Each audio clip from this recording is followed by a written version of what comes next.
Kunja Bihari.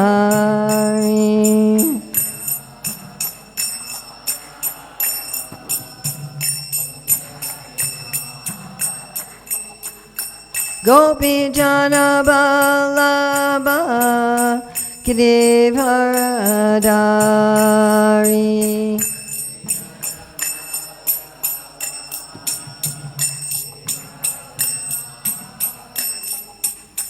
Gopi Jana Ballabha Giridharadari.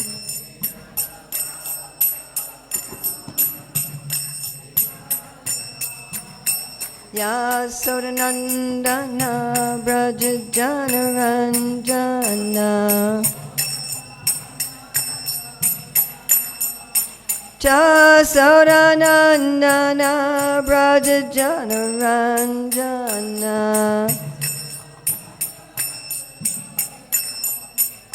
Yamuna Tiravanachari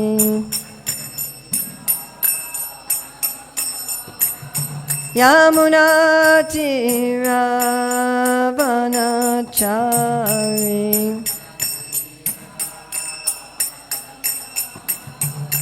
Jaya Radha Madhava Kunja Bihari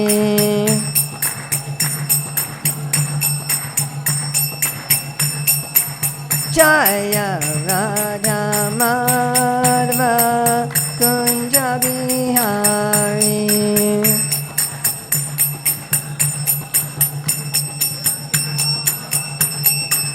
Gopi Jana Ballabha Giridharadari.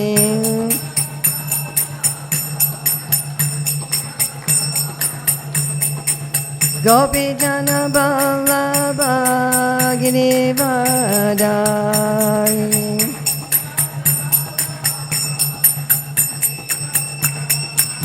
Yasodanandana Brajajana Ranjana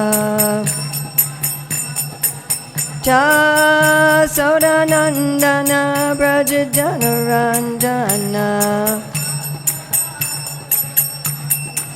Yamuna Tiravanachari Yamuna Tiravanachari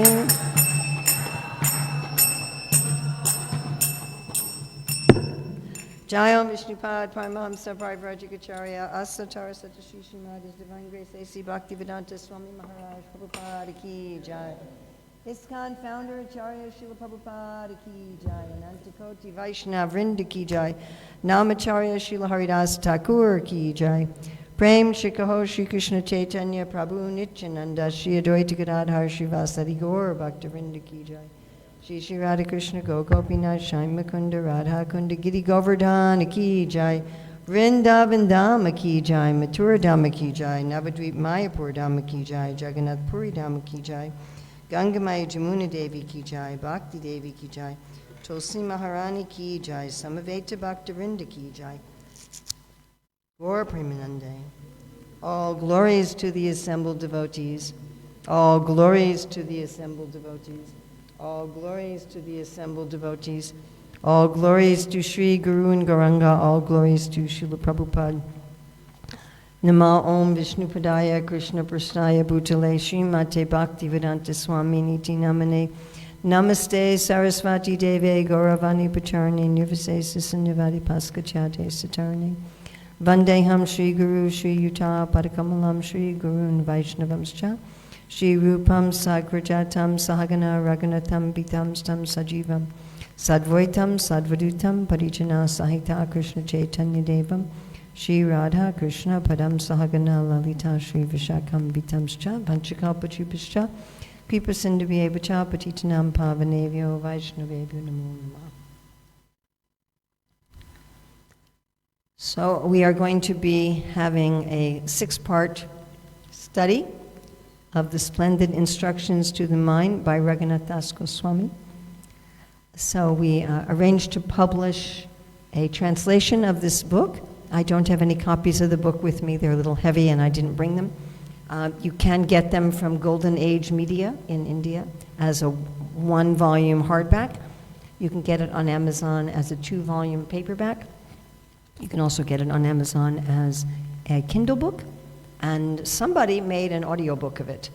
I don't know who that was, but somebody did, and I don't even know where you can find it. But when I was in Suriname, one devotee was listening to it and said, "Oh, I found it for free online."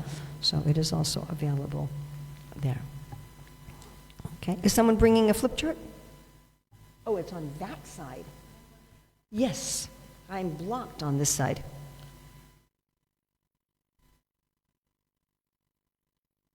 And I moved everything here so I could have easy exit and entrance, egress and ingress. Yeah, well, not blocking the screen. Move it over a little bit more. Thanks so much. Yeah, I'm sorry I didn't mention that. I should have that for all the Manah-siksa and for the career dharmas, in addition to the projector. Thank you.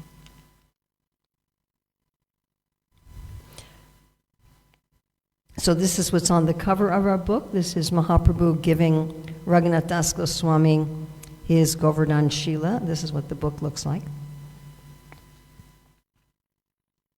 So why are we studying this particular book? Srila Bhaktivinoda Thakur says that this book is a padati. Pada means step and hati means progress. So this is a book of step-by-step how to achieve spontaneous devotion for Krishna in Vrindavan. So those of us who are looking for a guidebook for this, and I first got introduced to this book by Sachinandan Maharaj. It was at the Govardhan retreat, and he had a class on verse 1, which is what I'll be teaching today. At the end of the class, he said, "I'm not satisfied with this class. I somehow, it's just not right. Everyone, please pray to Giriraj for this." He said, "I prepared for months," but he said, "It's just not right." So I went with one other devotee, and we were walking by Govardhan. We had the 12 verses in front of us, and we were really praying to Govardhan. And at a certain point, it's like, oh, okay, I've got it. And I wrote down the kind of the organization of the book and ran back to the retreat center and found Maharaj and showed it to him. He said, "Yes, this is it." He said, "You should arrange for a new translation." And I'm like, "Me, huh?" And I kind of forgot about it, and quite some time later, I think it was a couple years later, I was talking to one of my friends, a very senior Vaishnavi, and just out of the blue, without knowing that I'd had this previous conversation, she said, "You should arrange for a good translation of Raghunath Das Goswami's Manah-siksa." I'm like, huh, all right. I thought, well, the book is all in metaphorical terms. It would be nice to write a novel based on Manah-siksa. So I started it, and then I realized I can't do this until I've actually produced a good translation of Manah-siksa. So I spent 3 years working with Sanskrit and Bengali translators, translated not only Raghunath Das Goswami's original verses, but Srila Bhaktivinoda Thakur also wrote a prose commentary on Manah-siksa, and he wrote a poetry commentary. He wrote a song commentary, which had never been published in English in any form. So we translated both of those. And then I realized that some devotees in our movement had also written some commentaries or given some lectures on Manah-siksa, so we included those as well. And then we got everything profusely illustrated. So it gives you this step-by-step guide. This is for serious practitioners of bhakti. However, although it is for serious practitioners of bhakti, and although it is a guide to spontaneous devotion and therefore a high level of literature, unlike many of the esoteric books about spontaneous devotion in Vrindavan, it's accessible even to the beginner. And it is even accessible to those who are just beginning their devotional journey. In fact, I have taught this at Sunday feasts. Now, the PowerPoint I use for a Sunday feast is shorter and a little bit different. I mostly focus on the middle verses. But the point is that this is applicable to everyone. There's some, you know how the scriptures are functioning at different levels and different layers, right? how you'll read Bhagavad Gita when you're a beginner and you understand something and you get something out of it and you read it again 10 years later and you're like, oh, wow, there's all this stuff in there. So this book also operates at many different levels. Another reason this book is very important, which we'll only discuss very briefly in our second class when we look at verses 2 and 3, we look at this in context of verse 3, is this book establishes that Srila Bhaktisiddhanta Saraswati and his disciple A.C. Bhaktivedanta Swami Prabhupada were actually teaching the bona fide process and science of spontaneous devotion.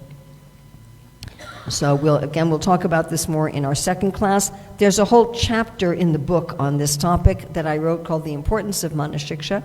And the reason I wrote that chapter is while I was working on this book, Devi Swami met with me and said, maybe BBT Australia will print this book, but only on condition that you write a chapter explaining how this book establishes Srila Bhaktisiddhanta Saraswati as bona fide. I'm like,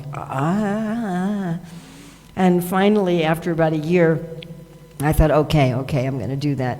So I wrote this chapter, and then I wrote to Maharaj, I said, our book is ready, And he said, oh, just print it yourself. He said, if you work with the BBT, it'll take too many years. He said, just go ahead and print it. So in the meantime, I was kind of tricked into writing that chapter. So we'll discuss a little bit about that in our next class. But basically, there's different methods of spontaneous bhakti, and the method given in Raghunath Das Goswami's Manah-siksa is the method that was taught and practiced by Srila Bhaktisiddhanta Saraswati and by our founder Acharya, Srila Prabhupada. So this is the way the book is organized. So verses 1 through 3 are the qualifications. Now, having said that, there also are steps on the path. So everything except verse 12 is a step on the path. But verses 1 through 3 are really talking about the qualification. The reason we call it the inner path is because there's two paths of attraction, an inner and an outer path, and it's the outer path that Srila Bhaktisiddhanta and Srila Prabhupada did not use in their institution. So today we'll be doing just verse 1, and our second class will be doing verse 2. Then we're going to have two classes on the obstacles, verses 4 through 7. So this is the specific anartas that we have to get rid of, and I always find it interesting and surprising that an apodity, that these anartas exist even in people who have the qualifications of verses 1 through 3. So these are the heavy verses of the Manah-siksa. This is what I call the heart surgery. So if you don't want to have any heart surgery, you might want to skip those classes. So that will be classes 3 and 4. All right, so then verses 8 through 11 are perfection, the description of perfection, and we'll have one class on verses 8, 9, and 10, and then we'll have a class just basically on 11 and a little bit of 12. I don't mention 12 here because it's just the benedictory verse. So we'll have a class on 11 and just a little bit on 12. Okay, so those will be our 6 classes. Oh, one thing we should also have for these classes is everyone should have access to Vaishnav songs. So either if you have printed songbooks or if you have access to a songbook on your phone. I think many of you have access to Vaishnav songs on your phone, yeah? I know there's a web page, KK songs or something, and then there's also an app you can get, so you're going to want to have that. Okay, so we're going to do just verse 1 today. Now, in the benedictory verse, it's stated that anyone who sings these songs with a sweet voice will be able to enter into the service of the divine couple in Goloka Vrindavan. Woo-hoo. Now, there's 2 ways to translate that verse, as Srila Bhaktivinoda Thakur discusses in his commentary. One is anyone who sings the verses anywhere can enter into Goloka, and another one is if you sing the verses in the forest of Gokula, then you can enter. But Prabhupada says all our temples are Vrindavan, so either way you want to understand it will work just fine. So these verses are to the tune of Jagannathastakam, but we don't change the last line. Ramapad Swami, His Holiness Ramapad Swami, also teaches Manah-siksa. He has a little modified version of my PowerPoints, and he arranged for people to chant these verses in a slightly different tune, and that's available on YouTube if you want to study that tune, if you want to be chanting these verses regularly. So what I want to do with each of the verses is that we'll sing them all together, not call and response. So we'll sing them all together, and then we'll also say the English all together. By the way, you're welcome to get a copy of this PowerPoint. I gave a copy to Rukmini, and you can distribute it as you like. I mean, you can take pictures too, but we'll also give you the PowerPoint. And as I said, the book is available from Golden Age Media in India and also from Amazon. Okay, you ready? Everybody together?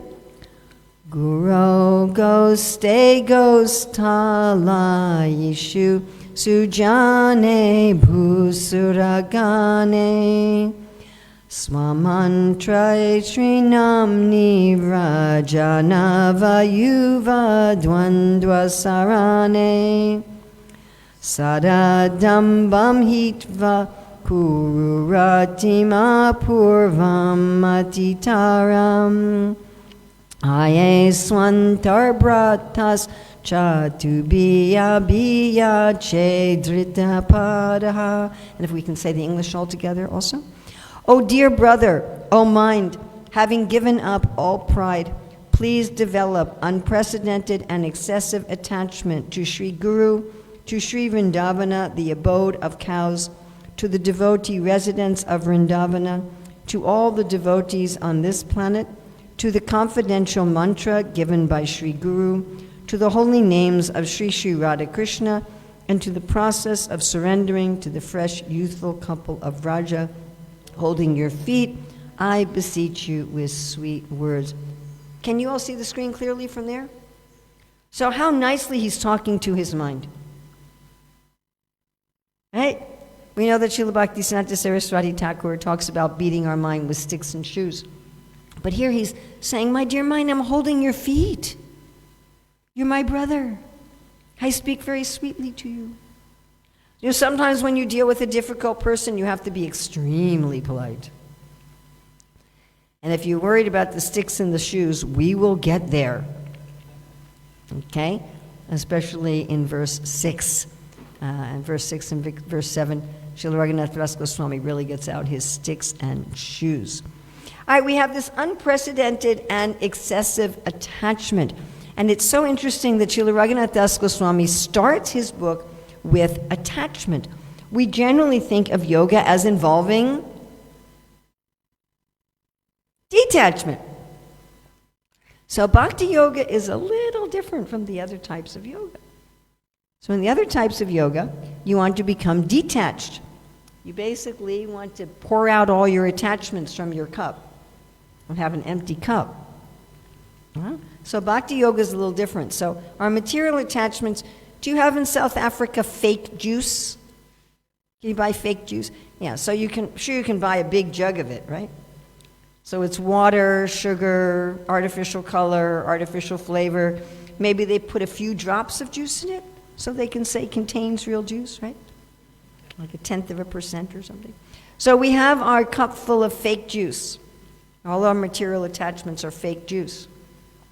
And then we have the real juice. So we went out to a mango tree. You're starting mango season now, right?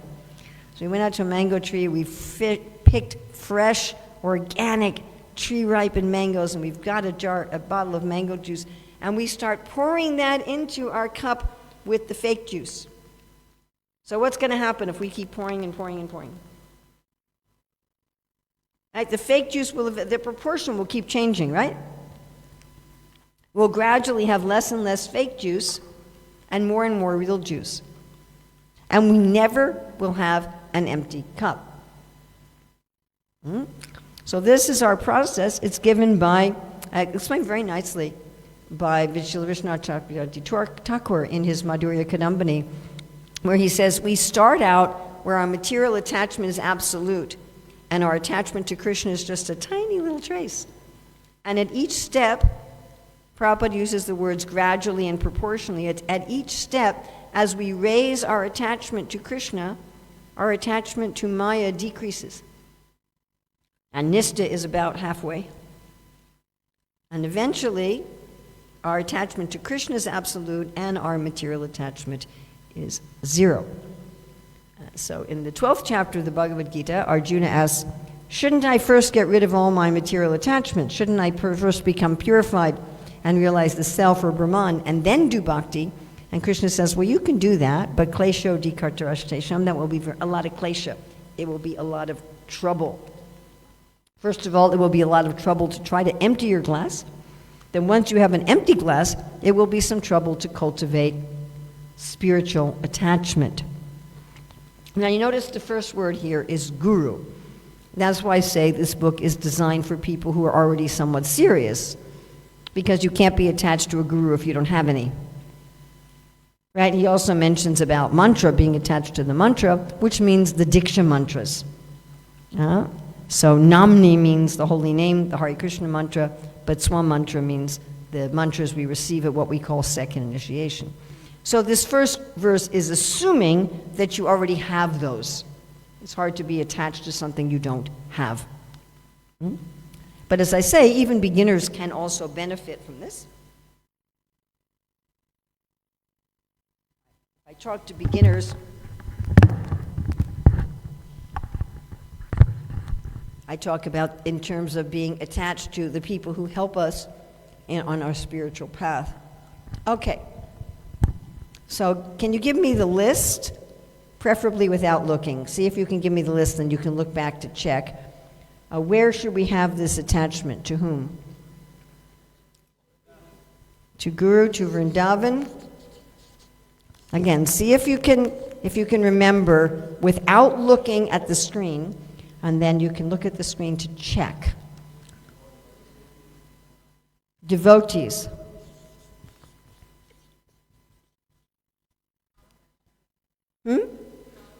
Well, Vrindavan, the land of cows. The holy name, the mantras.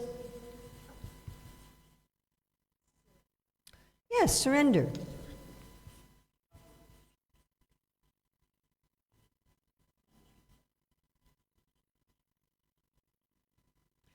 Okay, and in the verse, Srila Raghunath Das Goswami seems to make 2 categories, but Srila Bhaktivinoda Thakur makes 3.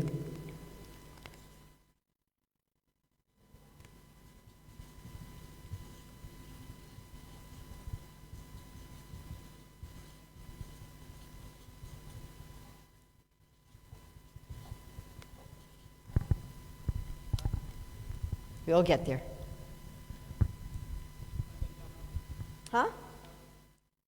The process of surrendering to the fresh youthful couple. Process of surrender.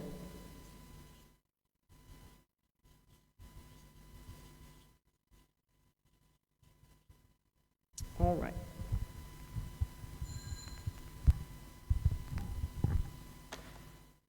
Very good.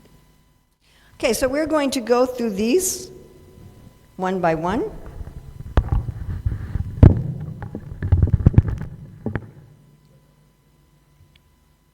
Did I mess up with something? Oh, I just put U, M, and K.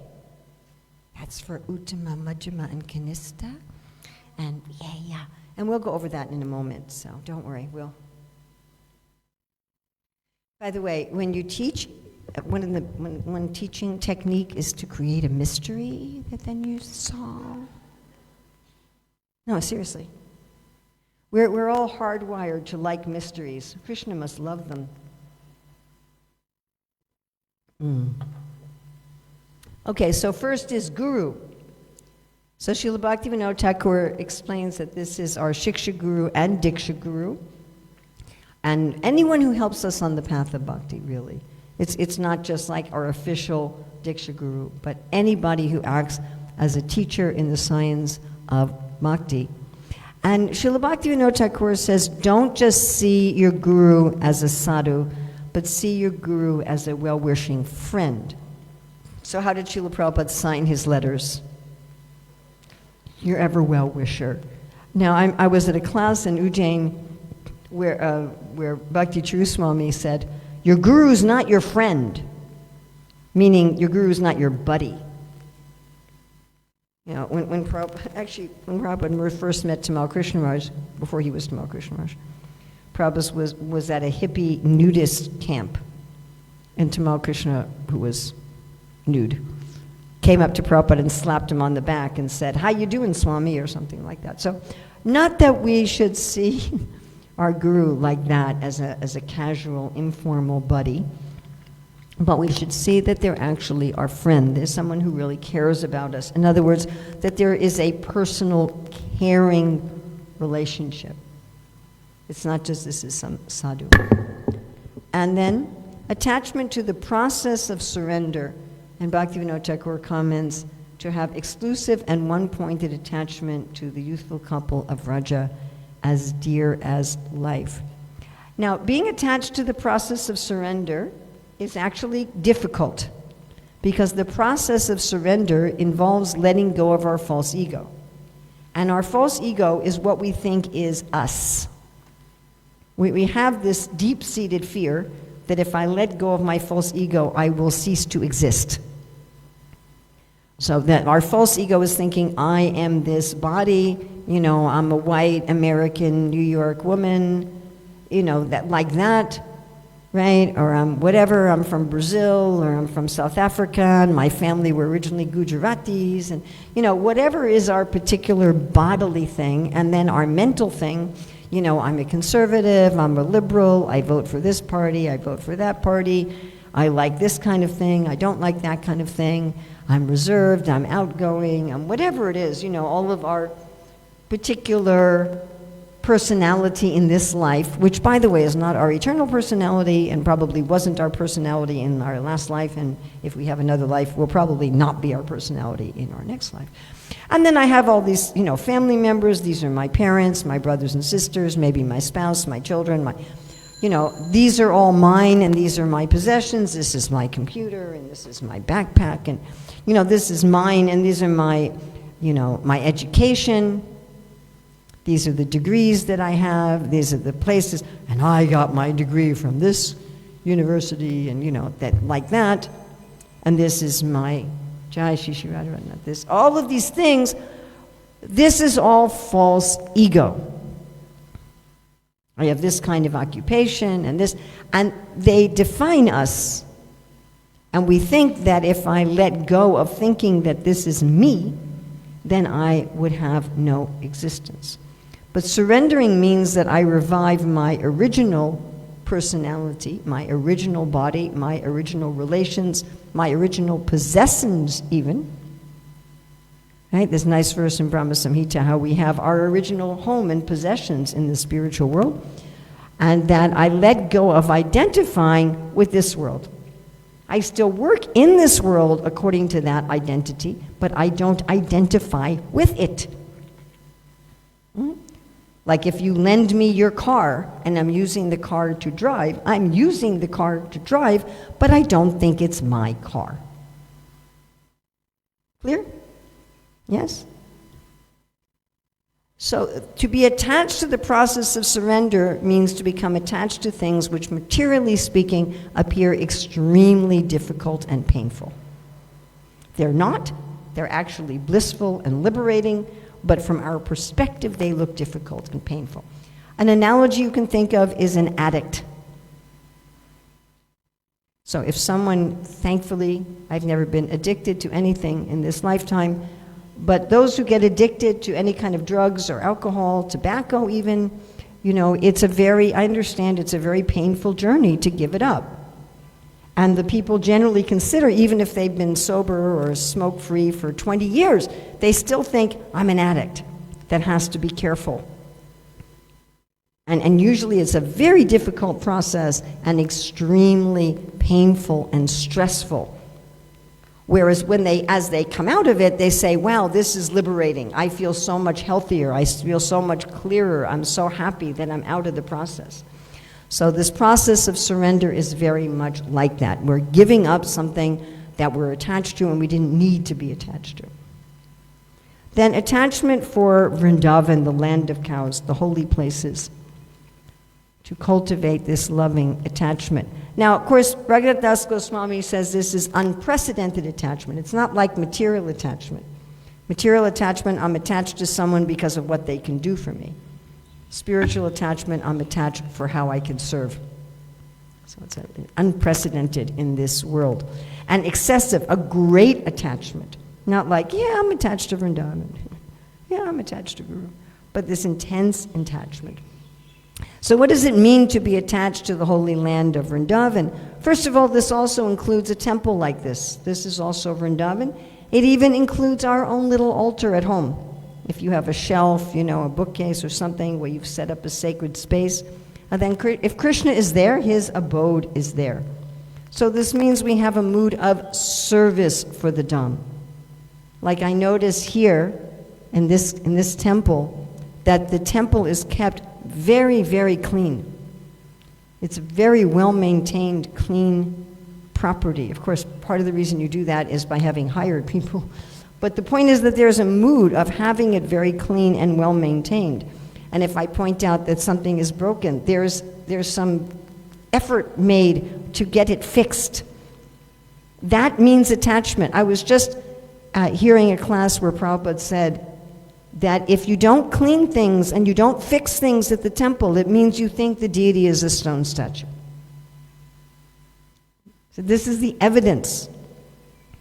Oh, no, we think the deity is Krishna. Oh, but the temple is filthy and everything's broken. Prabhupada said, then you are seeing the deity as a burden. And I thought that very significant, because I go to many temples where everything's broken, everything's dirty. Or in people's homes, I see altars where they never clean the altar. They put a piece of cloth, and that cloth's been there for the last 2 years, and it's never cleaned. And there's bits of incense ash and dead flower petals everywhere all over the altar. So that's attachment to the place. Just like we're attached to our birthplace, right? We all have some attachment to our native place. Just like I was born in New York City, but I joined the movement in Chicago. And one time I was introduced, this is Urmila, who was born in Chicago.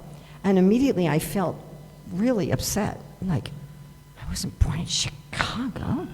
I was born in New York. And then I'm like, wow, Urmila, you're really attached to your birthplace. I found it quite humorous. So we have this attachment, right? So we should have that kind of attachment to Krishna's place. Well, this is Krishna's place. Let me take nice care of it. Let me serve it. Let me keep it clean. Let me keep it in working order. One devotee, I know one of my students visited Vrindavan for the first time, and he was saying, what do you suggest I do there? And I said, some service. I said, don't go there just with, I'm going to Vrindavan to enjoy. I'm going to go there. I'm going to soak up all the spiritual advancement. But I'm going to go, and how am I going to serve the Dham? Now we have attachment to devotees. So Srila Raghunath Das Goswami seems to indicate two categories of devotees. The devotees in Vraja and the devotees of this planet. Srila Bhaktivinoda Thakur, in his commentary, divides the devotees on this planet into two groups. So the first is attachment to the devotees of Vraja. Those whose, not just whose body is in Vraja, but whose consciousness is in Vraja. And this distinction, at least it was very important to me. There was, in 2006, I spent 3 months staying in Govardhan town, like right in Govardhan town, and very quickly saw behavior of some of the residents there that just, I don't know, I just felt disgust at what I saw. And it was very difficult for me to think about, well, how were these residents of Vrindavan? I just couldn't put that together. And one of the things was something from Srila Sanatana Goswami that I also pacified me. But one of the things is that, like Srila Bhakti Siddhanta Saraswati says, that a lot of the people apparently living at Radhakund are actually living at Narakakund. They're actually living in hell. That it's not just where you physically put your body. Like Prabhupada was asked once, do you make more advancement living in a temple? He said that depends on whether your mind is on another subject matter. Just like we've all experienced, and maybe it's happening with some of you. You know, you're sitting here in this room, But if you're thinking, oh my God, I have to go to work and there's this heavy email from my boss and maybe I'm going to get fired, you're probably not really here. Or if you're thinking, my kid's getting married in 2 days, you're probably not really here. If there's something you're really excited about or really in anxiety about, your mind's going to go there, and you're not going to be where your physical body is. Yes? So the point is, who live in Vrindavan in consciousness. So you can be in Durban, South Africa, and be living in Vrindavan, and you can be bathing in Radhakund 3 times a day and be living in hell. So we're talking about those whose consciousness is in Vrindavan, and they may be physically there also. Then among the devotees living on this planet, Srila Bhaktivinoda Thakur has these 2 categories. First, he calls these devotees the Uttama devotees. Then the Madhyama devotees are those in any spiritual tradition who have dedicated their lives to God, but they may not be meditating on Krishna in Vrindavan. Frankly, they may not even know about Krishna in Vrindavan. Then he has the category called Kanishta, who he defines as the Brahmanas teaching Varnashram. In other words, people who are dedicated to spiritual life, but they're focused entirely on the rules of moral behavior in this world. Their religion is stuck on this world. So I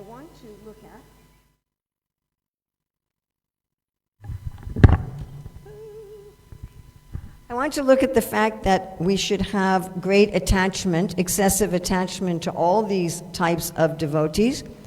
And I want to look at these distinctions of Uttama, Madhyama, and Kanishta, because I think there's a lot of confusion about these terms.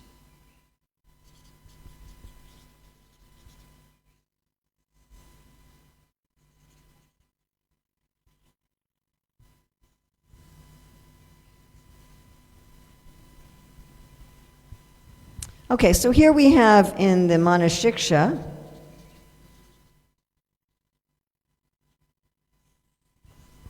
who are the Uttamas again, according to Manah-siksa?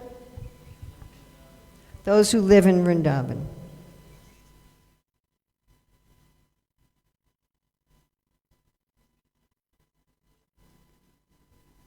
And the Madhyama?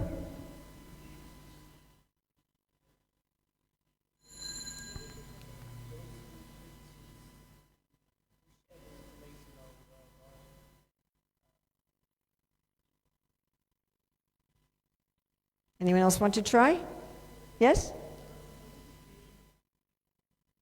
From any tradition who are really serious about meditation, they're not just I'm a Christian, I'm a Hindu, but someone in any tradition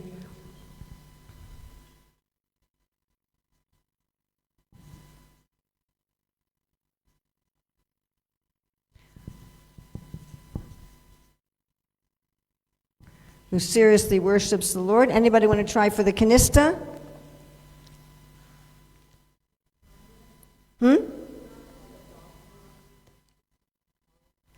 Yes, okay, so religious teachers,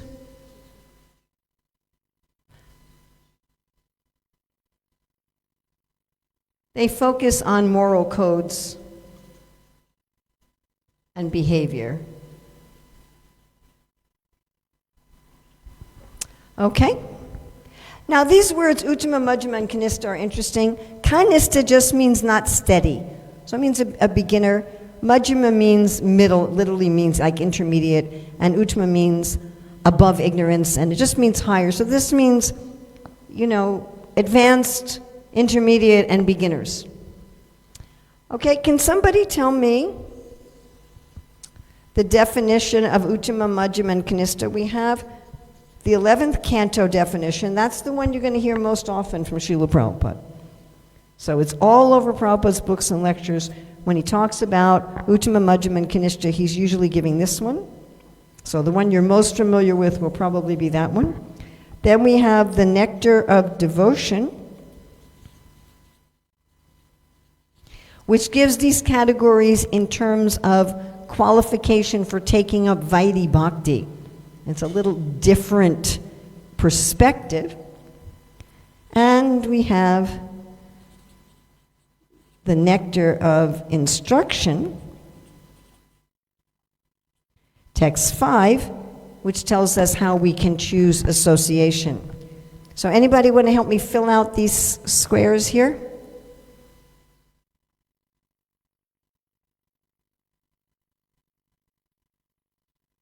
This is always how I can tell in any community, do people read Prabhupada's books? Yes? Everyone else is devotees. And this is which category? Uttama, yes, okay. Everyone is a devotee except me. That's not low self-esteem, by the way. Okay, anyone want to try for another box? We should have a game, right? We win Maha Sweets or something. And this box for 10 points. Give out Burfi. Majjhim for which one? 11th canto, okay. And it is?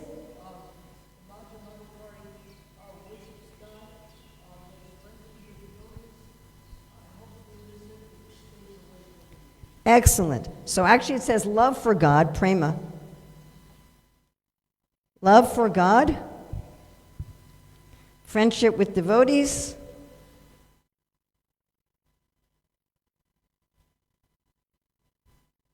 helps the innocent, and avoids the envious and the demons. Any other square, any taker for any other square, any other square, any taker, any taker. Yes?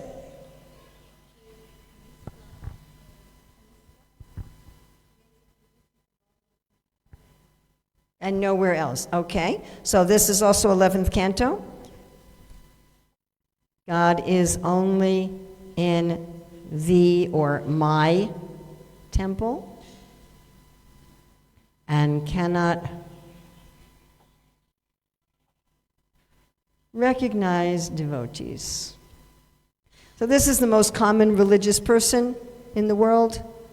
You know, that God is just in my church or temple or mosque or whatever when I go once a week for worship, and when I go home, there's no God anymore. So, you know, there's in my work, in my family, in my recreation, there's no God. He's like a separate category of life. This is the religious part of my life. This can also be very sectarian, like God is only in my place of worship, not in yours. You know, he's only in the Catholic Church, he's not in a Protestant church, he's only in the Sunni mosque and not in the Shiite mosque and that kind of thing. Okay, we've got 6 more boxes. Yes? Yes. Did you look it up? Okay. Nectar of instruction, what is it?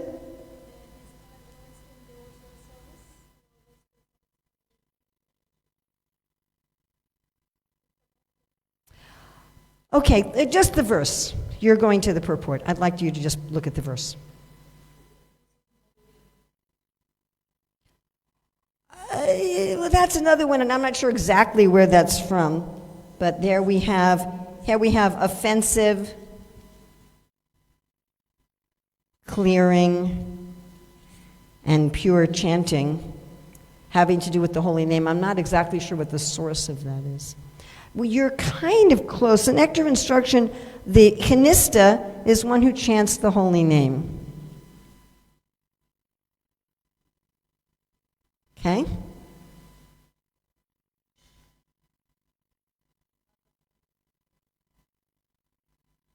Very good guess.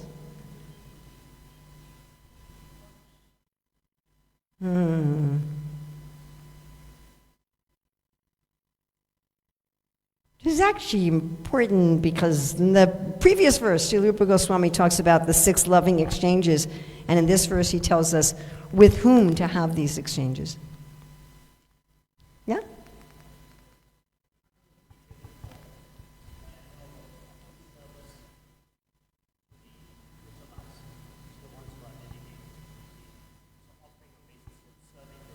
Okay, the person you're supposed to offer obeisances to is here.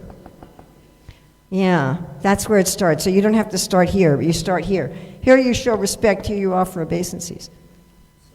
Sometimes people offer me obeisances and I offer them back and they say, no, no, no. And I said, what do you want me to disobey Srila Rupa Goswami? So who's the person to whom we're supposed to offer our obeisances? Those who've received what? Diksha, which means the Diksha mantras. This means second initiation. And what are they doing?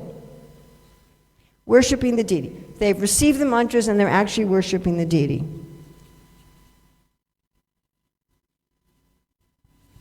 Okay, and the Uttama? One should faithfully serve those devotees who have what? We respect those who chant the holy name, we offer obeisances to those who have diksha and are worshiping the deity, and we faithfully serve those who are undeviated and are free from what? The propensity to criticize others.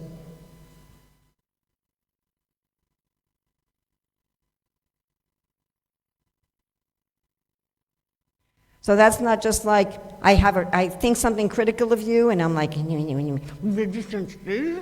but this is like the critical thoughts don't arise.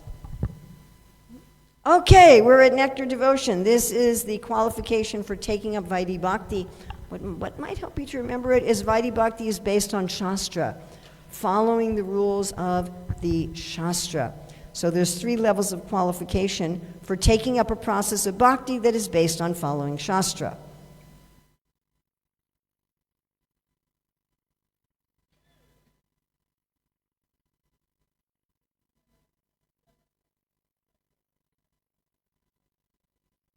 Okay, full understanding of Shastra. So full knowledge, I'm just going to write full know, and faith in Shastra, and can, what?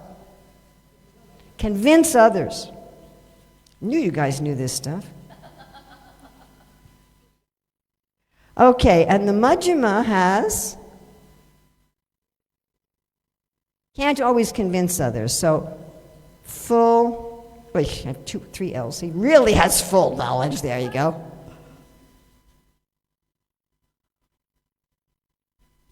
Full knowledge and faith in Shastra, but can't always convince others. Sometimes, of course. And the Kanistha, weak faith, weak knowledge and faith in Shastra.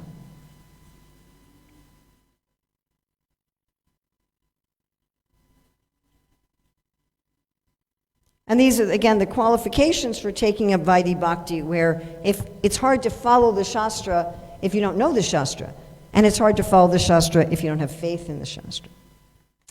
Alrighty. So these are about different things. You know, if we're going to talk about like a person growing up, a person turning from a child to an adult, there's different areas of maturity, isn't there? There's social maturity, emotional maturity, physical maturity, and so forth. Can you be mature in one area without being mature in another area? Sure. You could be physically mature and emotionally immature. You could be intellectually mature and physically immature, correct? Yes, hopefully eventually you get mature in everything, but you may not. So you may find someone who's a Kanistha in one way, a Majjhima in another way, and an Uttama in another way. Whoa! Okay, so let's see what these are about. This is obvious, it's about chanting. What's this one about? What's our nectar of instruction about? Beginning, middle, or advanced in what?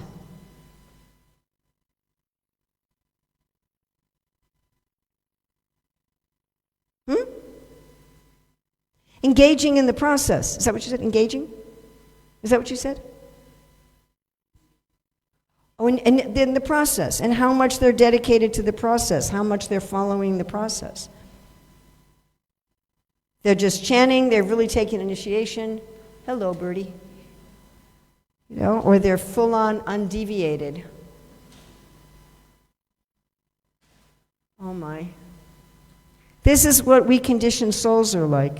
We're exactly like that. We keep trying to go out of closed windows. And there's open windows and there's doors, and we're just beating our brains against the closed windows and dying in frustration life after life. Okay, what's this one about? What's the nectar devotion one about? Oh, almost. Almost. Come on. The other birds are encouraging you. Come on, you can make it. Okay, what's this one about? Huh? Yes, knowledge and faith in Shastra. What's this one about? Relationships.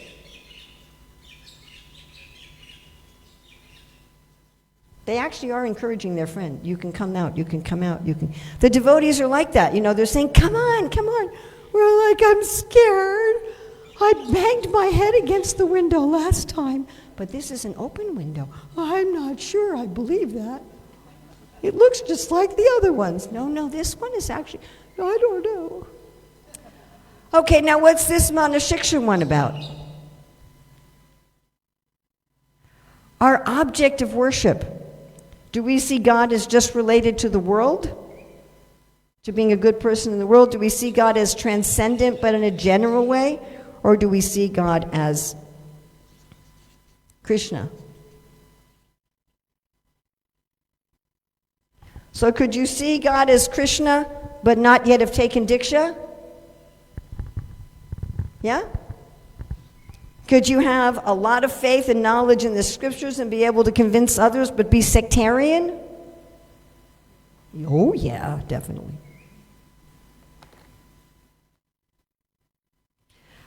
So Raghunath Das Goswami is saying that we should have excessive and unprecedented attachment to all these levels of devotees. Okay, and great attachment to our mantras, not just chanting officially. They're still trying. That poor bird is totally traumatized. Full attachment to the holy name. Again, not just chanting mechanically. Not just, okay, I finished my japa or I'm in the kirtan, but actually this is God. Here's the painting we had commissioned for this verse. This is based on Kavi Karnapur's description of Nandagram.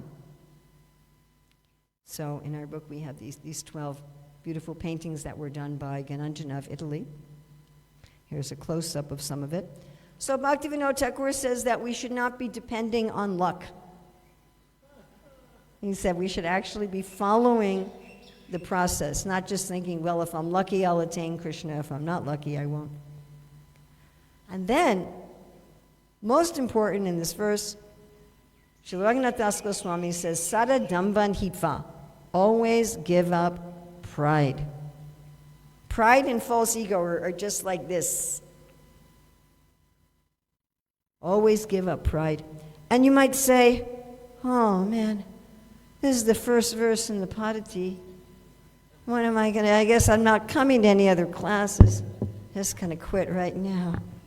So I'll tell you one thing. First of all, you're going to see that in each verse, we're going to be giving up different types of pride, more and more subtle aspects of pride.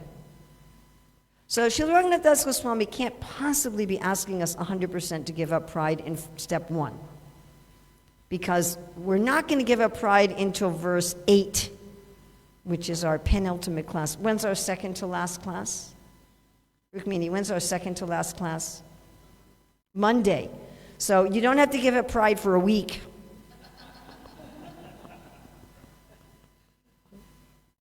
I see here it's also a warning. Do you have roads in South Africa where you have to pay tolls? Okay, so usually before you enter a toll road, there's some signage. Toll road ahead, because if you don't have whatever the gizmo on your windshield or the money, you don't want to go there and go, oops. So Srila Raghunath Das Goswami is warning us, you're going to have to give up your pride. So that's going to happen. We're going to give it up a little bit in verse 2, a little bit more in verse 3, and so forth. By the time we get to next Monday, we will be free. Okay. So I'd like to just end right now with asking each of you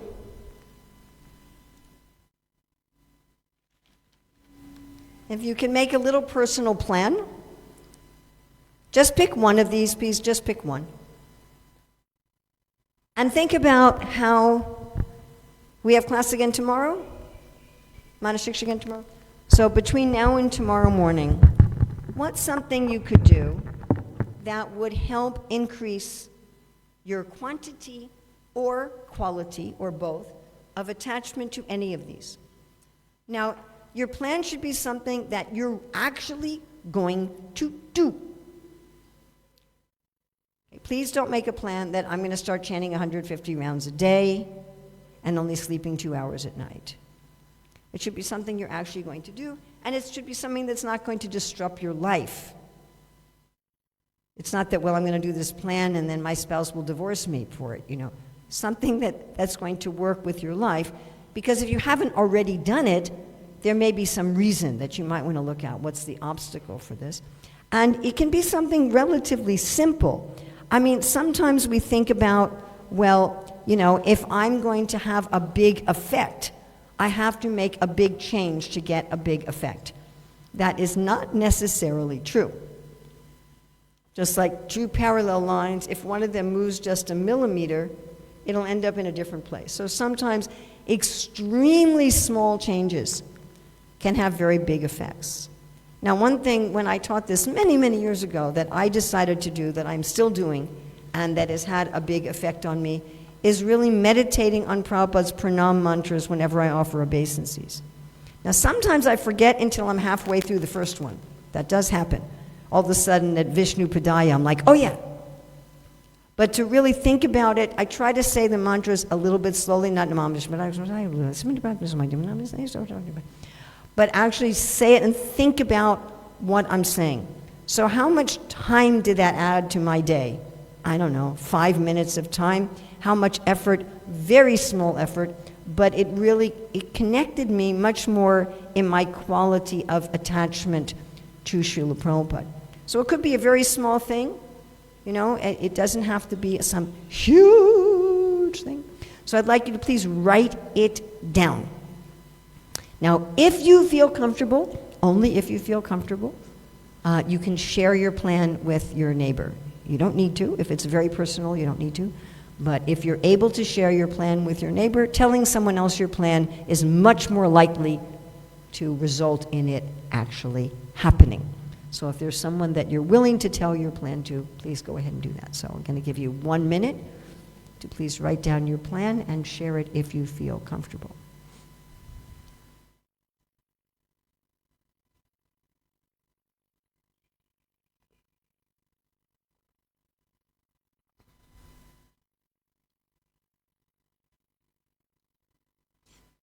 Okay, so tomorrow morning we're going to be doing verses 2 and 3. If you have Manah-siksa, you might want to read over verses 2 and 3 in preparation. And again, what we're going to be doing, so our second class is going to be on verses 2 and 3, our third class on 4 and 5, our next class on 6 and 7. Then we're going to do a class on 3 verses, 8, 9, 10. And then we're going to do a class on 11 and 12. So it's pretty much two verses a class, except this one we just did verse 1, and our penultimate class will do 8, 9, 10. So thank you very much. Srila Raghunath Das Goswami ki jai, Srila Bhaktivinoda Thakur ki jai, Srila Prabhupada ki jai. Any mistakes here are my own. Anything good in this class has come from Srila Prabhupada, Srila Bhaktivinoda Thakur, and Srila Raghunath Das Goswami, and certainly not from me. Hare Krishna.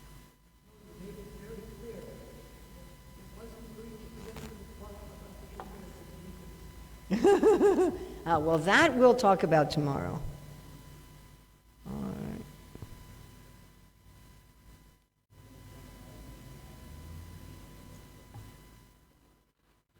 Kunja Bihari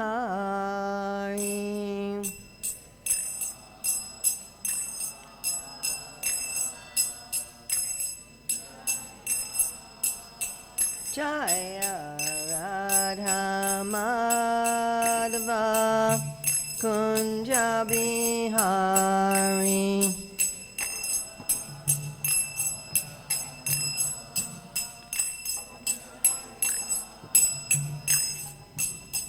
Gopi Jana Ballabha Girivaradari.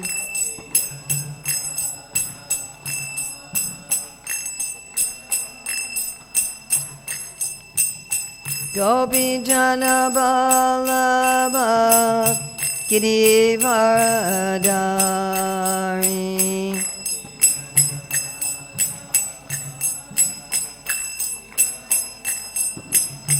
Yasodanandana Braja Janaranjana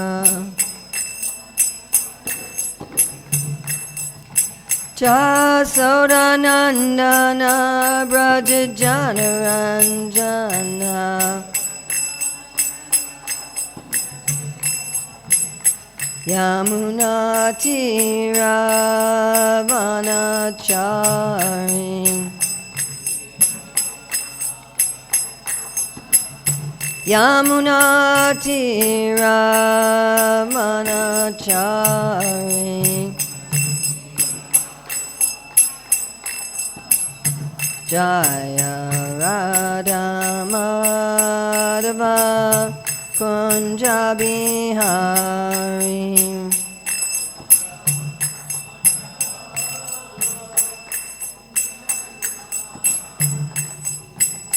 Gopi Jana Ballabha Girivaradari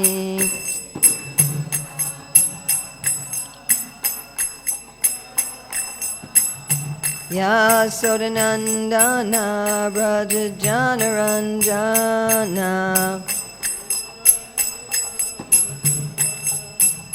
Yamuna Tiravanachari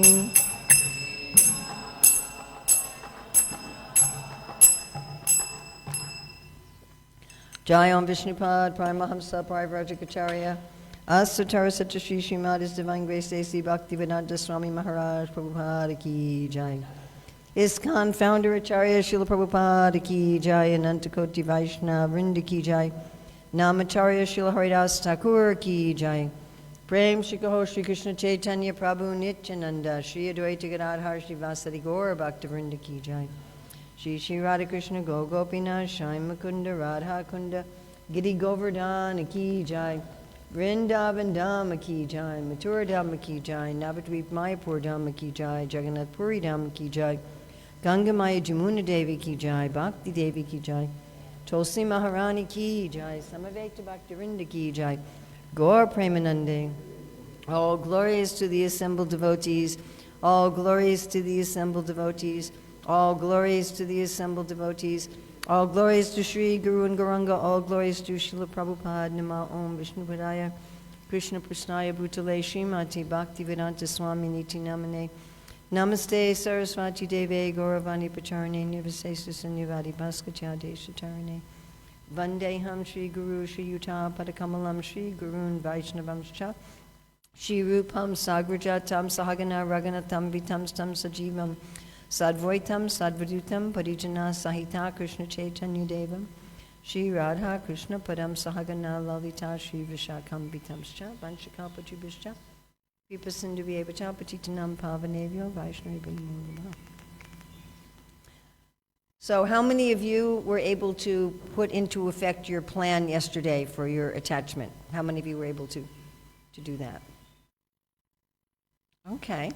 Well, that was 25%. So for those of you who weren't able to put it into effect, can you think about what was the problem? Did you just forget? Or were there other things that came in the way? What was the difficulty?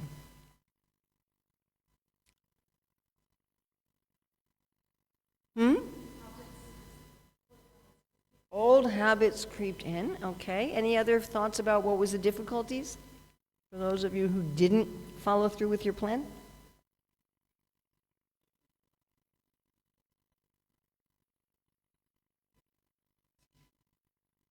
Oh, you had a quote in a book that you lent to someone else. You want to start reading the Gayatri book, but you can't do it yet because someone else has the book. Oh, okay. Have you made Have you made some steps towards getting the book back? You haven't done that yet. Okay. Do you have a phone with you? Would you right now, this moment, write a message to the person who has the book and ask them to give the book back? Okay. Anyone else? What was the obstacle? Anyone else?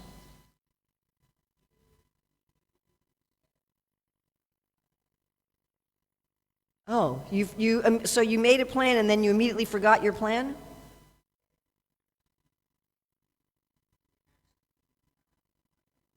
You don't remember what you planned yesterday. So you didn't write it down. And then so you didn't write it down, so you forgot it. Can you try to remember it now? What was your plan? You don't even remember what I asked you to do. Okay.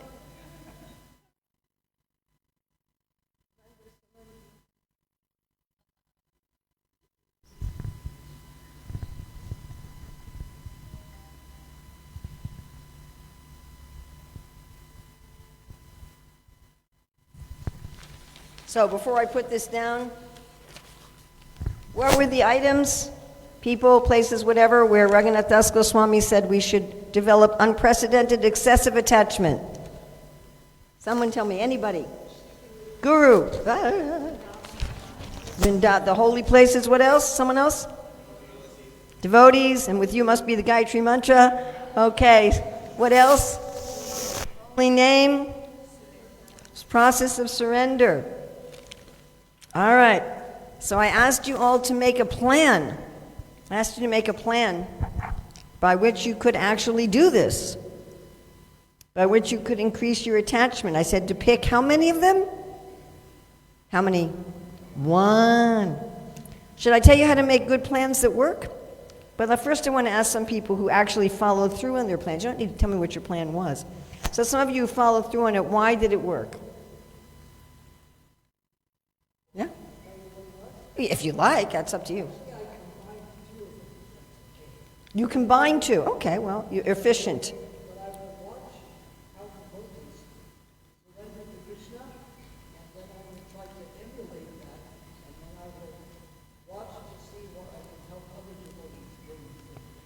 Okay, that's complicated. So you're going to watch how other people surrender to Krishna. You're going to try to emulate that, then you're going to try to teach others. So were you able to observe anyone surrendering in the last 24 hours?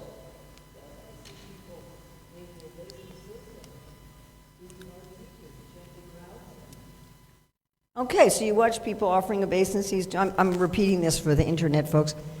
And offering obeisances and chanting rounds. Very nice. Someone else, if you want to tell me why your plan worked?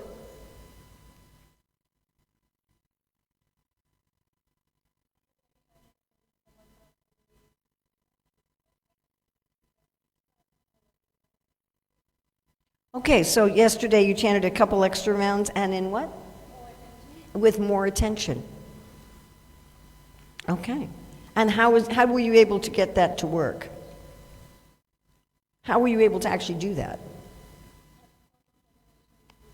It's just willpower. Okay. By the way, willpower is a hard thing to depend on long term.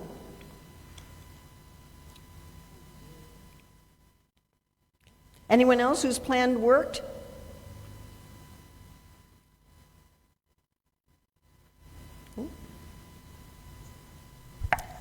All right, so I'm going to tell you how to make plans that work.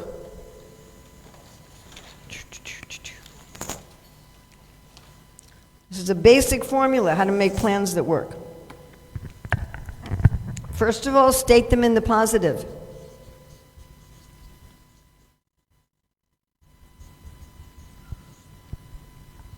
So you don't say, I'm not going to get angry. But you can say, I want to be peaceful under provocation. State it. The question you can ask is, what do you want instead if you end up with a negative goal?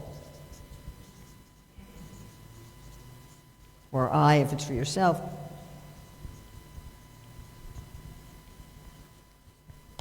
So instead of, I'm going to stop spacing out when I chant, what do you want instead?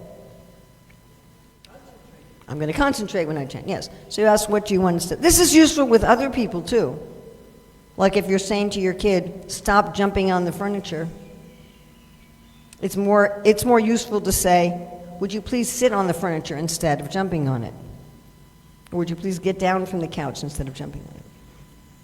What happens when we say things in the negative is we're actually more likely to get the negative. Like if I say to you, you can think of whatever you want except not a blue elephant. Yeah. So if I just think, I'm not going to space out on my japa, or, I'm not going to criticize devotees, then that's the picture that comes to your mind, and you're actually more likely to do it. Huh? Yes? I don't know if I should say this or not, but in our Hare Krishna movement, we had many, many, many renunciates who fell down, and almost all of them spent all their time criticizing women.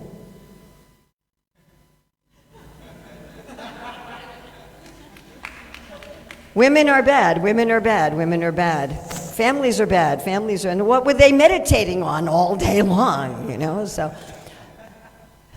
that's one of the key things that undercuts people, is when they think about what they don't want to do. The next is under our control. You can't have a plan for what someone else will do. I have a plan that my husband's going to be nice to me. You can have a plan for how you're going to treat him, and how you're going to deal with him when he's nice or when he's not nice, but you can't have a plan for what he's going to do. I get this kind of thing all the time. How can I make my child do this? How can I make my child be a devotee? That's always an interesting one. How can I make, the head pujari once asked me, how can I make all the pujaris be on time? You're going to enter their bodies and animate them, and so it has to be under our control. Now there's things I can do to influence other people, but that's under my control.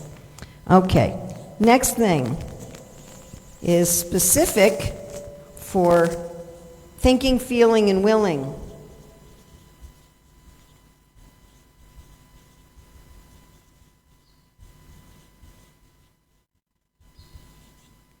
Sorry, you guys probably put a U in that.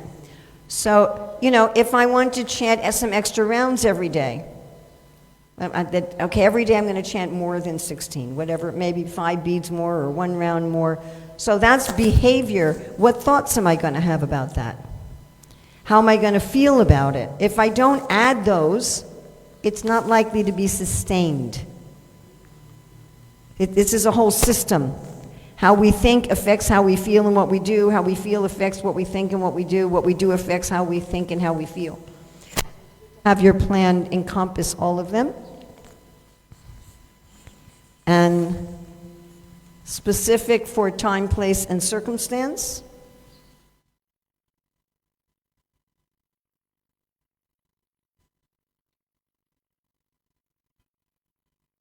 Like, let's say,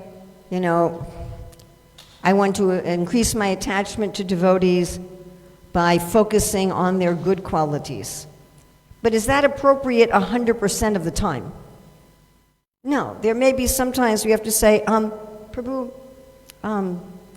do you think that you could please stop shouting at everybody right now and just take care? There might be some circumstance in which you have to point out some problem to somebody. You follow? Does that make sense?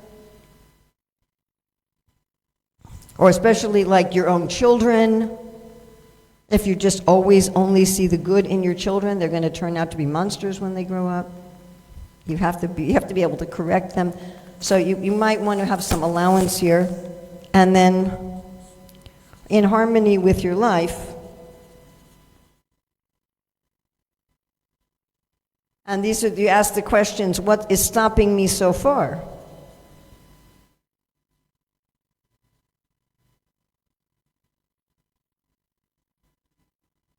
And what is the price?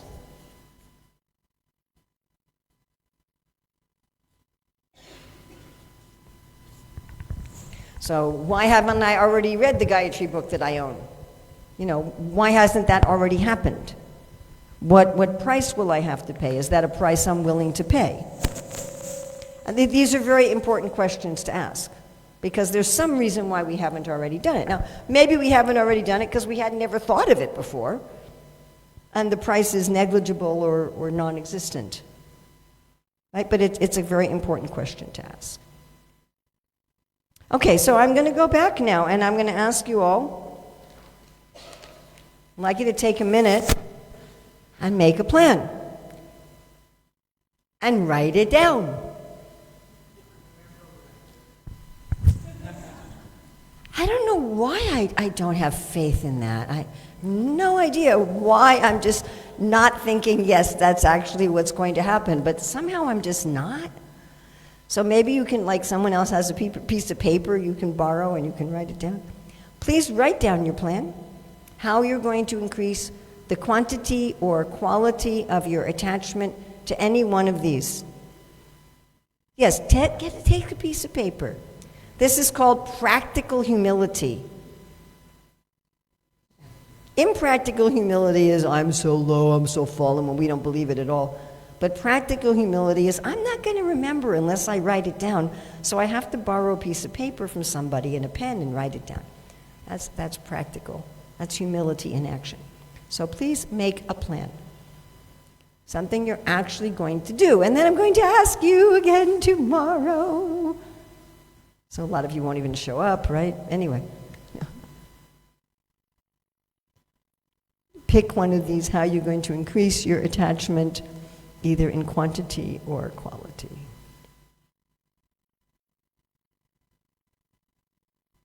Pick just one, please. And it should be able to pass this test.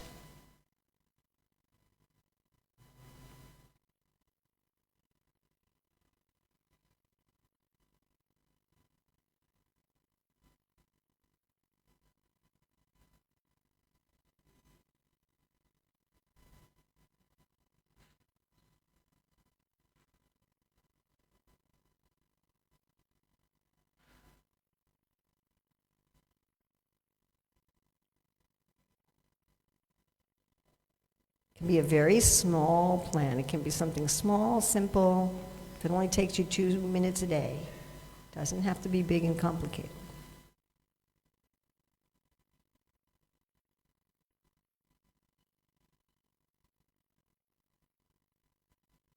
In saying this, I just thought of a plan that I had made quite some time ago that only works maybe, 5% of the time, and what I could do to get it working 100% of the time.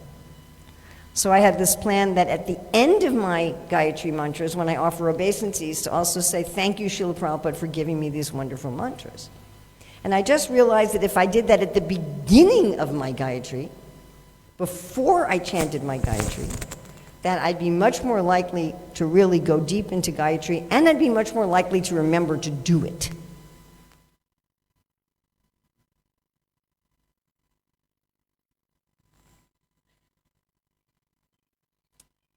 All right, so I'm just going to leave this up here for now.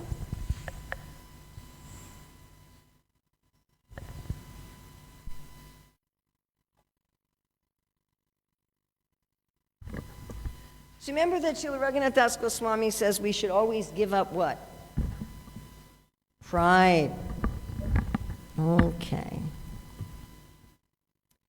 Do you also notice anyone missing from this list? Is there something from this list that's like, something on this list that's not there?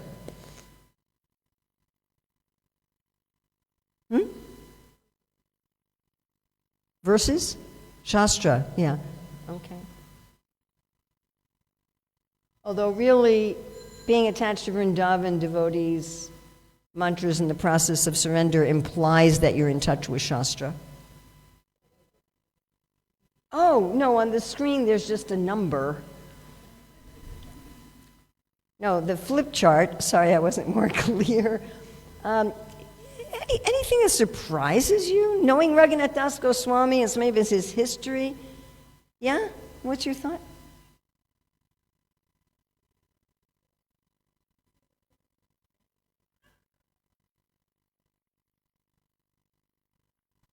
Okay, but that's there. But that was a good thought.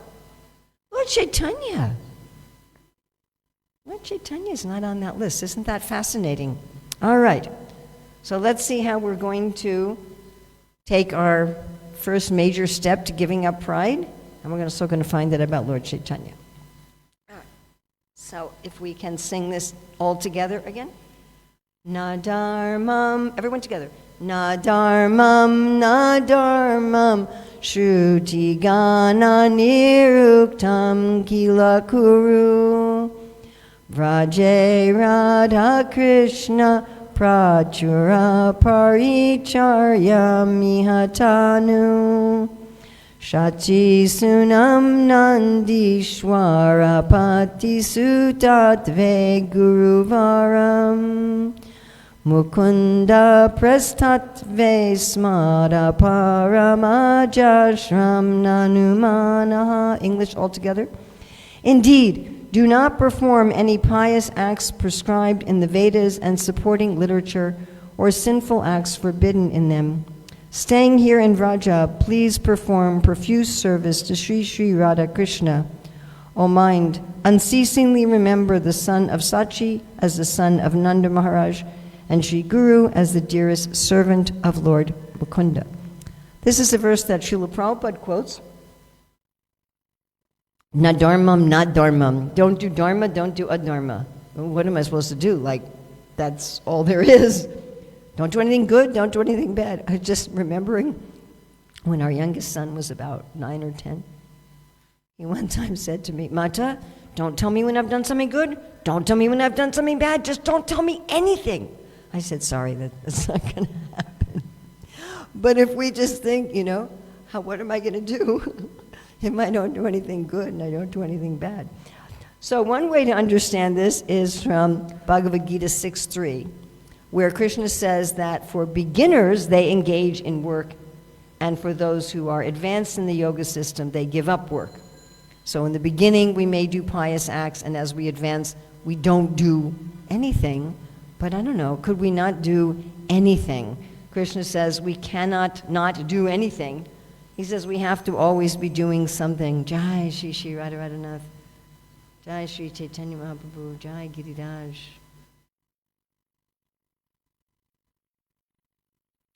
Krishna says that we can't refrain from doing something even for a moment. We could look at Bhagavad Gita 4:17. Dharma and karma are basically equivalent. They mean pious action, and adharma and vikarma are equivalent. They mean sinful action. And then there's a third option, akarma. So this is a kind of giving up pride. We generally have one of two kinds of pride. I am a very good person. I do the right things. Yesterday when I was at the Jagannath temple, I had said I would do some service, and then I actually did it, and one of the leaders came up to me and said, thank you for keeping your word. And I'm like, I was thinking inside, well, yeah, that's what I do. Right? And then another part of me said, that's pride, Urmila, thinking, I keep my word. That's a kind of pride, right? I'm a good person. I keep my word. I follow my vows.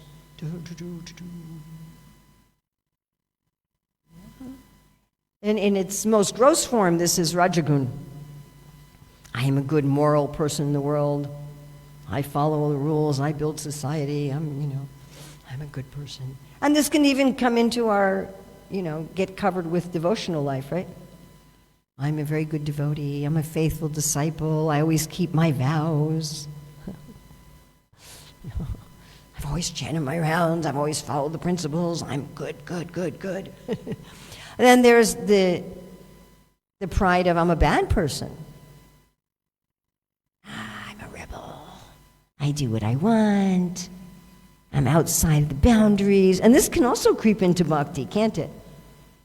Right? Well, I have my own way of doing things. I don't have to listen to people. I have my own creativity and I'm a bad person. So, there's these two kinds of pride.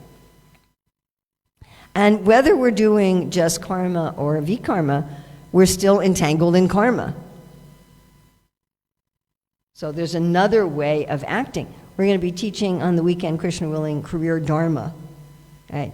And you might think, well, what are you teaching us now? Not to follow dharma? And then on the weekend you're going to teach us to follow dharma? Like, what kind of a hypocrite are you? So, but the idea is that we do, normally, the devotees act according to Dharma. Generally speaking, like 99% of the time. Unless Krishna is standing right in front of you and says, would you please lie to Dronacharya? Or I know you have a husband at home, but dance with me in the middle of the night. And if it's actually Krishna, like Krishna, it's really Krishna, then that's fine. You don't have to follow ordinary Dharma. But that's never happened to me. Has that ever happened to any of you? Krishna stood in front of you and no. So that's very unlikely. So generally we follow Dharma, but we do it not because we have the pride of being a dharmic person. We do it with what I call the secret agent principle. Now, if this is all you get out of all of our sessions of career Dharma, this alone is life-changing. This is a change in identity. Just like all of us have parents. I'm just reading through the whole Bhagavad Gita in preparation for tonight. And one of the austerities in Sattva Gun is worship of the parents. So I could serve my parents because I'm a very good child. I'm a very good son. I'm a very good daughter. And that's why I'm serving my parents. It's part of this pride.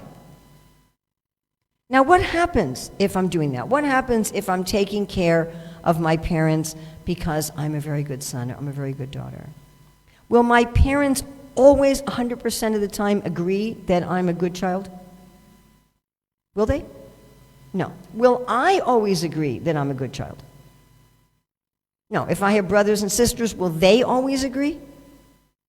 No. Or the rest of my family, other family members? And when that happens, my identity and my pride gets threatened, and I tend to become angry. This is the source of the vast majority of conflicts between people who are regularly associated with each other. You know, we do something, I'm doing this because I'm a good son. And then our father doesn't appreciate it, our mother doesn't appreciate it, or our brother doesn't appreciate it. And our ego is attacked, and we're just like, well, what do you mean? I did this and I did that, and what have you done? And you know, even if we don't say that, we're feeling that. You know, you're not supporting my pride of being a good child. And we get angry at ourselves, too. You know, it's not just that we get angry at other people, we get angry at ourselves. Oh, I did that, no. And practically all of our conflicts are like this. You know, we're apparently arguing about who took out the trash or whether or not we remembered to pay a bill or something, but actually what we're arguing about is my identity. Am I a good whatever? And the thing is, we're not any of these. We're not anyone's son, daughter, husband, wife, mother, father, friend. We're not any of these things. So we're trying to be something we're not. I say to people, it's like trying to be a good dolphin or something. You know, that's just not what we are.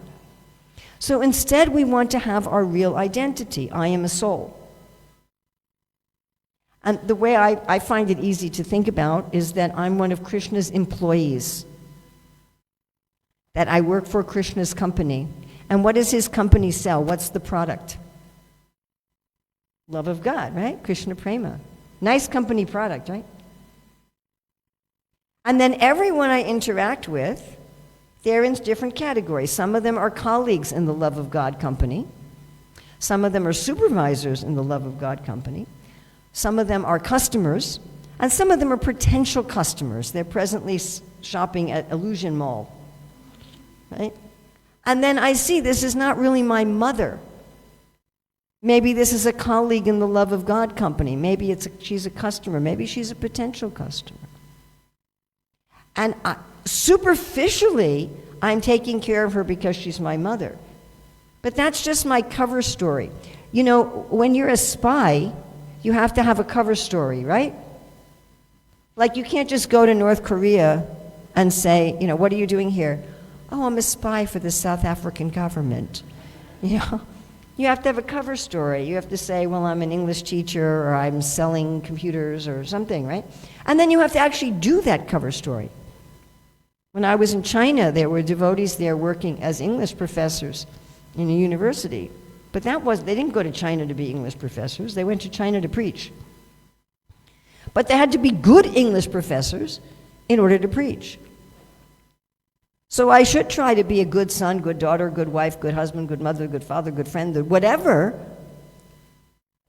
Not because that's my identity, but because that's part of my service. It's part of my service. And then one can work without attachment to the results. This is a running theme in the Bhagavad Gita. Since it's Gita Jayanti, you don't mind to talk a lot about the Bhagavad Gita today, right? This is a running theme in the Bhagavad Gita. Work without attachment to the results. Work without attachment to success or failure, happiness, distress, honor, dishonor, fame, infamy. What does this mean? This means if your husband doesn't like what you cooked, or if he does like what you cooked. If your mother does like, what you do for your career, or she doesn't like it. That's you no longer need that for your identity. I'm serving this person to please Krishna. I'm serving this person to make Krishna smile. And Krishna will smile by intention and effort. Krishna is not so concerned with the result. There's 5 factors of action. We're only one of them. We don't have control over the result. But I certainly don't have control over how other people feel about me. I definitely can. I can influence it, but I cannot control it. Correct? You can sacrifice your whole life for someone, and they can turn on you and hate you and stab you in the back. Does this happen? Yes, it definitely happens. Prabhupada always gives the example of Gandhi, how Gandhi worked so hard to please his countrymen, and then one of his countrymen killed him. So he wasn't able to please everybody. There was at least one person who wasn't pleased. Yes? So this is our first way of giving up pride. I'm not a good person. I'm not a rebel. I am simply Krishna's secret agent. We give everything for Krishna's pleasure. We're apparently working in the world generally as dharmic people. But we're doing this for the pleasure of Krishna, not for our pride, not for our false ego. Our actions don't look different superficially, but our motives and our consciousness have changed. And therefore, our experience of life has changed. Next thing is he says that see Lord Chaitanya, the son of Mother Sachi, as the same as Krishna, the son of Nanda Maharaj. So the son of Mother Sachi is the same as the son of Nanda. I have no idea why Raghunath Das Goswami is taking Lord Chaitanya's mother and Krishna's father. And Bhaktivinoda Thakur doesn't pick that up in his commentary. So there's a very interesting, and please, can I remember the verse number? I think it's 14. I think it's 8:14. Where Prabhupada says in the purport in the Bhagavad Gita that you can fix your mind on any form of the Lord, and he lists like Ram, Nrsimha, Varaha. And then in 1865, Srila Prabhupada says that we should only fix our mind on Krishna and not divert our attention to any of the other incarnations. Now, these two instructions are impossible to both do. You just cannot do that. You cannot say, well, I can fix my mind on Lord Nrsimhadev, but I'm not allowed to divert my attention to Nrsimhadev. Do you follow? If you take both of these instructions literally, they're in opposition. Even more interesting, in 1865, Prabhupada says that we should meditate on the form of Krishna who is present before Arjuna with flute and peacock feather. And I'm thinking, but Prabhupada, I don't know if Krishna was wearing a peacock feather on the battlefield, and he certainly wasn't playing his flute. And so it's an interesting statement from Srila Prabhupada. So how do we reconcile these two statements? And Prabhupada definitely had us worship other incarnations. He had us chant the prayers to Nrsimhadev after every kirtan. We observe the appearance of Nrsimhadev, we observe the appearance of Vamandev and Varaha, Balaram, and we certainly worship Lord Chaitanya. Arguably, you could take 1865 to say, not even Lord Chaitanya. That wasn't the form that was present before Arjuna on the battlefield, whether or not he had flute and peacock feather. So Raghunath Das Goswami is saying we should see Lord Chaitanya as Krishna. Now, Raghunath Das Goswami was very close to Chaitanya Mahaprabhu. He served under Swarup Damodar. He was known as the Raghunath of Swarup, and he was very intimately associated with Mahaprabhu. In fact, we owe the Madhya Lila and the Ancha Lila of the Chaitanya Charitamrita primarily to Raghunath Das Goswami, who met about 3 or 4 hours a day, every day, with Krishnadas Kaviraj to go over the diaries that he had kept. But he saw Lord Chaitanya Mahaprabhu, oh, there's Krishna. And similarly, we should see every incarnation like that. I mean, we might end up being a devotee of another incarnation. That's also, there are Ram Bhaktas in Chaitanya Mahaprabhu's movement. Some people might say, well, I'm not really into Krishna. That's fine. But even if we're totally Krishna Bhaktas, we see Nrsingadev and we're like, whoa, you're kind of angry today. Right? We see Krishna, we see there's Krishna. So Raghunath Das Goswami is mentioning Krishna, the son of Nandamarj. He's also mentioning Srimati Radharani. So this is the painting we commissioned for this verse. And in our book, in the back of the book, we have descriptions of all the, where we get these pictures from, where from the Shastras, from our acharyas. So one time Nandamarj had taken little Krishna out with herding the cows, and they had crossed the Yamuna. They were in Bandiravan, and a great storm arose. So Srimati Radharani was at that time also very young, but she manifested a grown-up form, a teenage form, and she appeared like a forest goddess, and she came to Nandamarj and said, I'll take care of your baby so you can take the cows home. Because Nandamarj was thinking with this storm, how am I going to manage how old is he? 2.5. So how am I going to manage my 2.5-year-old little Krishna and take care of the herd of cows? He's very well behaved, by the way. I don't know if he's always that well behaved, but at least right now he's very well behaved. So Nandamarj gave his little Krishna to Radharani, and he left with the cows. And then Krishna also manifested a teenage form. And Lord Brahma appeared and married them. This is where they have a marriage in Bandiravan. You'll see there's deities of Krishna putting kumkum in Srimati Radharani's hair at that temple. So this is the painting of this story. Now also in this verse he says that we should see the Guru as Mukunda Preshta, as the best friend of the Lord. So we're not getting attachment to Guru as God. And this is very important. This is something we could talk about probably for a few hours or even a few weeks. What is proper and improper ways of dealing with Guru? Just like we're told not to worship the demigods as independent gods. But you can worship the demigods as Guru. I mean, we're in the Sampradaya coming from Lord Brahma. He is our Guru. You can worship Lord Shiva as Guru, but not as God. So, of course, we sing every morning, Sakshad Hari Twena, Hari-nis, N-E-S-S. So just like if a police officer stops you, you show that police officer the respect that you show the whole government. If you go in the Department of Motor Vehicles to get your license, you're showing that clerk behind the desk, you're showing that clerk the respect that you show to the whole South African government. If you go into a country, you reach an immigration officer, you better show that immigration officer. My first time I went to Ireland, so I travel a lot, and my passport tends to fill up with stamps. So I don't want to run out of pages, or then you have to get a new passport. So I always ask the immigration officers, will you stamp it in a corner? You know, they'll stick like a stamp right in the middle, and you can't put any more stamps on the page. And the Ireland stamp is really big.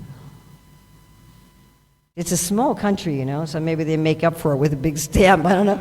So I'm at the immigration, and I said, you know, could you stamp in the corner? And the guy glared at me, and he said, you know, I don't have to stamp this at all. He said, I don't have to let you in. Oops. So you're dealing with some immigration officer. They did let me in, by the way. So far, I've never been refused entry. I've been refused visas by Russia twice. I was refused a visa, but I've never been refused entry. So one should deal with immigration officers like they're the whole government, because they actually have the power of the government behind them. Just like when Hiranyakashipu says to Prahlad, "Where do you get your power?" He says, "I get my power from God." He's just a little kid. He's just a little kid. He's just a 5-year-old kid. It's not that hard to hurt or kill a 5-year-old kid, I would imagine. They don't have much ability to fight back. And Hiranyakashipu couldn't kill him. He tried in so many ways to kill him. He tried to burn him, to poison him, to freeze him, to have him trampled. And it didn't work. Why? Because he had the power of God behind him. Bhagavatam said it's like he was in the lap of Govinda.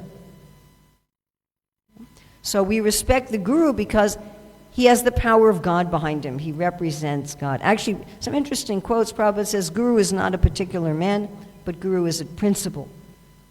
Guru is a truth.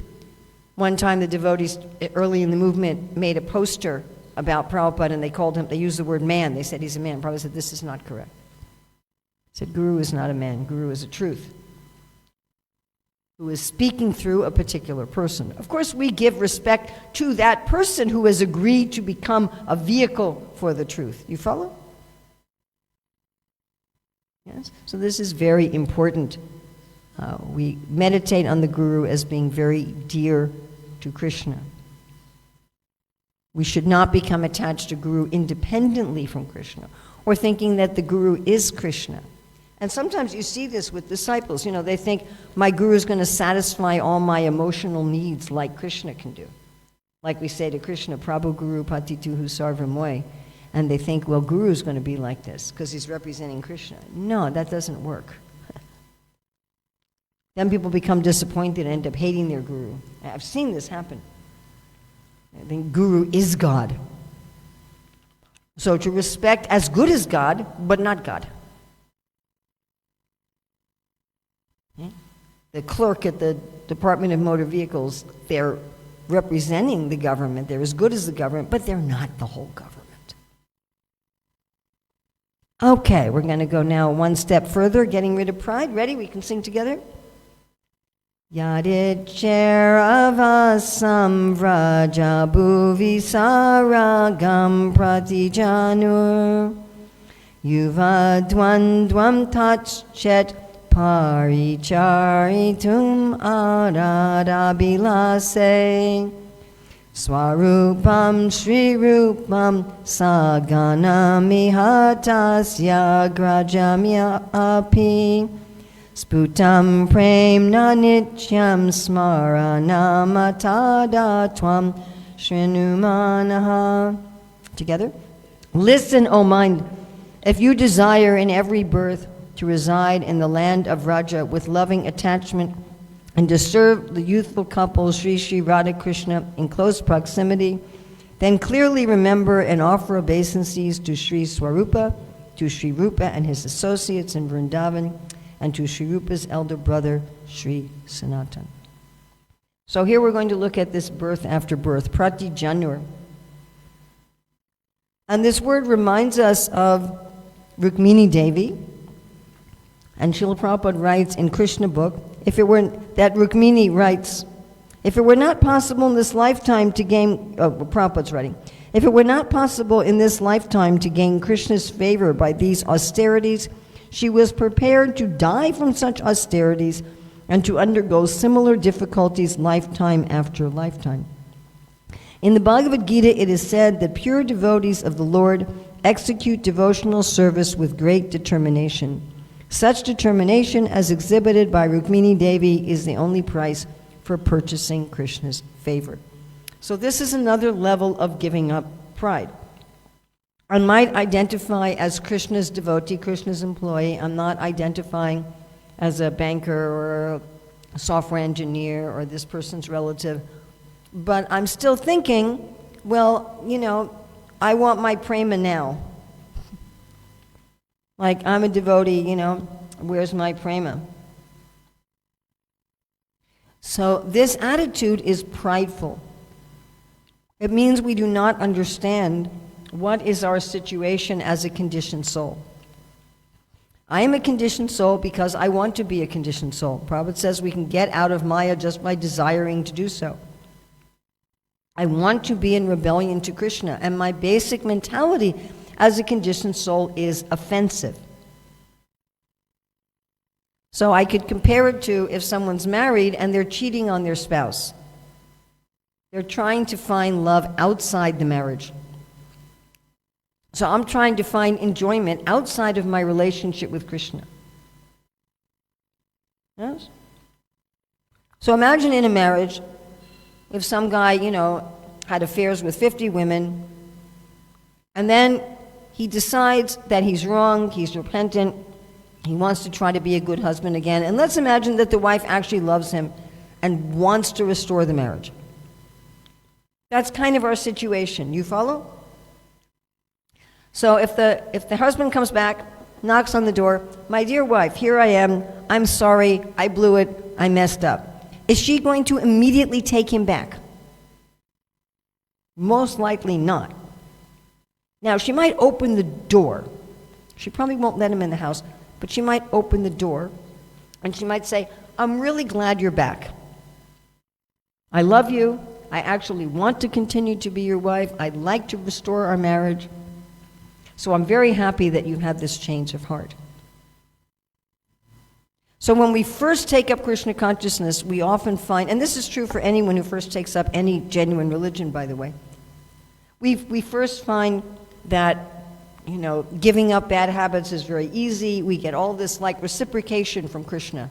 So this is like the lady opening the door and saying, "I'm so glad you've come." And then the woman's going to say, "You're going to have to show me that you're serious." And he might say, "Well, how can I do that? How can I demonstrate?" And maybe she even gives him a list. And so, "Well, this is the things that I'd like you to do that would show me that you're serious." So that's kind of what happens, right? The guru says, and our acharyas say, "Here's your list. These are the things that you should do to show that you actually want to restore your relationship with Krishna." So, let's say that this husband actually does the things on that list. Can he come back to the house and say, "Okay, here's the list you gave me. I did all of them. Let me in"? Would that work? That means he's lost the whole point. You follow? He's missed the whole point. What to speak of if he hasn't even done what's on the list? "Well, I did 7 out of 10. I did 7 out of 10 pretty well.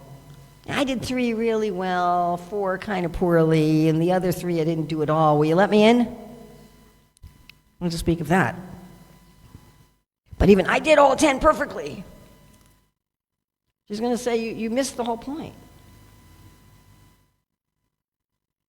Even if he follows everything on the list, he's got to wait outside the door until the wife wants to let him in. Now, let's put this the other way. Let's think about people who've offended us.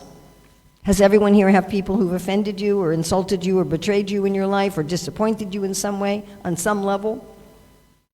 Maybe even if it was just a business, an airline, I don't know, whatever. Who decides whether or not you're going to restore the relationship? You do. If someone's lied to you or cheated you or stole from you or just not been there for you when you were counting on them, no matter how many times they apologize, no matter how much they do, it's up to you. It's not up to them. They can never demand. Am I correct? They can't say, "You have to give me our relationship back." Imagine that if you dealt with the business and they messed up on the order and then "You have to order from us again." You're like, "Well, no, I don't." "Well, we made it right, we refunded your money, so now you have to place your..." No, I don't. It's up to me. So it's up to Krishna when he takes us back. And this is another level of humility. It's really not up to me. It's up to Krishna. I am the offender. I don't have rights here. Krishna has the rights, I don't. Luckily for us, Krishna really wants us back. But this is the next level of pride. Then he says that we should follow Swarup, Damodar, Rupa, and Sanatan. And if you wonder why there's 4 people in this picture, we also put in Raghunath Das Goswami. And here we're showing, metaphorically, their books are like showering jewels of transcendence upon us, that we can take shelter of them through their books. Now here he's talking about that we should follow Rupa and Sanatan and Swarup Damodar in order to access the path of spontaneous devotion. So what's the difference between just regulative practice and spontaneous practice? So regulative practice is mostly motivated by fear.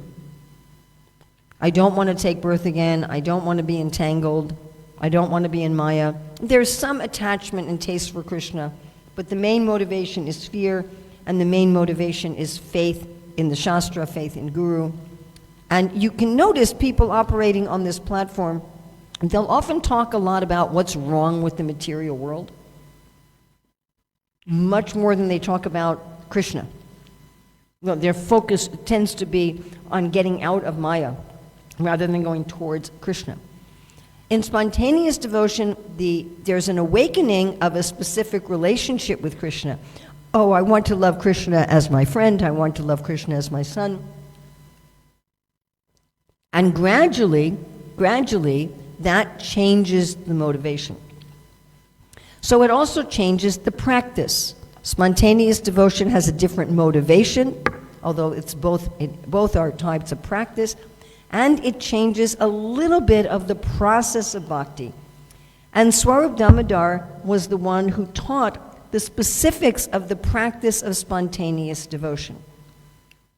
So this is explained nicely by Srila Bhaktivinoda Thakur, that he taught it in 2 different forms. He taught it as the external path to Vikeshwara Pandit, and as the internal path to Raghunath Das Goswami.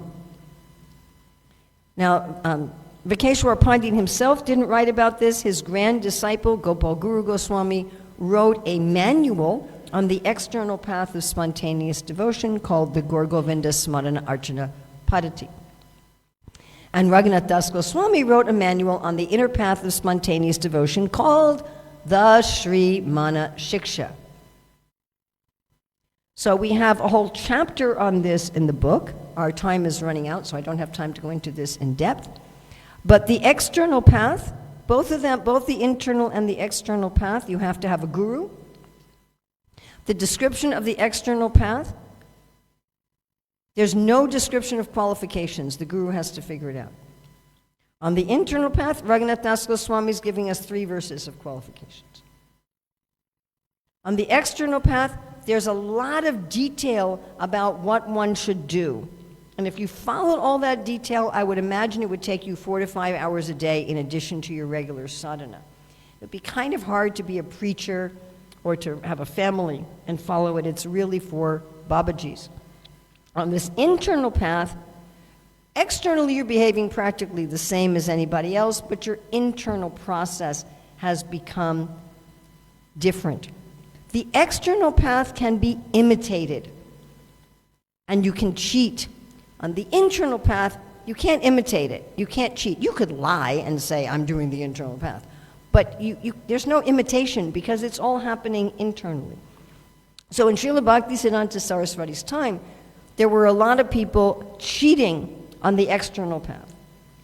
So he basically didn't teach or follow the external path, he followed the internal path, which caused the people, especially the cheaters, who were cheating on the external path, to say Srila Bhaktisiddhanta Saraswati is not teaching spontaneous devotion. And this criticism has come down to our Srila Prabhupada. This is the logo of the Gaudiya Math, designed by Srila Bhaktisiddhanta Saraswati himself.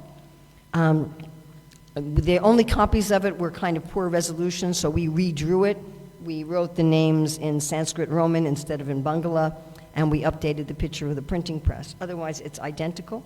This logo Srila Prabhupada put on the gates of our property in Mayapur, and you can see here that he has half is for Vidhi Marg and half is for Ragmarg. So Srila Bhaktisiddhanta Saraswati and our Srila Prabhupada most definitely taught the practice of raga, but they taught it according to Sri Manah-siksa. And on this path, externally, you're doing the same behaviors as in regulative practice, but internally, your relationship with Krishna is blossoming like an opening flower, according to your particular desire for service, which has to arise spontaneously. So that may be in Shantaras, like a tree or a bumblebee in Vrindavan, or in Dasyaras, following Raktak and Patrak, or in Sakyaras, following Sudam and Sridam and Ujjvala, in Vatsalya Ras, following Nanda, Yasoda, Rohini, or in Madhurya Ras, following Srimati Radharani and her friends. So in this verse, Raghunath Das Goswami says, Sa Raga, with Raga. So this painting is showing the beginning awakening of Raga. So therefore, Krishna and Balaram are kind of looking from behind. There's a lot of dust from the cow, so it's just beginning. It's not that clear. And here we have all the chief devotees in all of the 5 rasas. So I'd like you to keep in mind tomorrow when we get into the obstacles, that Raghunath Das Goswami is assuming that those obstacles we're going to be looking at the next 2 days are being faced by those who've already had an awakening of their relationship with Krishna. Ta-da!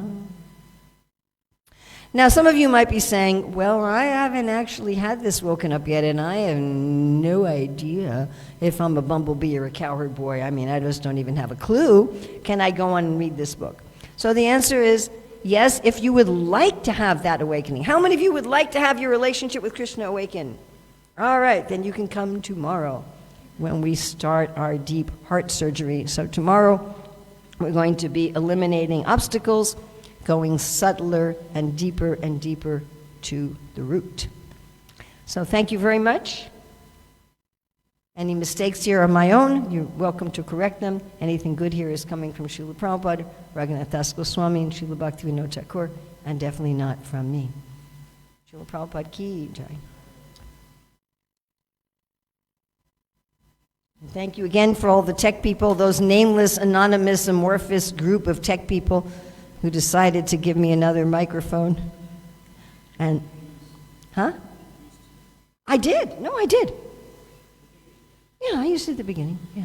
I don't do that much flip-charting stuff for second and third verse. I'll do quite a bit for the rest.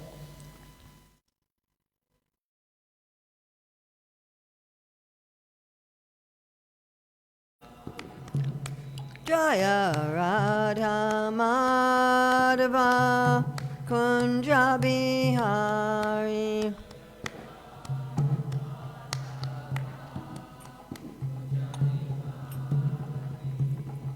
Gopi Jana Balabha Girivaradari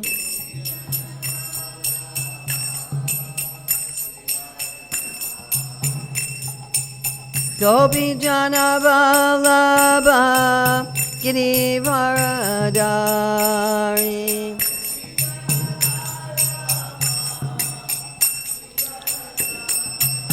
Yasodanandana Braja Janaranjana Yasodanandana Braja Janaranjana Yamuna Tiravanachari Yamuna Tiravanachari Jaya Radha Madhava Punjabi Hari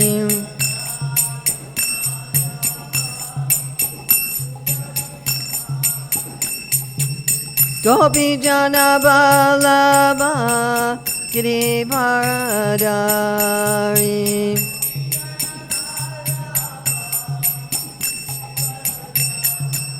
Yasodanandana Braja Janaranjana Yamuna Tiravanachari.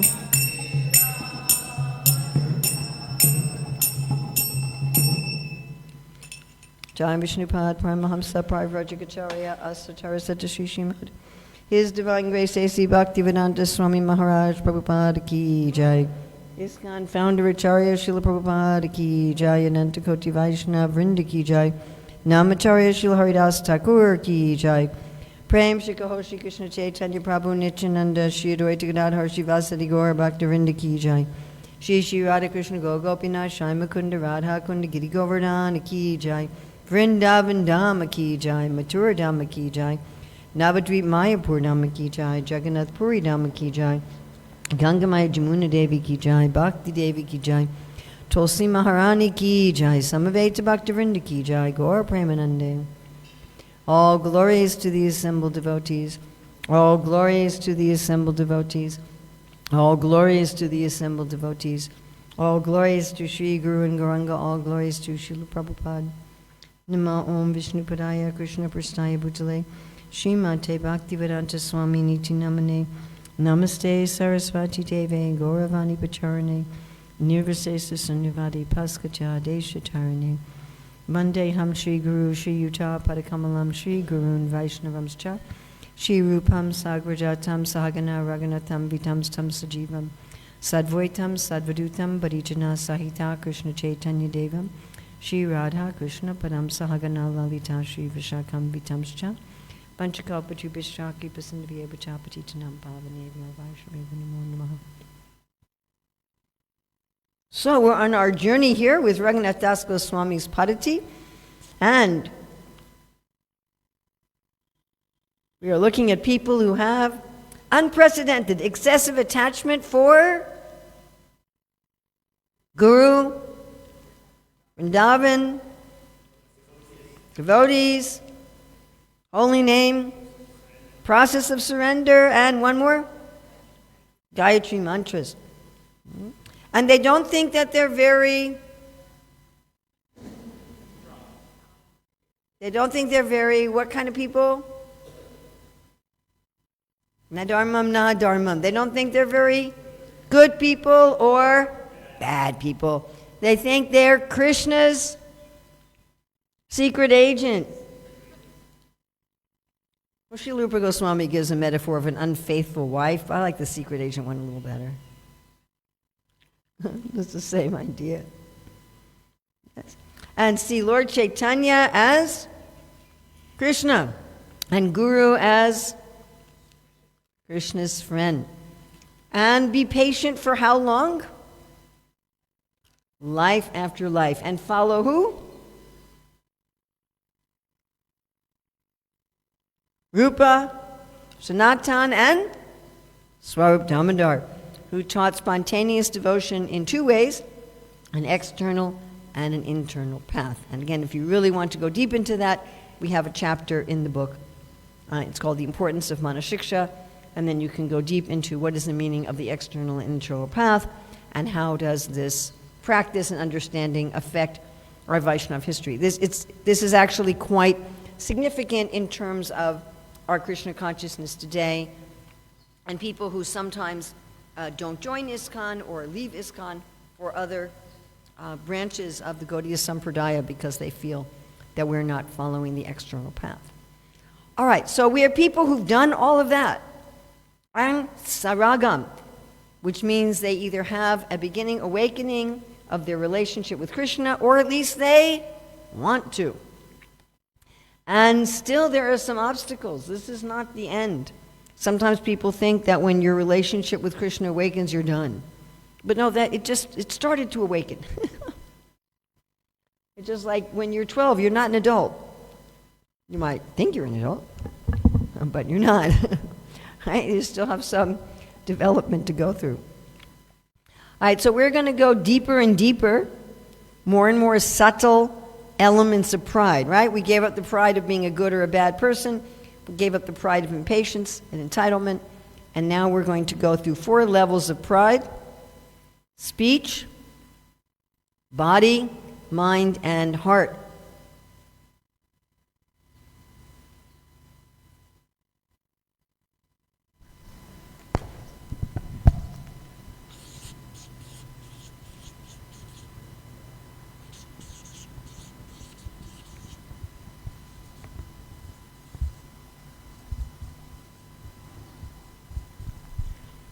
So today we're going to be doing speech and body, and tomorrow we're going to be doing mind and heart. And then on Monday, we are going to be free from pride. Woohoo!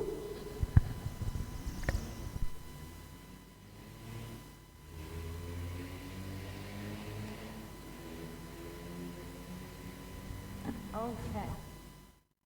So we're in verse 4. This is about speech, what we talk about, and also what we hear. So again, tune Jagannathastakam, don't change the last line, and we're all going to sing together. Asadvartavesya visrijamati sarvasvaharini katamuktivyagrana shrinu kila sarvatmagilani api twalakshmi patiratimi tovyomanayani Raje Radha Krishna Swa Ratimani Dao Tvam Bhajamanaha. Bless you, and bless you some more. So we're going to say the English again all together. O mind, abandon the prostitute of mundane talks who plunders all intelligence. Do not listen at all to the stories of the tigress named Mukti, liberation, who devours all souls. Moreover, also give up attachment to the husband of Lakshmi, Sri Narayana, who only leads one to Vaikuntha. Instead, here in Vraja, serve Sri Sri Radha Krishna, who give one the jewel of their own love. So this Manah-siksa is full of metaphors. That's also one distinction between the external and internal path. On the external path, everything's very direct and clear. On the inner path, things are explained more generally and often metaphorically. So talking and listening. So we know that sound is the beginning of creation. It's very nicely explained in the third canto of the Bhagavatam that the whole material creation comes from sound. And Prabhupada said also our entanglement in material creation comes from sound. It comes from the paravak, the fourth type of sound, the sound of the soul saying, I want to enjoy separately from Krishna. I want to enjoy separately from Krishna. And that manifests just like Krishna's sound of Om ends up manifesting the whole material creation, so our sound manifests our entanglement. Sound creates everything. Sound creates space, which then creates fire, that creates form, that creates water, that creates taste, that creates earth, that creates smell.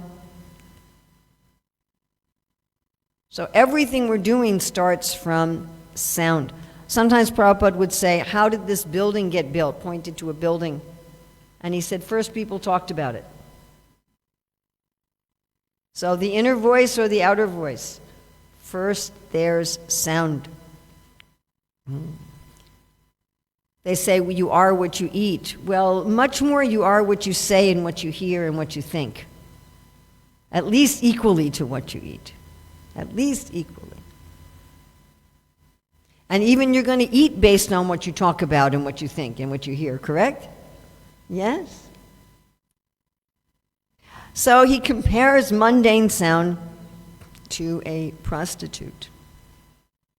So why does he give this metaphor?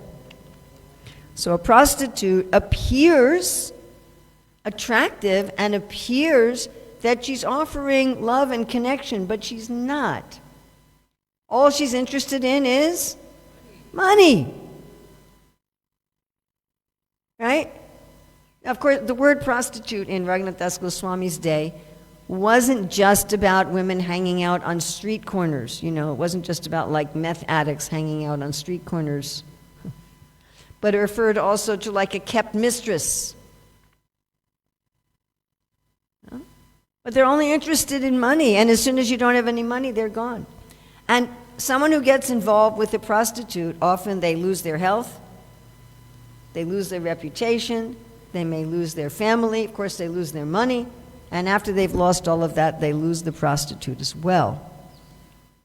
So what is she stealing here? She's taking the wealth, we show metaphorically, she's taking the treasure in the heart, the wealth of bhakti.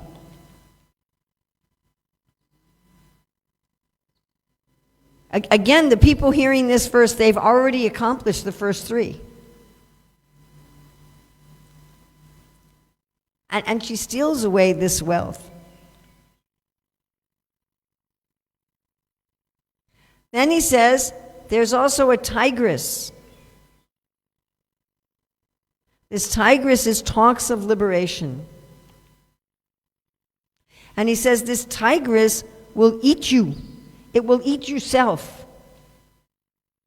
The prostitute will steal your wealth. The tigress will actually eat you. So liberation is very interesting because, like Prabhupada writes in the first canto, that freedom is the pivot. You actually can't have love of God unless you're free. Like Krishna says, Brahmabhuta prasanatmana sochatina kanchati samasarveshu bhuteshu mad bhaktim labhate param. Only from the platform of Brahmabhuta can you actually attain bhakti. Prabhupada will say, what's the difference between love and rape? One is forced, one is free. Like Ravana had this idea of forced love. He said, Sita, if you don't love me, I'll eat you for breakfast. That's not how love works. Yeah? So there has to be freedom. You have to be free to love. However, loving someone binds us to them. Just like in the marriage ceremony, we take the cloth and we tie it together.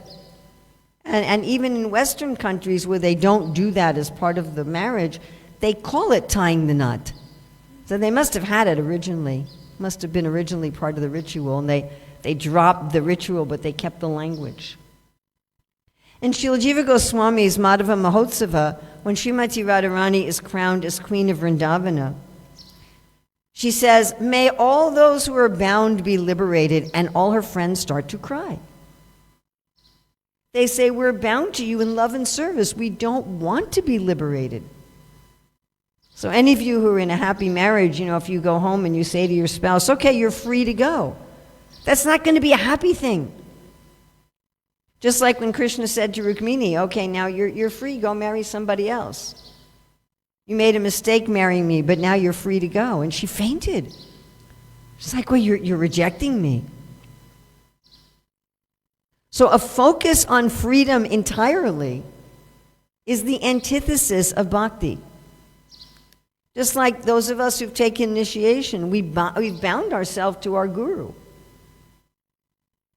I've promised you this. I remember once I was at a program and there were some people there who said, yeah, I tried out Krishna consciousness for a while, even took initiation, got a new name, and then I went on to something else. And I was just like, as one of my granddaughters would say, gobsmacked. I was like, how could you think like that? I'm going to take vows just like as a game, just to check it out. We bind ourselves voluntarily. Voluntarily. But absolute freedom is opposite to what we want. We want loving relationships. Srila Prabhupada will often say that the reason it says, Arunya Kachena, the reason it says that those who become Brahman realized may sometimes fall, is because they want loving relationships. And in Brahman realization, you don't have that. You have peace. There was a book when I was much younger called Be Here Now. That's Brahman, you're being, you're here, and you're now. You're just being. I'm just being here now. I mean, that's nice if you've had a really stressful day and you're just like, I'm just being here now, folks. But how long are you going to do that? How long are you going to just like float in the ocean or something, We want action. I remember when I was 16 and I was on a youth trip through Jasper Banff National Park in the Canadian Rockies. And we went to Lake Louise, which is a glacial lake. So it's completely pure water, very cold water also. It's a drop above freezing. And I took a boat out to an island in the lake. I was just there by myself, and I was sitting there meditating. And at first I thought, I could just stay here forever. And I'm like, no, actually I couldn't. I'd want to do things, I'd want friends, I'd want to eat nice food. I wouldn't just want to stay here forever. So I was visiting one devotee's house who had a book about this woman who had had a Brahman experience as a near-death experience. I read the second half of the book and ended up watching some videos about it. A very, very famous case, ethnic Indian woman in Singapore who before she got cancer, she was an impersonalist. She was a religious person, but she was an impersonalist. Anyway, she got some kind of cancer. And she ended up in the hospital, all of her organs were riddled with cancer. And it was just complete, full organ breakdown, even her skin, everything. And the reason she became very famous was this was very medically documented. So she's in the hospital, all the systems are shutting down, and she technically died. And she explained that when she died, she had an experience of being in the Brahman. Must have been a little Paramatma there. She talked about how when she was in that experience, that she was everyone and everyone was her. She didn't see any individual distinction between her and anyone else. She said she could understand what everybody was thinking and feeling. She was just like merged into the Brahman. Then she said she had this thought, what about my husband? She said, I chose to have an illusion of being separate so I could come back in my body and have a relationship with my husband. And I thought, wow, that's exactly what Prabhupada talks about. I mean, her case was very famous because when she came back to her body, within 2 weeks, she was completely 100% healed. No trace of any cancer. So because it was thoroughly medically documented, it really made it was a big deal. And I think she made millions of dollars from selling her book and so forth. But I thought it was very interesting. She has this experience of going into the Brahman, but she says, what about relationships? I read a similar account of a person who had a Brahman experience without dying. Well, he sort of half died, so I don't know if that's true. So he sort of died. He was given poison candy by a thief, and he was in the hospital. Anyway, he had a Brahman experience, which then persisted when he was functional again. But he said, I would rather have the illusion of separateness in order to have relationships. It's the same kind of thing. Now, talks of liberation, we might say, well, I don't talk about liberation. I don't talk about merging into the Brahman. Why is Raghunath Das Goswami talking about this to people who already have attachment to the process of surrendering to the divine couple of Raja and already have the awakening of Raga? Why is he even talking about this? Because it can be very subtle. Even if we're going, Kali Yuga is miserable, Dukalayam Shasvatam, Anityam Sukham, really lousy place, I'm so tired of suffering, I wish I could just go back to Godhead. But we're saying that in a mood of liberation, you follow? We're actually thinking, I just want to get free of suffering. I just want freedom. And this kind of talk, this kind of meditation is the antithesis of what we're trying to achieve in bhakti. In his commentary, Srila Bhaktivinoda Thakur says it's like a prisoner who thinks, well, the best way to get out of jail is by committing suicide. So this prostitute and this tigress are one way of representing bhukti and mukti, which Srila Rupa Goswami and Bhaktivinoda Thakur references this, talks about as two witches, this desire for bhukti and mukti, where we lose our intelligence. Now, interestingly enough, in this same verse, Srila Raghunath Das Goswami says, hey, you know what? Not only should you not talk about bhukti and mukti, but you shouldn't be meditating on and talking about Lakshmi Pati. Now, it's interesting that he calls Narayana Lakshmi Pati. You know, in Western countries, when I was a little girl, women were often identified completely by their husband's name. Like it was Mr. George Smith and Mrs. George Smith. It wasn't just like Mrs., Laura Smith. It was Mrs. George Smith. But we find in the Vedic literature that men are often referred to in terms of their wife. Like we have Advaitacharyas called Sitapati. Or your Lord here. What do you call the Lord here? Radhanath. Oh, imagine. All the feminists should be running to the Hare Krishna movement. So here he's calling Narayana Lakshmipati, the husband of Lakshmi. Mm-hmm. But why is he specifically using this? Srila Bhaktivinoda Thakur in his commentary, he says that those who want to go to Vaikuntha, they have some attachment to enjoying the Lord's opulences. With him,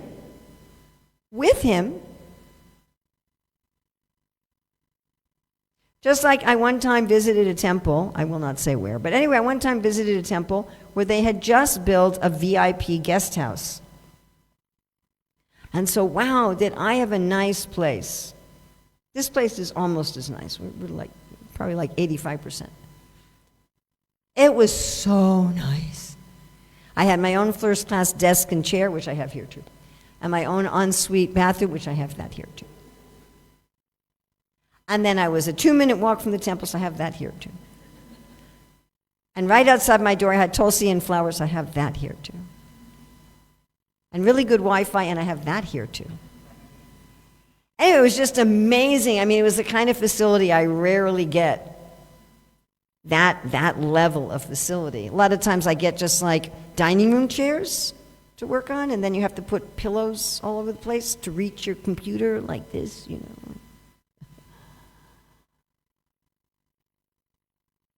So I actually had a desire, this is a difficult thing to admit, but anyway, I had a desire to return to that temple just so I could stay in that room. Well, not just so I could stay in that room, but that was part of it, you understand? I'm thinking, if I can go back there, then I can stay in that room again. Of course, it was very interesting. They invited me back there, and I was like, great, I can stay in that room. And then they said, well, actually, we decided now only sannyasis can stay there. We won't even let Grahasta GBC stay in there. And I'm like, oh, okay. I got bumped out of first class to, economy. I think it was... But this is the mood of people who want to go to Vaikuntha. They're thinking, if I get to go to Vaikuntha, I'll sit in the first class section. And it's with service to Narayan. It's not like a materialist who wants to steal the opulence for themselves. It's not like that. It's part, but this isn't true in Vrindavan. In Vrindavan, there's actually, in one sense, more opulence. The dust is wish-fulfilling. In one sense, rural opulence is a higher standard of opulence. Just like very rich people, they like to have a rural place, correct? Even if they have some big city place, they also have a country place. If they want to relax, they go to their country place. Like Krishna actually prefers, Jai Shri Radharanath, Jai Giriraj, Jai Gauranga Mahaprabhu. Krishna actually prefers, gunjaberry necklaces to diamond necklaces. He wears diamond necklaces in Vrindavan as well. One of my friends many years ago said, I have a friend who's very rich, and it's nice having a friend who's rich. He says, that way, when I visit him, I get to have a ride on his yacht.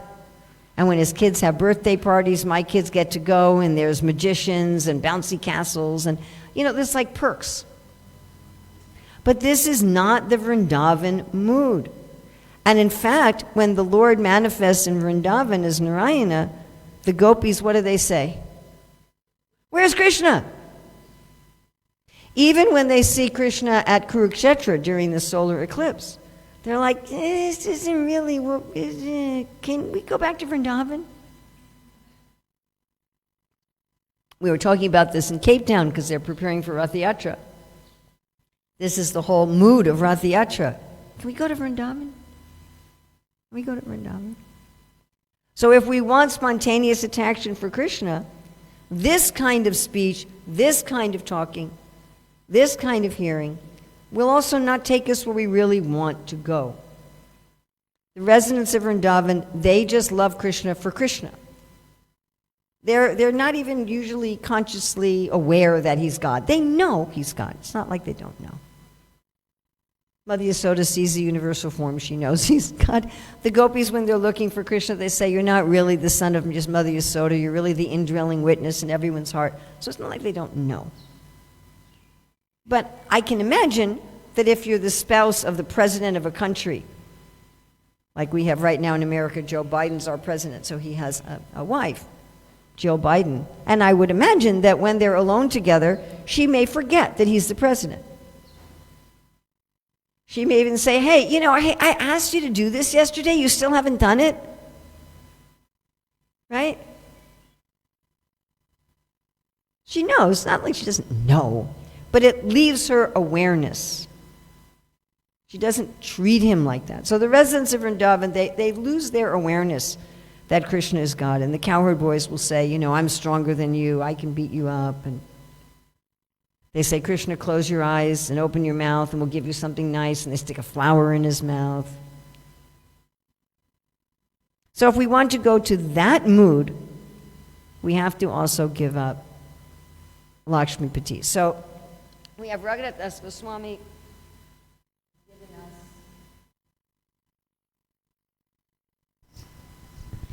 right? He's compared this to a what? What's his metaphors? Prostitute. And what else? Tigress. And he's also talked about Lakshmi Pati. Now, these are all a kind of pride in speech. Because we're looking at giving up pride. These are all a kind of pride of speech. Well, yeah, I have attachment to Guru and the mantras and the holy name and the holy places and the devotees and the process of surrender. And I'm following Rupa and Sanatan and Swarup Damodar. And I'm not attached to being a good person or a bad person. And I'm patient life after life. So I can talk about whatever I want. I can hear whatever I want. It's a kind of pride. I don't have to be careful of what I say and what I hear. So the solution to this is a jewel. So he says, if you want to solve this problem, you need to get a jewel.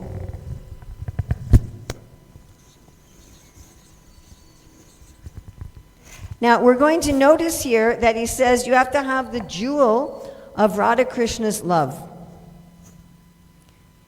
So I want you, this is our painting for this verse. I want you to just note, just make a little note. This is going to be Krishna devotees, as far as our solution. So he's saying you have to have the jewel of the love of Radha and Krishna. In other words, our speech has to have a mood of service. Our speech has to have a mood of service.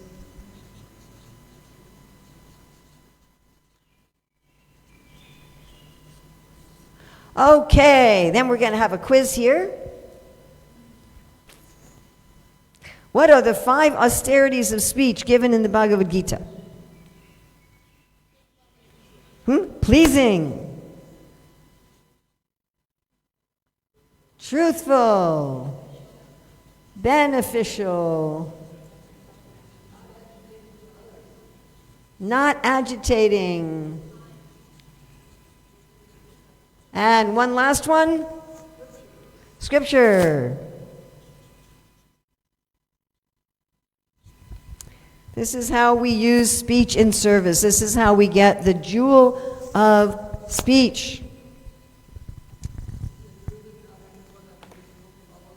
What? Is it true that not everyone on Facebook follows this? Yeah, I think so, yeah. The Rotary Club, they use the 5 austerities of speech? That's super cool. All right, of those 5,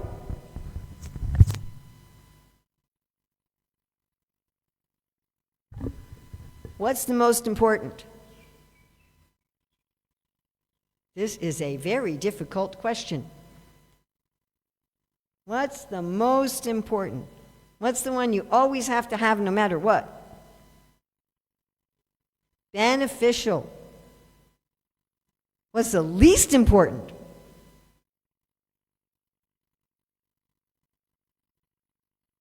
Pleasing. Yeah.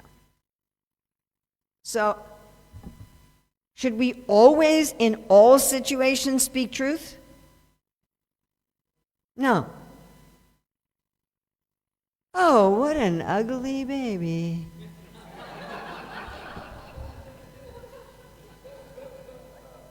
I once saw a really ugly baby. I mean, he had a nose like this. It looked like a piglet instead of a human baby.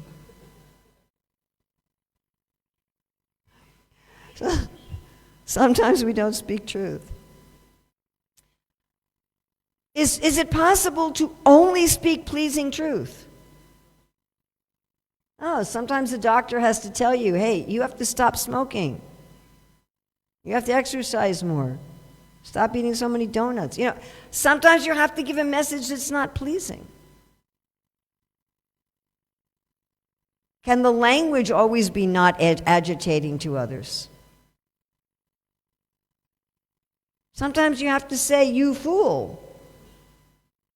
Hamsa, you fool. Sometimes you have to use agitating language. Does every single thing that come out of our mouth has to be Shastra? We need to put some petrol in the car. What sloka is that, please? You know, so the only one that has to always be there is beneficial. Beneficial means service, that I'm speaking and hearing in a way that's going to be a jewel of service.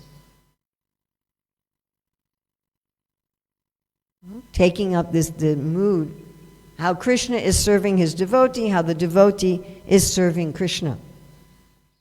There's this competition going on. Krishna wants to please the devotees want to please Krishna.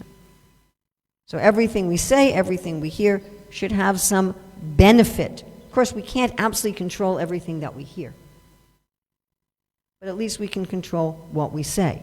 What we say should be beneficial to ourselves. It should benefit ourselves. It should benefit the people that we're speaking to. Then if we have this jewel of service, we will not have a problem with the prostitute, the tigress, or even talking about Lakshmi Pati. All right, so we have attachment to Guru, mantra, holy name, devotees, holy places, process of surrender. We see ourselves as Krishna's servant. Yes? We're patient life after life, following Swarup Damodar, and we have this jewel of service in speech. And we might think, whoo, now I'm there. I'm always talking about Krishna. Raghunath Das Goswami says, what about what you do? Okay, we can say this together. Asakchesta kasta pradavikata pashalibiriha prakamam kamadi prakata patapati vyatikarai gale badvahanyeham iti bakabidvartmapagane Kuru tvam putkaram avati sayata tvam manaita. English all together. Now I want you to notice, do you call them quotation marks or speech marks here? What do you call them?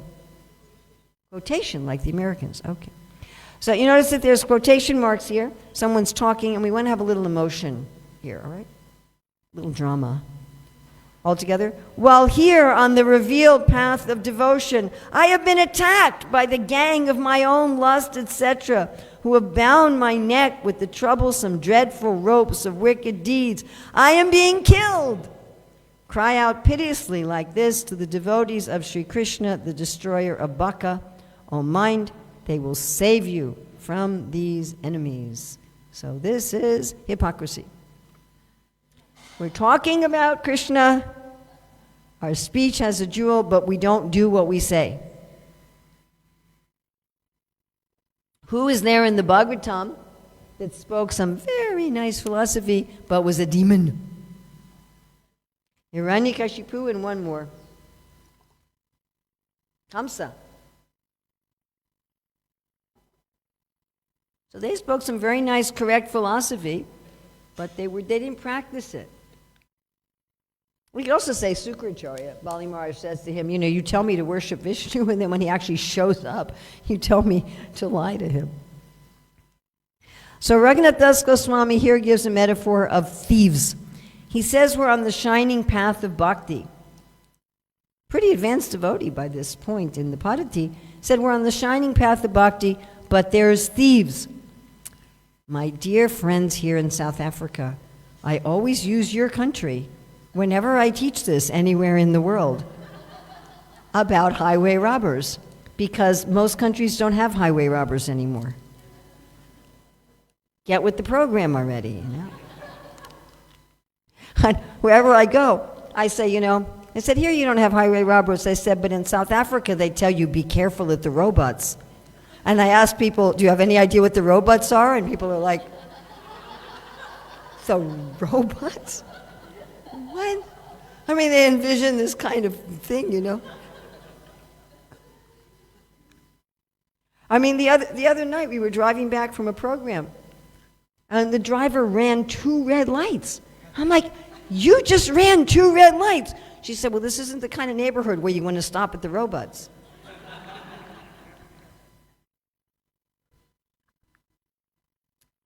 Now, what's very interesting is who the thieves are.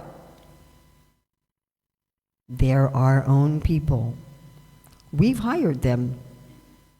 Imagine that. Imagine like you hire the workers here and their job is to steal from you. That's what it's like. Now I'd like for the gentleman to please excuse that my artist decided to portray them all as male. So we have lust, anger, envy, greed, illusion, and madness. This is our lust, our greed, our anger, our illusion. It's ours. Just like Arjuna asked Krishna, why do I do things that I don't want to do? I feel like I'm being forced to do things that I don't want to do. And what does Krishna says? It's your own lust. When I first read that when I was 17, I was at university, and that Arjuna's question was at the bottom of the right-hand page, and I read it, and I'm like, what? What is it? What is it? What is it? What is it? And I turned the page, it's your own lust. I went, oh. Kind of disappointing. You have some religions where they imagine that you have like an angel on one shoulder and a devil on the other, and the devil's going, eat that, say that, okay. And these thieves have ropes made out of wicked deeds. I don't know how well you can see on the screen, but there's actually wicked deeds. And they bound us around the neck like a dog on a leash. Come here. Right? And we're thinking, okay, I don't want to watch that. And we watch. I don't want to eat that. And we eat it. I don't want to do that. And we do it. Because we're being pulled by these thieves. It's actually like madness, isn't it? Like, I don't want to do this, and I'm doing it. So obviously there's a part of us that does want to do it. We're maintaining these thieves. that's pushing us to do this. Krishna in Bhagavad Gita used the words ahankara ashrita and kama ashrita. We actually take shelter of these thinking that they're going to help us in some way. We're actually thinking like that. That's it. We're thinking, if I didn't have any greed, then I wouldn't try to excel in my job. If I didn't have any lust, I wouldn't take care of my family. If I didn't have any anger, I wouldn't fight for righteousness. Like, really? You can't do it out of love? Like, you have to be a safe driver because you're scared? Can't you be a safe driver because you love yourself and your passengers and the other people? Aren't there other ways to be motivated to do the right thing? And these thieves, along with their ways of motivating us to do things, they have their dark side. They have their evil side, where they push us to violate our own principles, our own integrity, to go against what we know is right, what we say is right. So here he uses another allegory in the sense of Bakasura. So Bakasura was a crane. So a crane, they stand on one leg, and they're like a yogi deep in meditation, until along comes a fish. And then again, yogi. So this is the hypocrite. They look like a yogi until there's an opportunity for sense gratification. And Krishna kills this demon of Bakasura. Now here, Raghunath Das Goswami does not ask us to take shelter of Krishna, the killer of Baka. He asks us to take shelter of the devotees of Krishna, the killer of Baka. In other words, devotees who themselves are free from hypocrisy. People who are ahead of us. And Srila Bhaktivinoda Thakur in his commentary, this is our painting for this verse, he specifically has a prayer to the saintly devotees of the Lord, headed by Narada, Bhishma, and Arjuna. I offer my respectful obeisances. May they protect me on the shining path of bhakti.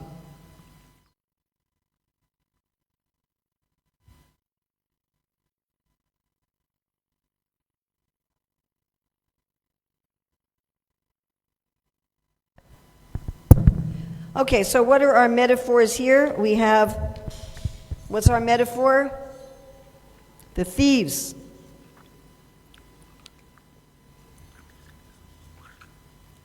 On the road. And what is our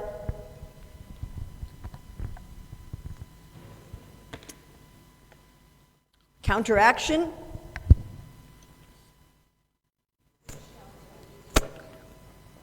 We call for the help of who?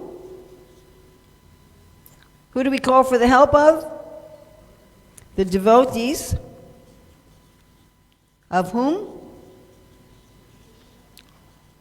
Specifically, Krishna, who is the killer of Baka.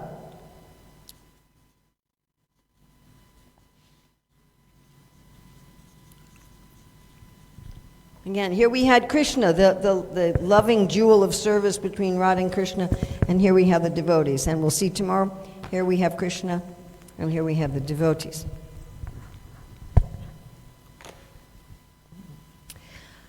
Does this require some humility to go to the devotees?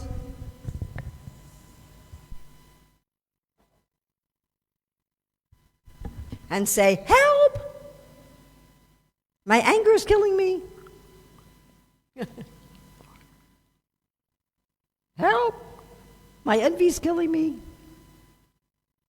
That requires some humility, doesn't it? Some giving up of pride. We like to present ourselves that I am doing everything perfectly. And when we call for the help of the devotees, of the killer of Baka, then the thieves will run away. So how do we get the help of these devotees? So here we've shown, like Rupa Raghunath with their books, and the pages of their books cutting the ropes. I'm sure we've all had experience. We read Prabhupada's books, we read the books of the Acharyas, and then we can give up bad habits. Yes, we all have that experience. You just hear from the great devotees, And some bad habit maybe that you were attached to for your whole life. It's just, it loses its attraction. It just fades away. And Srila Bhaktivinoda Thakur, he references Srila Rupa Goswami that says our heart should become like a crystal stone to reflect the qualities of the great devotees. And he gives the example of Prahlad, Narada, and Vyasadeva. Of course, doing this may also, there's the devotees of the killer Abaka releasing us from these ropes. I'd like us to just try to imagine right now. Let's just try to imagine that you wake up tomorrow morning and you notice you don't have any of these ropes around your neck anymore. You don't have any pushing or pulling or inclination to do the things that you know are not good for you. When you see them, you hear about them, you're in contact with them, you think about them, there's no draw that you feel free. Now, what does that feel like? What is that feeling?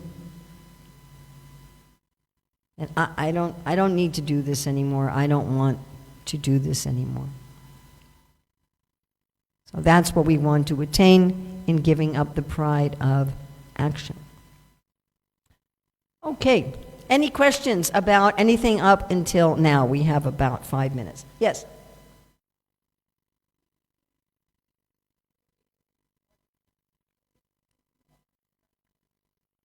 Those enemies are described in relation to the mind. That we will see tomorrow.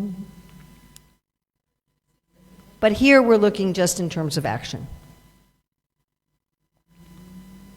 Here we're looking just in terms of behaviors. So these two levels of pride are very, they're obvious. A pride in speech is obvious not only to ourselves but to others. Both myself and others can tell if I'm speaking nonsense. The pride of what we do, it's also pride. Well, you know, like Prabhupada was making fun and he said, oh, I finished my 16 rounds, now I can do any damn thing. You know, this sort of pride. That may only be obvious to ourselves. And we might not advertise the ways that we behave being led around by these thieves. But the more subtle aspects we'll be dealing with tomorrow. Yeah.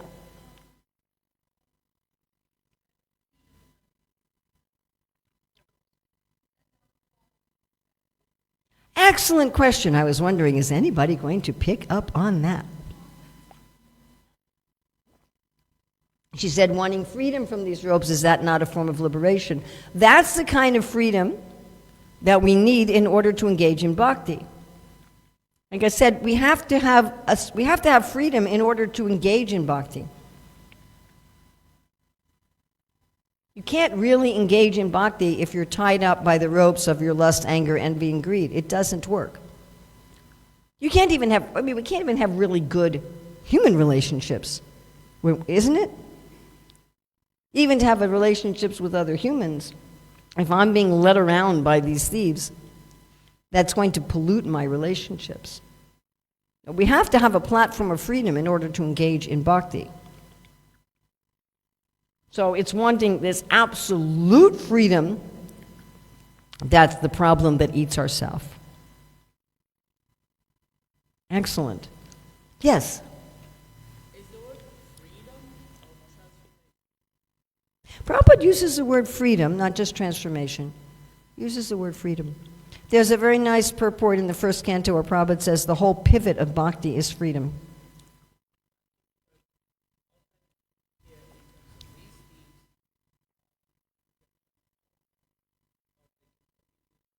Ooh, another excellent question. He said that we sometimes learn that we can transform them or that they can be used in bhakti. Yes, but you better make sure you're using the transcendent forms in bhakti and not the material forms in bhakti. So to understand how to use the transformed aspects of these in bhakti, you really need to study Bhakti Rasamrita Sindhu, where you study how all of the difficulties in this world, all of the emotions in this world, all the desires in this world have their original counterpart in transcendence. where they're based on love and service. They're not based on selfishness. But to try to use, the enemies and to use the gunas in service is not recommended at all. Just like it's just in the second chapter of the Bhagavad Gita, right in the beginning. And Bhagavad Gita is Prabhupada said, ABC. And we're looking second chapter of the Bhagavad Gita. Krishna says, Nistrigunya Bhavarjuna, be above the modes of nature. Krishna never, ever once says to Arjuna, why don't you use the gunas in fighting? Now it's interesting because Prabhupada says that Arjuna had to be angry. He said, well, you can't fight without anger. But anger is one of the 7 secondary rasas. And it has 3 possible objects, one of which are the enemies of the Lord. So Arjuna's fighting against the enemies of the Lord is a rasa. He's not using tamagun and rajagun.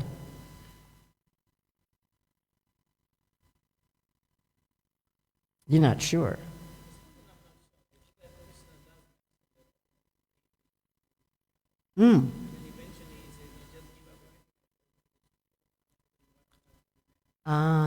Okay. So Krishna says, right? Trividam narakashedam dwaram nasanam atmana kama krodas tatal lobas tasmade twatwayam trajet.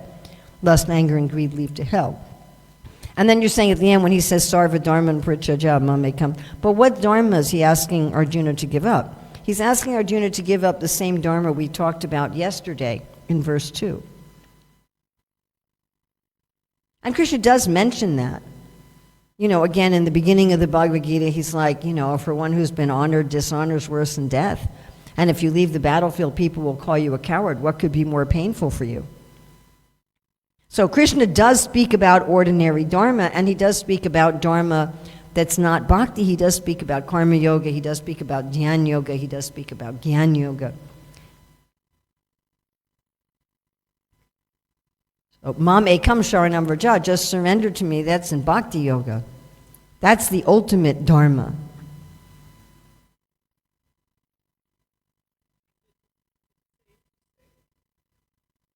These are very nice questions, aren't they? Yes. Is it safe to say when Arjuna has to surrender to Krishna, the acharyas put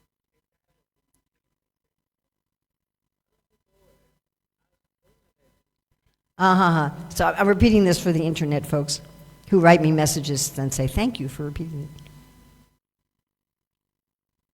So you're saying, well, our acharyas sometimes add dialogue, especially Vishwanath Chakravarti Thakur. That's like one of his things, That when Arjuna surrenders to Krishna, that Krishna is saying, why don't you ask someone else? Why don't you ask someone else? Okay, go ahead. So, what we are realizing often is that actually, the Holy Spirit is really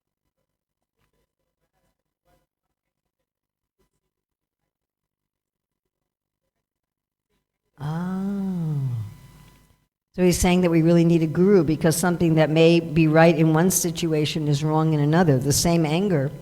It's not really the same anger, but it may look to us like that. The anger that Arjuna is using or the anger Balaram uses when he kills Rukmi or something, that's not the kind of anger of the people fighting in the Ukraine. Or the people yelling at the sports teams in the arena. Hey, you referee, that was the wrong call, you idiot. It's not the same. Or our anger, hey, that was my plate of prasadam over there. It's not. What do you mean, I'm not surrendered to Krishna? So it's not the same. One is coming from false ego, one is coming from false identity. One is trying to protect our false identity. One is trying to protect our pride. And the other is ecstatic. You can tell by the result. Let's just take anger. That's so easy. When we're under the grip of material anger, we can feel that we're polluted, right? You can actually feel it. But when you have spiritual anger, you feel purified. Yesterday, when I was giving the summary of Bhagavad Gita, I talked about that with 9.2. And that's a test. Rajavijja Rajaguyam Pavitram. Right? Pavitram, you feel purified. Susukam, you feel happy. Of course, some people can say they feel happy when they're materially angry. I really like rooting for my team and yelling at everybody else, and you know.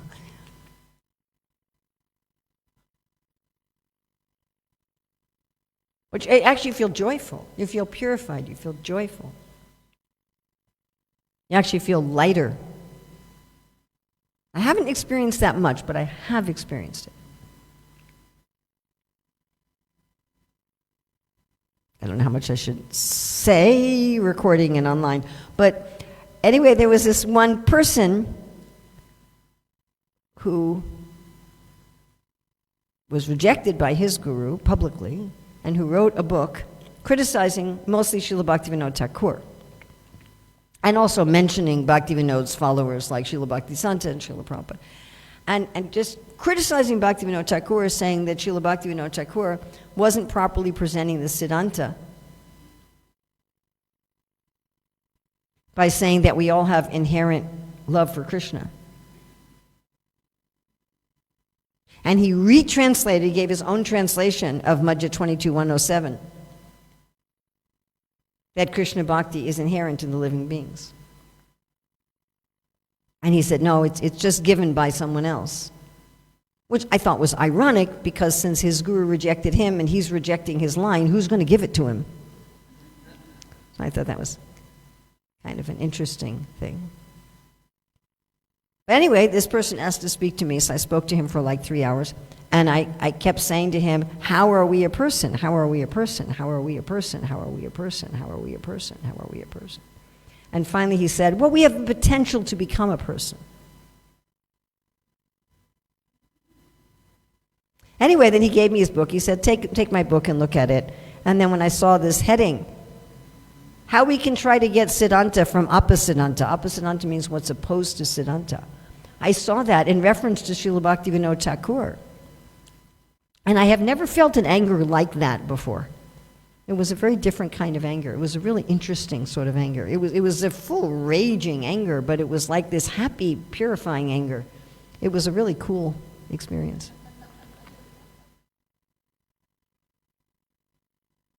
And recently at Radhakund, I went to Bhaktivinoda Thakur's place, and I was praying to him, because some people criticized me for being angry at him for this.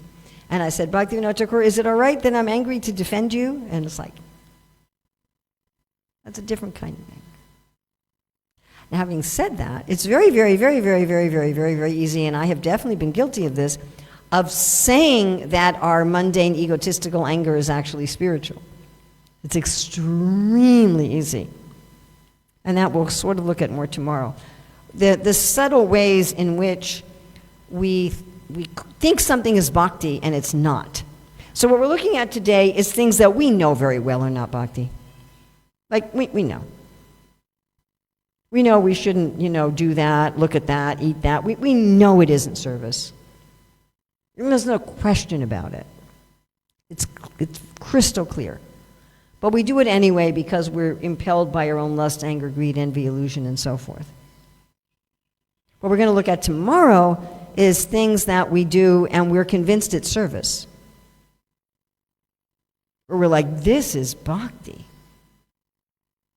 This is completely bhakti, and it's not. So what we're looking at tomorrow is much deeper and much more subtle, and it is 8:35. It's 8:35, so I think we'll wait for more questions and discussions until tomorrow. So thank you very much for your... She might forget. All right. What's your question? I just don't want to get in trouble,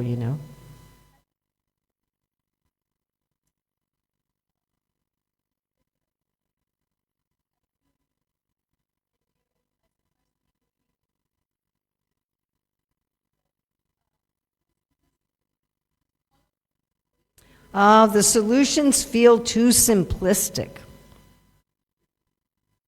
Good one. Well, in the Manah-siksa that we published, we have, of course, Srila Bhaktivinoda Thakur's commentary, his song commentary. We also have put in the commentaries of contemporary Vaishnavas. And the feedback that I get is that especially Bhaktivigyan Maharaj's commentary is very helpful, where he really gets into the psychology of this. So I have a limited time here to go into how it isn't really that, it both is and isn't that simplistic. But I would suggest you look at some of that's why we have a book this thick. I would suggest that you look into the commentaries as to, but it is both simple and difficult, isn't it? Isn't everything in bhakti like that? Just chant Hare Krishna, that's pretty simple. But it's not so simple. Just only eat food offered to Krishna, that's pretty simple. But again, it's not so simple. It's both simple and not so simple. What does Prabhupada say? Simple for the simple.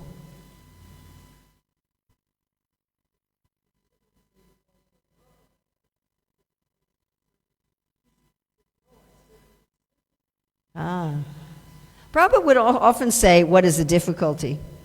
You know, it's not difficult. What is the difficulty? We had, Shruti Kirti wrote this book, What is the Difficulty?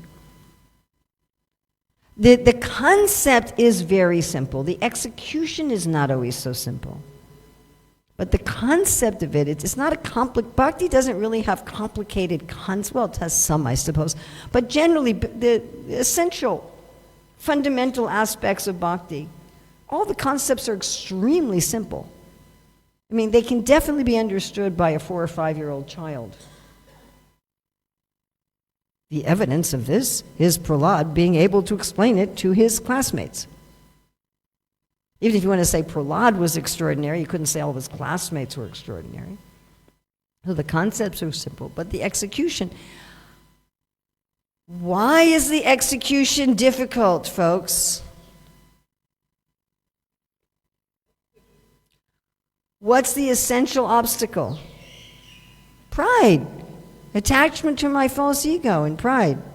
I'm attached to it, and that's what makes everything so difficult. That's what makes the execution difficult. And that's also a simple concept. That's not a complicated concept.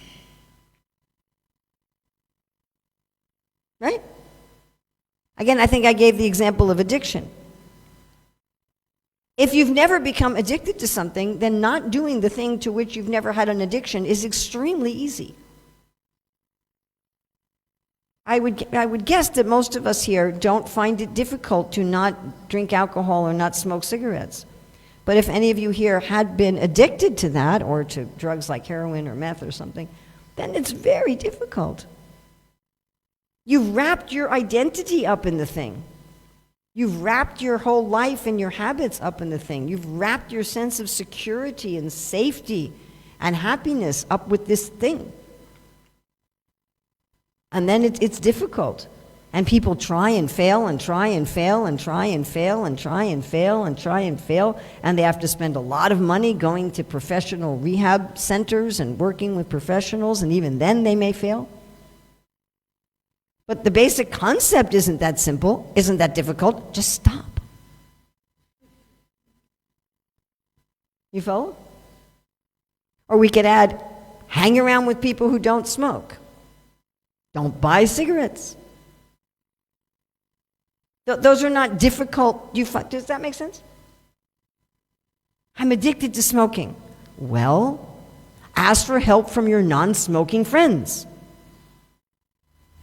Hang out with your non-smoking friends. Avoid places where you're likely to smoke. Don't buy cigarettes. Oh, I can't do it. Something like that. Sorry. All right, I really do have to stop. It's 8:40, and if I don't respect time, then I won't be invited back again. They'll say, we're not going to invite back that Urmila who goes over time. You'll vouch for me, huh? Okay. I'll quote you. No, we're stopping now. Thank you. Raghunath Das Goswami ki jai, Bhaktivinoda Thakur ki jai, Srila Prabhupada ki jai.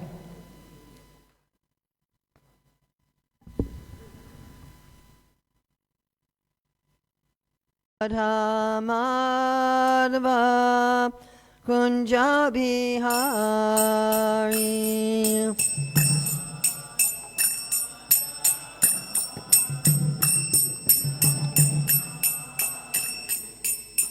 Gopi Jana Vallabha Girivaradari.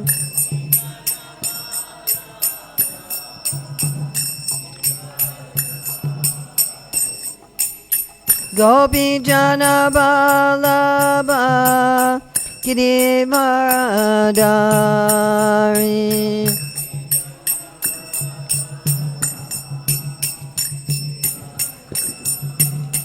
Yasodanandana Braja Jana Ranjana.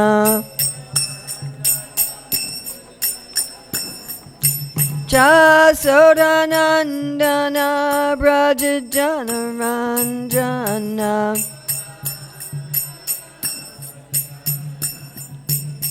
Yamuna Tira Vanachari.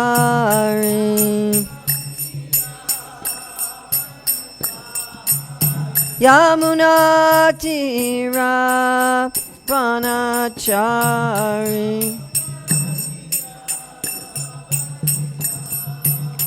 Jaya Radha Madhava Kunja Bihari.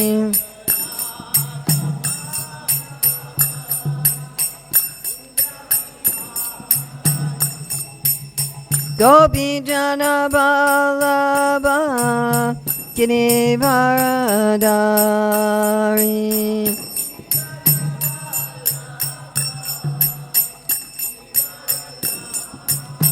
Yasodanandana Braja Jana Ranjana.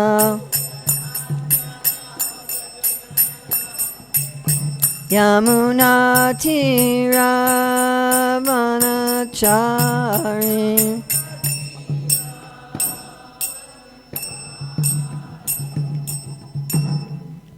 Nama Om Vishnupadaya Krishna Krishnaya Bhutale Srimate Bhaktivedanta Swami Niti Namane Namaste Saraswati Devi Gauravani Pacharane Nivasesa Sanyavadi Paskachade Satarane Vandeham Shri Guru Shri Yuta Padakamalam Shri Gurun Vaishnavamscha Shri Rupam Sagrajatam Sahagana Raghunatham Vitam Stam Sajivam Sadvoitam Sadvadutam Paditana Sahita Krishna Chaitanya Devam Shri Radha Krishna Padam Sahagana Lalita Shri Vishakam Vitamscha Vanchikalpachubhascha Kipasan Vyavatapatichanam Pavanebhyo Vaishnavebhyo Namo Namaha.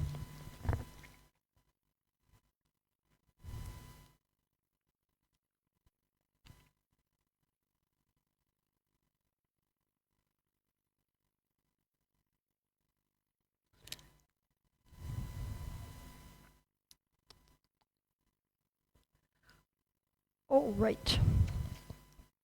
So following along with our Padati,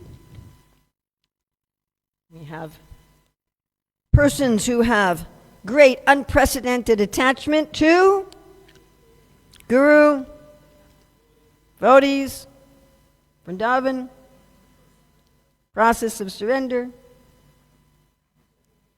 Gayatri Mantra's holy name. Yes. And they were given up the pride of being a very good person or the pride of being a bad person. They just see themselves as Krishna's secret agent, as Krishna's servant. And they see Mahaprabhu as Krishna and Guru as Krishna's good friend. And they're also very what? Patient. How long are they patient for? Life after life. Following Rupa, Sanatan, and Swarup Damodar. And having awakened some idea, some beginning impression of their specific relationship with Krishna or wanting to do so. And with that, dealing with deeper levels of pride. First, the pride of speech, which without looking at the flip chart is compared to, without looking at the flip chart, a prostitute and a tigress, and even attachment to Narayana, Lakshmipati. And how does one conquer the prostitute and the tigress of the pride of speech? By having a Having a, what do you have to have? A jewel. You've got to have a jewel. And what's this jewel? It's a jewel of speech. Speech that is what? Especially what? Beneficial. It's service. That one's speech is following the service mood of Radha and Krishna. Krishna is always trying to please Radharani. Radharani is always trying to please Krishna.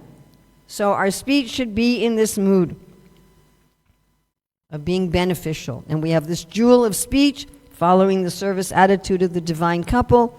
Then we're not going to be enchanted by the prostitute or the tigress or even Lakshmipati.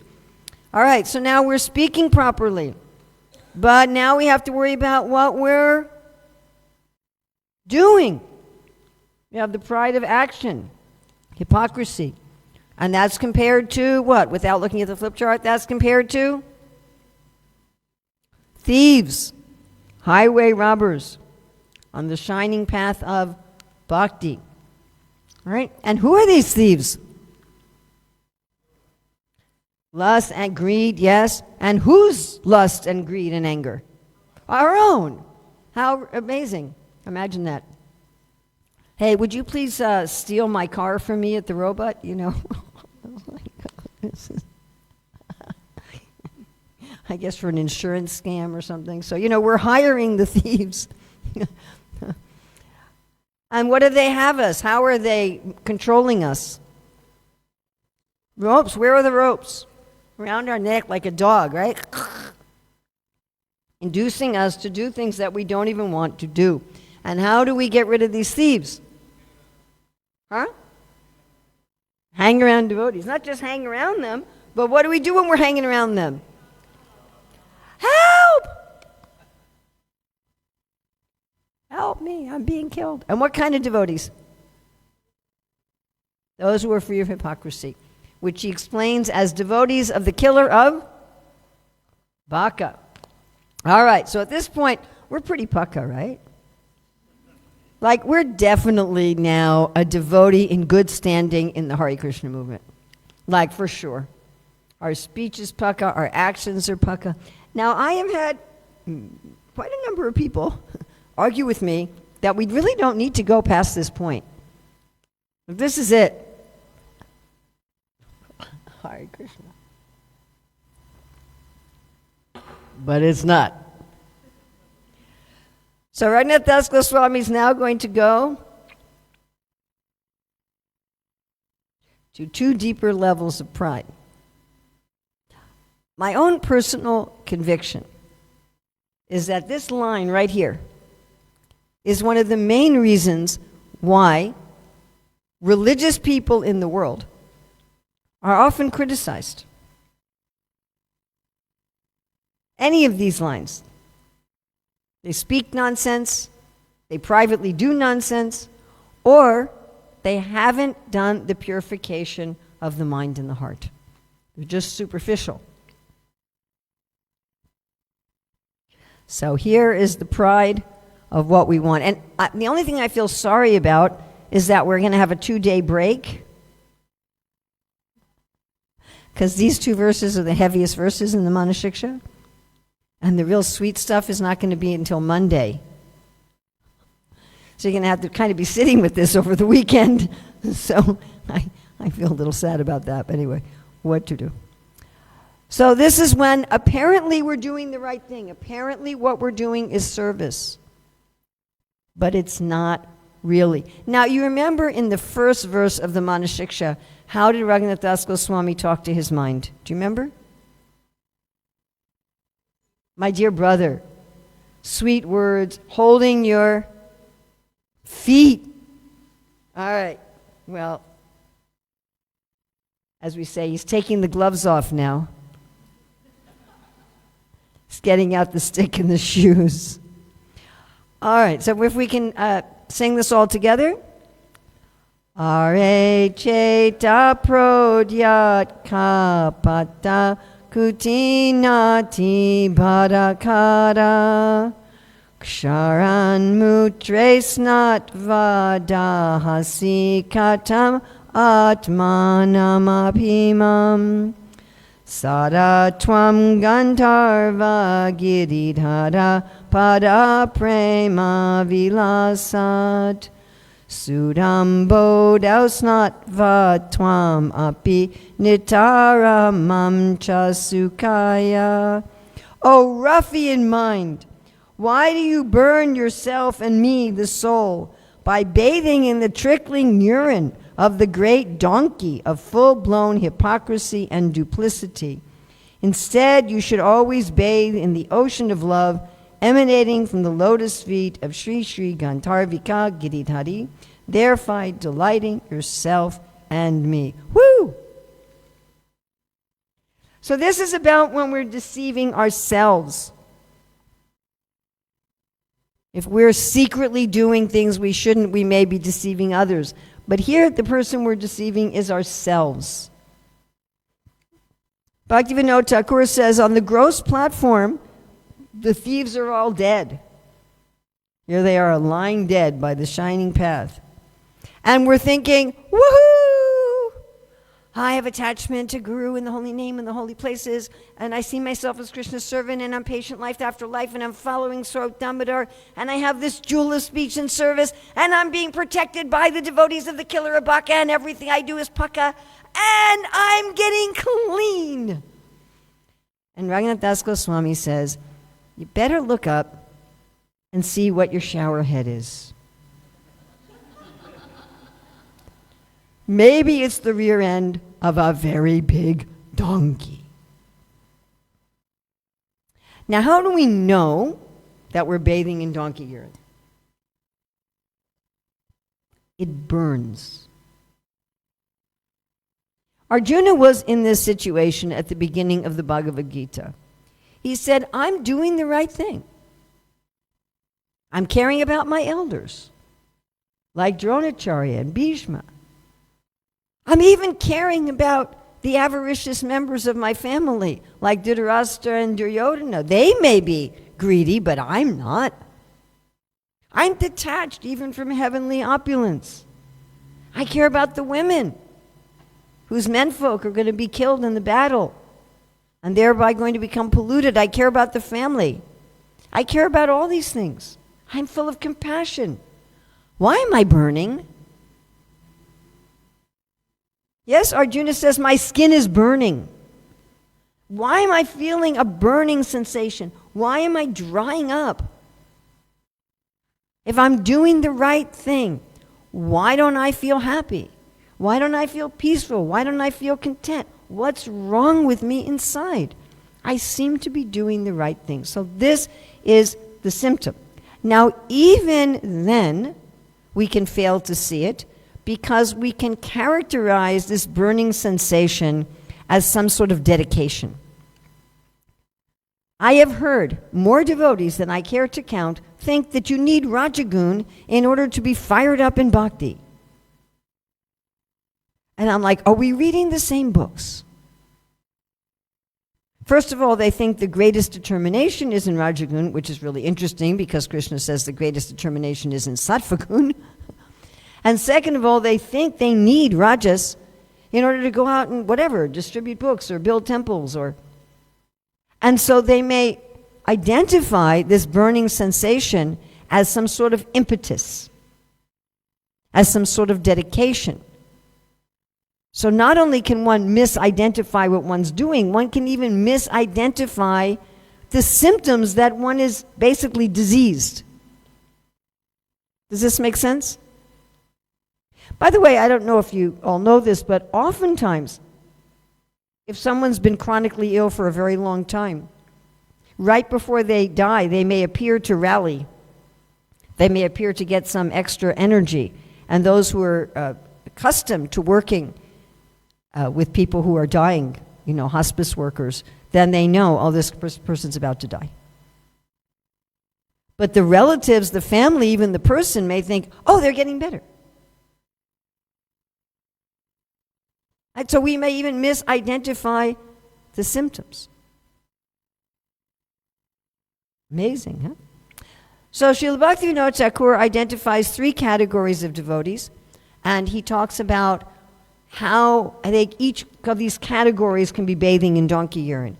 Now, I would just like to say that my own personal conviction is that I don't believe these three categories are absolute. In other words, the donkey urine baths of one category might also apply to other categories. That Srila Bhaktivinoda Thakur is not saying only these categories of devotees have this kind of donkey urine, but that this kind of donkey urine bath is more common in this type of devotee. So the first type he identifies is the Swanista Sadhaka. So these are householders who are full-time working like in a temple or for the mission. They don't have a job or a business. So we have shown, metaphorically, we've shown that Radha Krishna are supplying their necessities directly. You see that sometimes it's hard to try to convey this, in a picture. So he says they can bathe in donkey urine by wanting sense gratification on the pretext of offering food to the Lord. So instead of, with bhakti, they're offering with kama. But they're thinking, I'm offering food to the Lord.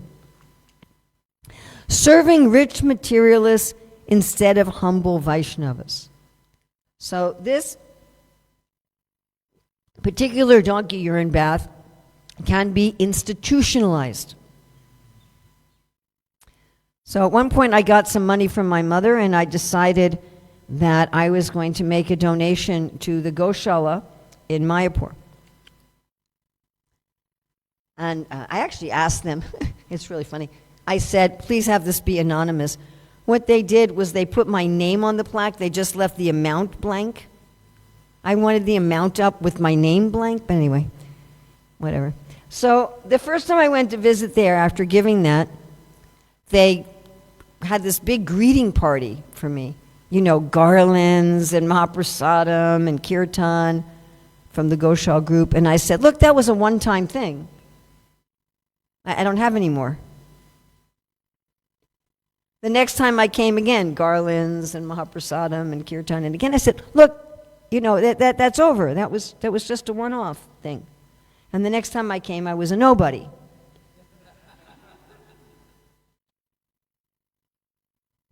There's a very nice gentleman, he passed away, Peter Burwash, who met Prabhupada many times. He was a very famous tennis player in Canada, wrote a number of books. He never took initiation because he asked Prabhupada, he said, I'm so busy I can't chant more than 8 rounds a day. Can you initiate me with 8? And Prabhupada said no. Prabhupada also told him to preach about vegetarianism, which is kind of a little aside, which is interesting. Anyway, he was a very, very famous person, very famous, very wealthy, and but not necessarily the kind of famous person that everybody would recognize. Do you follow? Like his face wasn't that recognizable. So he would regularly visit ISKCON temples and see how he would be received. And when the devotees just thought, oh, he's just some guest, they would generally ignore him. He would also have one of his daughters call temples and see how she was received on the phone, and then he would make a yearly report to the temples. Just some ordinary person calling. There's one other gentleman I know, he works now with ISKCON News, and he doesn't advertise his name because he's, in addition to being a Hare Krishna devotee, he's a Franciscan monk, and very, very famous in the Roman Catholic community. So he's authored many books. When he speaks, he regularly draws a crowd of 100,000 people. So he's kind of a closet Hare Krishna devotee.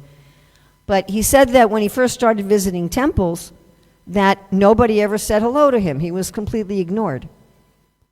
And he said the 5th time he visited a temple, he said it was in Alachua. He stayed overnight at the temple and went to Mangalartik. And again, nobody greeted him, nothing. And just as he was deciding, he said, I guess this movement is not for me. I thought that I wanted to take up Krishna consciousness, but I guess kind of forget it. And he was walking to leave the temple room, and then he said, my god sister Nanda, he said she crossed the gender divide. She went from the ladies' side up to him, and she said, can I help you? So we often think like that. I mean, obviously people who are rich and famous expect a special kind of treatment. And if they don't get a little special treatment, they'll actually be offended. I get that. But that doesn't mean that we should be ignoring the humble, simple devotees. So this concept, and we do this for service. Well, the rich, famous people, they're going to give a big donation. They're going to be effective in preaching. So we have to give them special attention. Fine, yes. But then when we're ignoring everyone, why do I have to care about everybody else? They don't have any money to give. They don't have any fame to give. Who's going to bother with them? Wanting to accumulate wealth and opulence. So this does particularly apply to the Swanista devotee.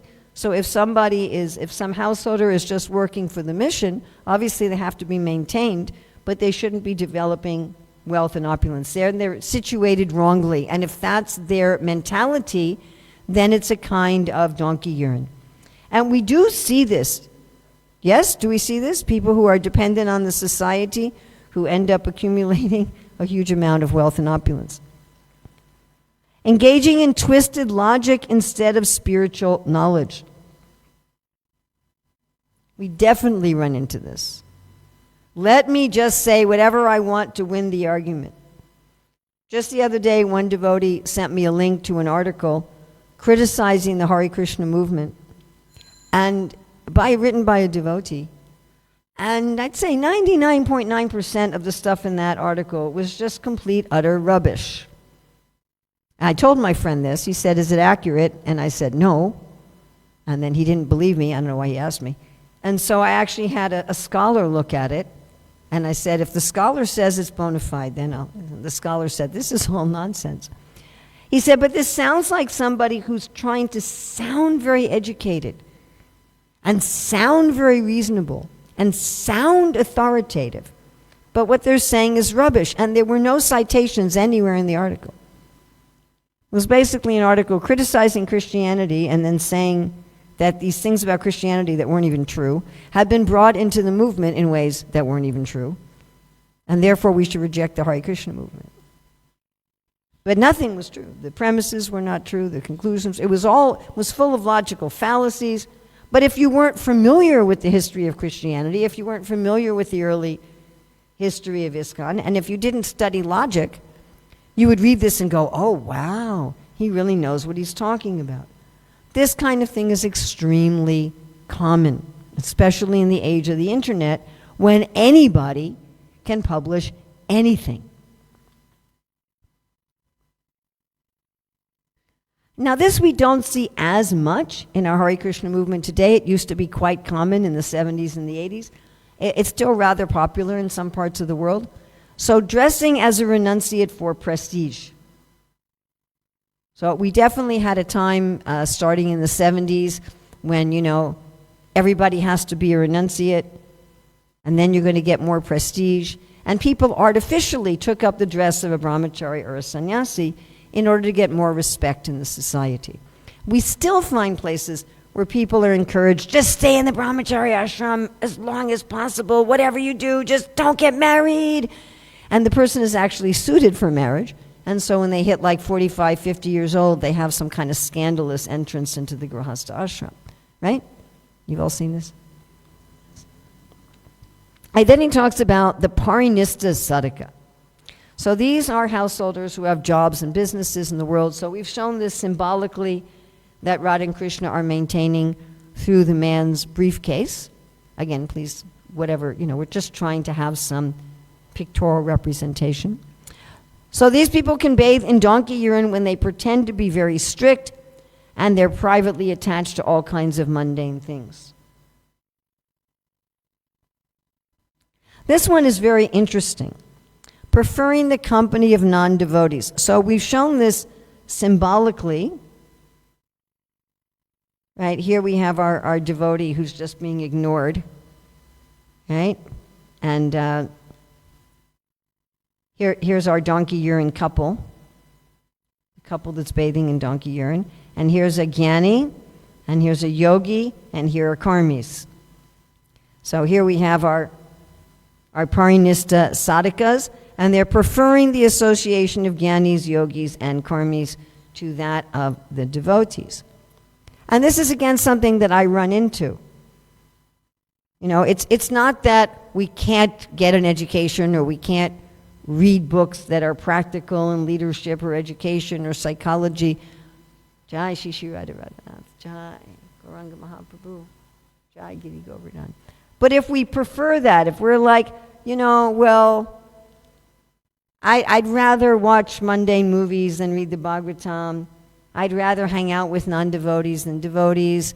You know, I'd rather read books on leadership than read the Bhagavad Gita. You know, if we're actually have this, but we're doing it in service. Well, I'm reading these things for service. I'm watching these things for service. I'm doing these things for service. I've already read the Bhagavatam so many times. Let me now do this for service. Again, I'm not saying we can't use these things for service. Just like we have this Jnana Karma Anavratam. Don't cover your bhakti with Jnana, Karma, and Yoga. It's not that we can't use Jnana, Karma, and Yoga, but if they start to cover our bhakti, we start to prefer them. People who start to teach that, you know, the real process of bhakti, you have to perform all these things from Astanga Yoga. Or you have to perform all these Jnana Yoga techniques. Or you have to be a pious person in the world, or else you can't do bhakti.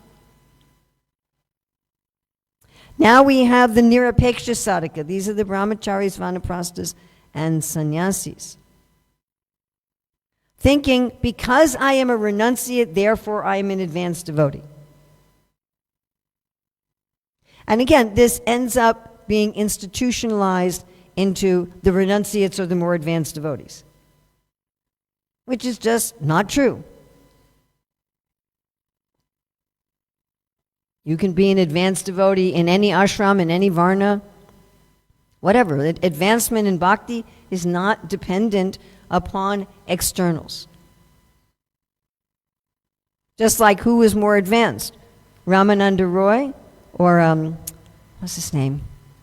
Ramchandra Puri. Who was a more advanced devotee? You know, it's not just the externals, but thinking like that. Oh, like I was working with this, you have such a nice Vanaprastha group here. It's not that, well, now that I'm a Vanaprastha, I'm so much more advanced in bhakti. You know, not like that. This what we definitely saw in the 70s in ISKCON and to some, also in the 80s. And it's still, the remnants of this are still existing in ISKCON, where the renunciates mistreat the householders. Thinking they're superior and actually mistreating them. So we've definitely gone through this. We still have remnants of this in our movement, you know, the way children have been treated, the way women have been treated, the way married men have been treated. And there's still parts of it there, especially in certain areas, in certain temples, in certain, you know, you'll find that the women, children, married men are not really treated very nicely. I mean, when we lived in the New York Temple in 1975, Gopal Krishna Maharaj was at that time a grihasta. He was married with a 2-year-old son. And the devotees there, they never would allow him to give class. And the brahmacharis, they would actually spit at the married men and the women. And they were giving, really, seriously, and they were giving Bhagavatam classes about how all the grihastas were dogs, and if you had children, you were really a dog. And it was just like, And then Gopal Krishna at that time worked in an advertising company, and he was the accounts he managed were Pepsi Cola and Clairol hair dye.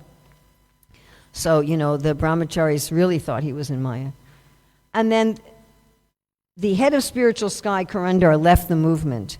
And Tamal Krishna Maharaj, who was in India, we only had one GBC in India. He was in India as the GBC for all of India. He convinced Prabhupada to let him come back to America and take out the bus parties, you know, where he would go in buses that were converted into temples and taking out men to do book distribution. So we had no GBC for India and no head of Spiritual Sky, and Prabhupada wrote a letter. He said Gopal Krishna is certainly qualified to either head Spiritual Sky or be GBC of India, but I don't want him to give up his job. And that was so shocking to the devotees that Prabhupada prioritized him working at, you know, doing advertisement for Pepsi Cola over being the GBC of India. And after that, they started letting him give class. course, Prabhupada did end up making him GBC of India. He really couldn't find anyone else that he felt was qualified. And so Prabhupada eventually did say, okay, yes, go be GBC of India. And unfortunately, his wife refused to go to India. She said, I'm not going to live in India. So he kept an apartment for her for like 2 years, and finally he took sannyas. But anyway, this kind of mood was prevalent in our movement at a certain point. And as I say, the effects of it are still felt. What? Who did? Oh, the Gaudiya Math. Yes, thank you, Prabhu. Yes, the Gaudiya Math did treat Prabhupada that way. Prabhupada talked about that, how when he was a grihasta, that the sannyasis and brahmacharis living in the temple, that they didn't treat him like he was really one of them. They treated him more like an outsider. He was paying for the temple, yes.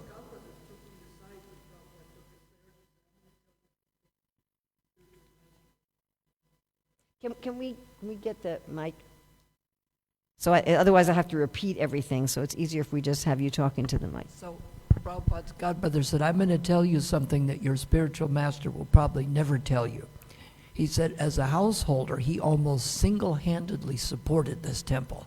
Not gave a donation, but more or less single-handedly supported it. And Prabhupada never mentioned that. He didn't write them and say, hey, I sent you money you need. He did ask for help, but he never said, hey, how much money did I give you guys? At least I should get 20% of that back. Never. Right. And Prabhupada, I wrote in one letter, he said, all I got was compression, depression, and repression. He said, but still I was never discouraged. And there was that time meeting with Srila Bhaktisiddhanta, right, where Srila Bhaktisiddhanta said, yes, he will do what is necessary later on.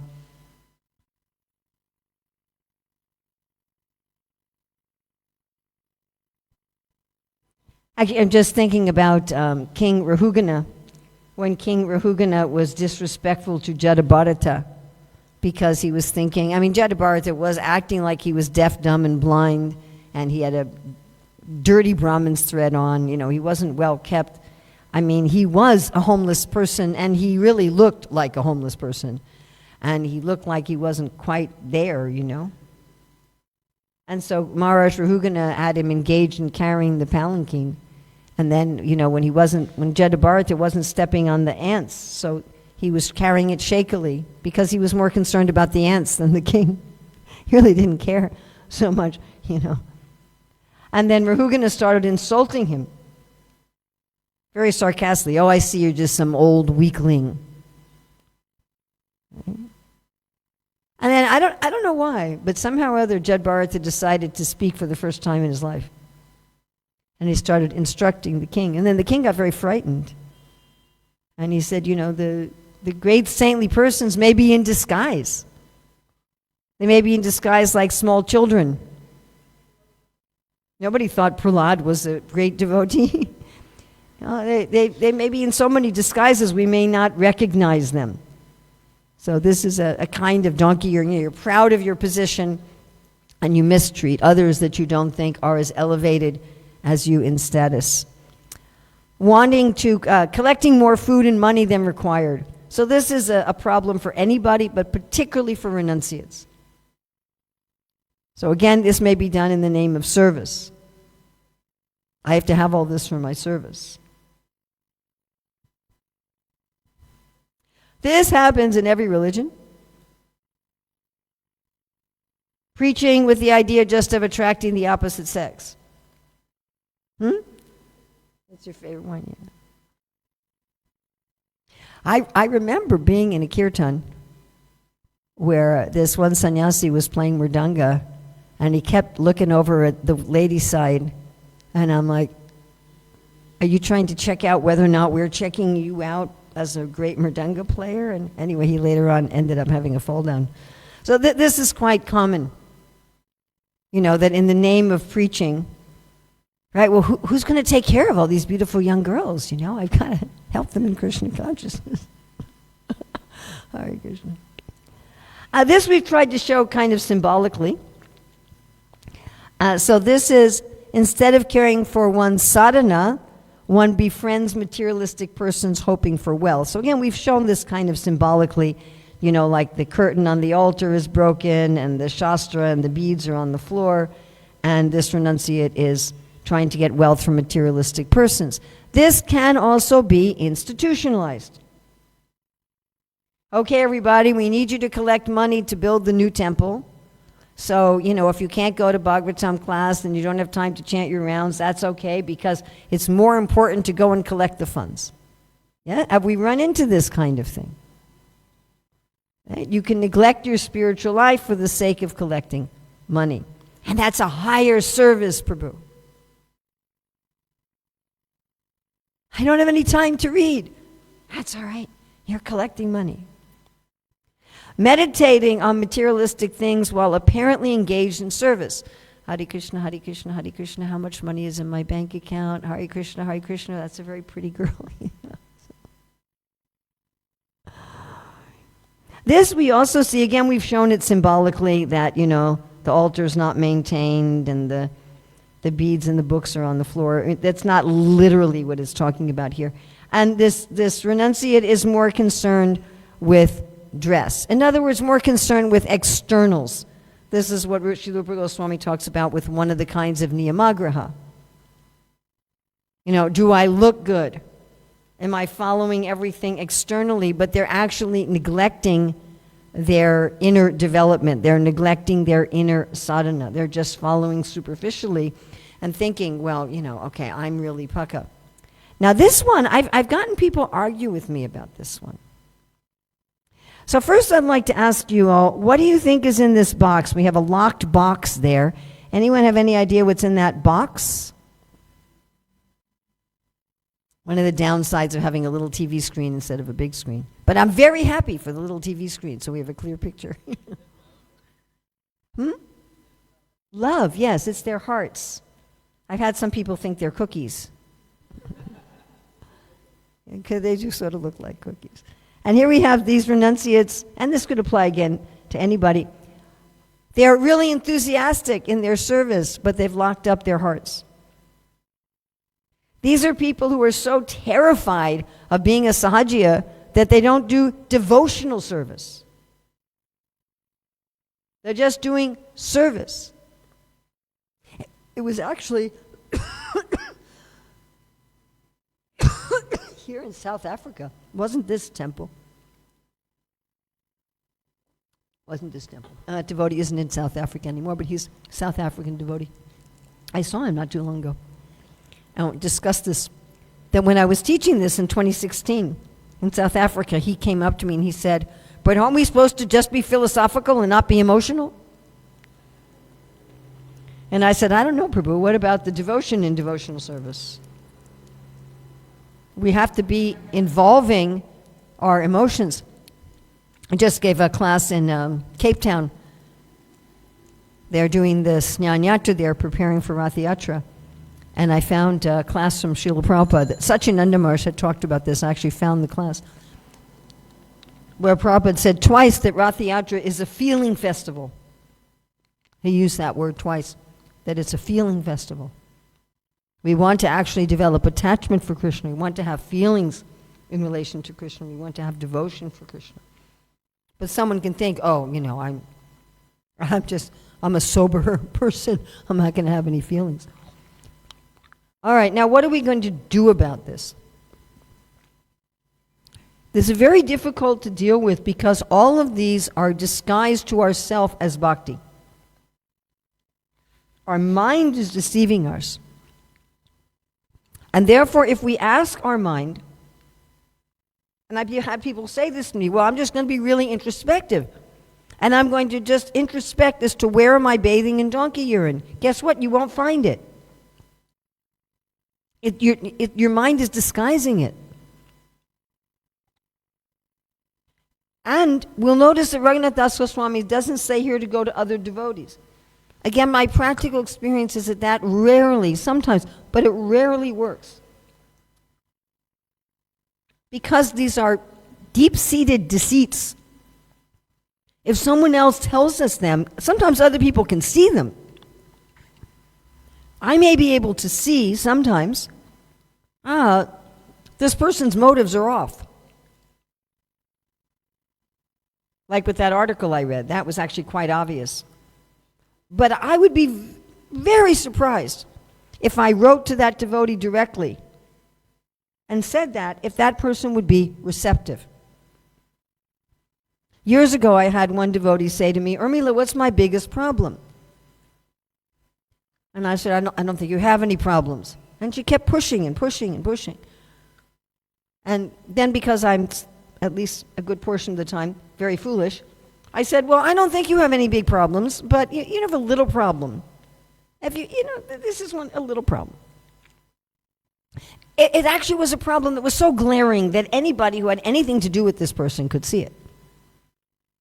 And just objectively, you could look at her life and see that this was her problem. And she had a complete meltdown. She didn't leave me alone for 3 weeks, emails and texts and phone calls, and anytime she'd see me, how dare you say this is a problem? So, going to other devotees is not usually going to solve this. A, they may not be able to see it, and B, we will not believe them, because we already have defenses around this. So what are we going to do? Raghunath Das Goswami says to bathe in the ocean of love at the lotus feet of Shri Gandharvika and Giridhari. Go directly to the Lord. Well, this is a close-up of our painting.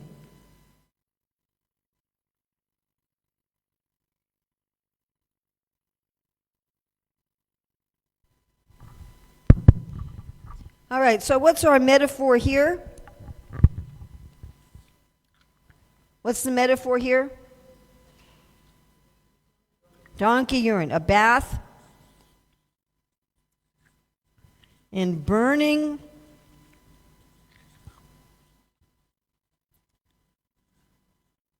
donkey urine. He says from a big donkey.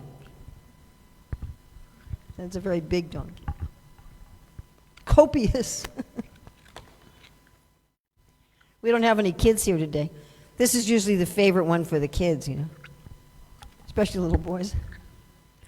All right, so what he says, we should bathe in the ocean of love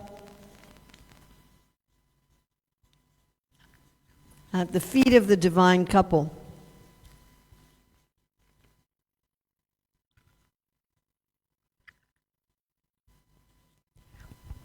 By the way, Srila Bhaktivinoda Thakur, as I mentioned, he has a song commentary for each of these verses.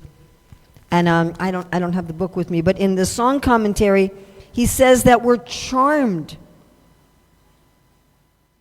We're actually charmed by this behavior, that we're identifying as bhakti, but actually it's something else.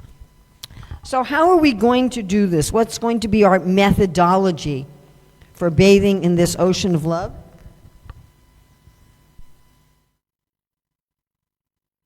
So if we analyze the Bhagavad Gita, because I started out with talking about that, right? Where Arjuna says, I'm doing everything right, but I'm burning, I'm drying up, what's going on? So first thing he does is he approaches Krishna. Krishna, I want to be your disciple. So first thing, we actually go to the Lord and we say, I don't know why I'm burning. I think I'm doing everything right. I look at my life and obviously there's some little things I'm doing wrong here and there, but overall, I really think I'm doing things right. And I just don't know why I'm not experiencing this peace and joy internally. Why am I burning? Help me. Now, this help me has to be sincere, my dear friends. So I would say, becoming a disciple of the Lord, it's like you've got to say, show me the truth. I'm going to believe what you show me, and I'm going to act on it.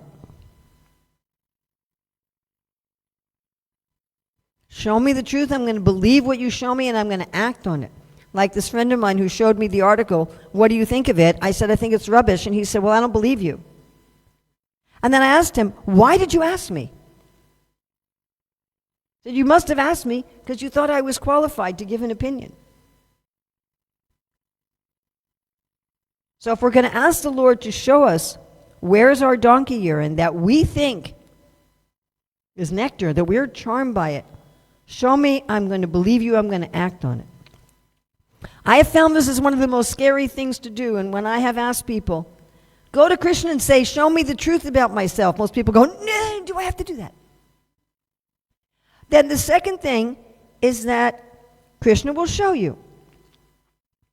He has the whole Bhagavad Gita where he shows Arjuna, and he shows him, here's me, and here's Maya, right? Does Krishna show both in the Bhagavad Gita?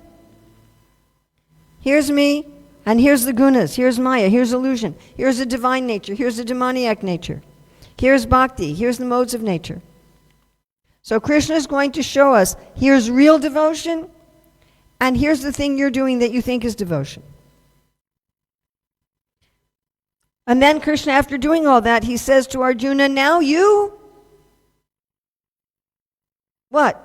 Very end, 18th chapter, very end, 18th chapter. Krishna says, now you, and do liberate and do as you wish. I met one elderly Indian man who told me, I read the Bhagavad Gita every day, and there's one favorite verse of mine, I always follow it, where Krishna said, do whatever you want.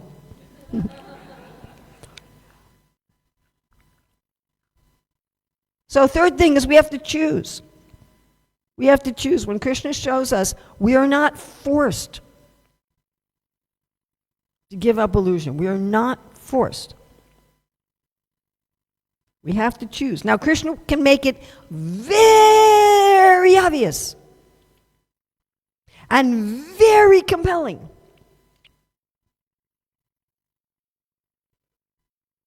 Do you want ice cream or a punch in the nose? You know, he can make a very good case, but we still have to choose. Then after we choose, then Krishna removes the Maya. Instantly. Instantly. Now, we don't want to do this because we have had experience that facing our inner garbage is painful.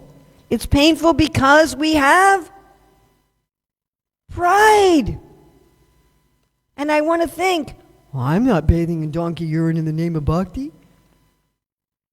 And so when we face it, the process of facing it is very painful because it's hitting at our pride. And so we think getting rid of it is going to be even more painful. We think it's going to be unbearable. And it's not. Because as soon as we actually face it and choose, boom, it's gone. And then we find that we're actually bathing in the ocean of love. All right. Woohoo! Got attraction for Guru, holy name, holy places. The devotees, the mantras. I identify as Krishna's servant, and I'm willing to wait life after life. I'm following Swarup Damodar, Rupa, and Sanatan. I have a jewel of speech and service.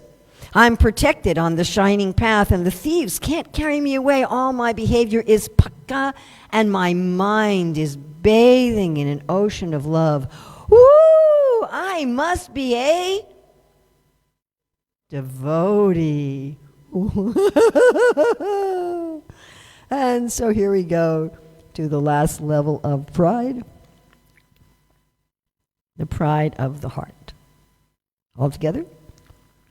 Pratista shadrista swapakaramani me uridinated katam sadhu prema spirshati suchir etananumana saratvam sevasva prabhudaita samam tamatulam yatatam niskasya twaritam mihatam veshayati sa. All together. As long as the unchaste, dog-eating woman of desire for prestige dances in my heart, how can the chaste and pure lady of love for Krishna touch it? Therefore, O mind, you should always serve the incomparable, beloved devotee commander of Krishna's army, who will immediately throw out the unchaste woman and establish the pure lady of love in the heart. So here his metaphor is a dead dog. And the dead dog is honor and prestige. Now, there's absolutely nothing wrong with dead dogs. Dogs die. The problem is when you want to eat the dog. That's the problem. So the desire to eat the dead dog of prestige and honor is represented by a wild, disloyal woman. Why disloyal? If you want to be honored, you're only going to hang out with people who honor you. And as soon as people don't honor you, you're not going to want to have anything to do with them. You see in the background the chaste ladies of love. They refuse sadhu prema. They will not enter this heart.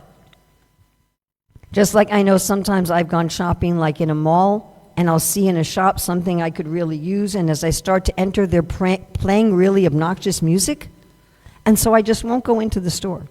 So it's like that. These sadhu prema, these chaste ladies of love, they want to enter the heart of someone whose mind is bathing in the ocean of love. But if this wild, disloyal woman is in there eating the dead dog of prestige, they will not enter. Srila Bhaktivinoda Thakur says that this woman has a lover. She has a boyfriend, and his name is deceit. Because as soon as we want to be honored, we will not be honest. We will always present ourselves as better than we really are. Srila Bhaktivinoda Thakur also says something extremely heavy here. He says this desire for honor, which we've shown here symbolically as like trophies and awards, it's at the root of all deceit, which we've shown symbolically with masks. And he says that if you don't get out this desire for honor, the other stuff can come back. The donkey urine, the thieves, the prostitute, they can all come back. I actually saw this happen with a godbrother of mine who got very, very advanced in bhakti. I mean, he was glowing, literally.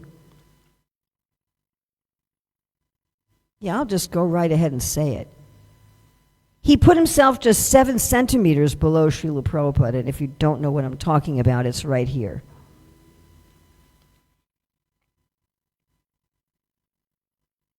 He was literally glowing. And he put himself only 7 centimeters under Prabhupada. He got bathrooms with gold fixtures. And then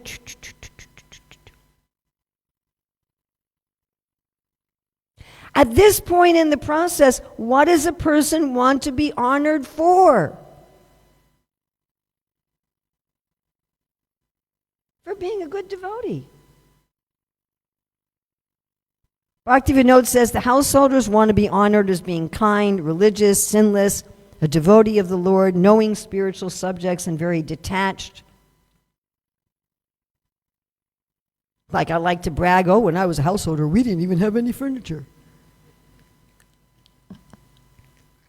And the renunciates, they want to be honored for being renounced.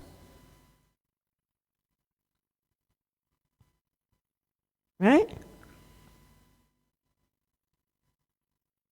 For being spotless, for being a master of the Shastra conclusions, for having a perfect understanding of devotion. I actually heard somebody say this in front of a meeting of devotee and non-devotee scholars.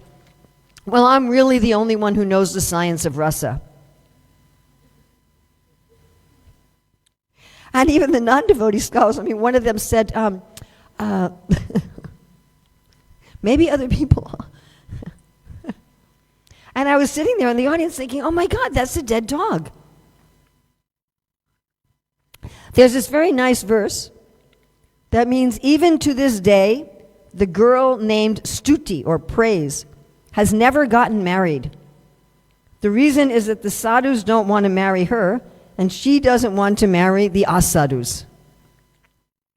All right, what are we going to do about this? He says that we should serve the generals in Krishna's army. We should serve the generals. They will be able to throw out this desire to be honored as a devotee. And then Krishna will personally cleanse the heart. And Srila Bhaktivinoda Thakur describes, then the heart will become like a beautiful city, and the chaste ladies of love will enter it. Can we imagine that?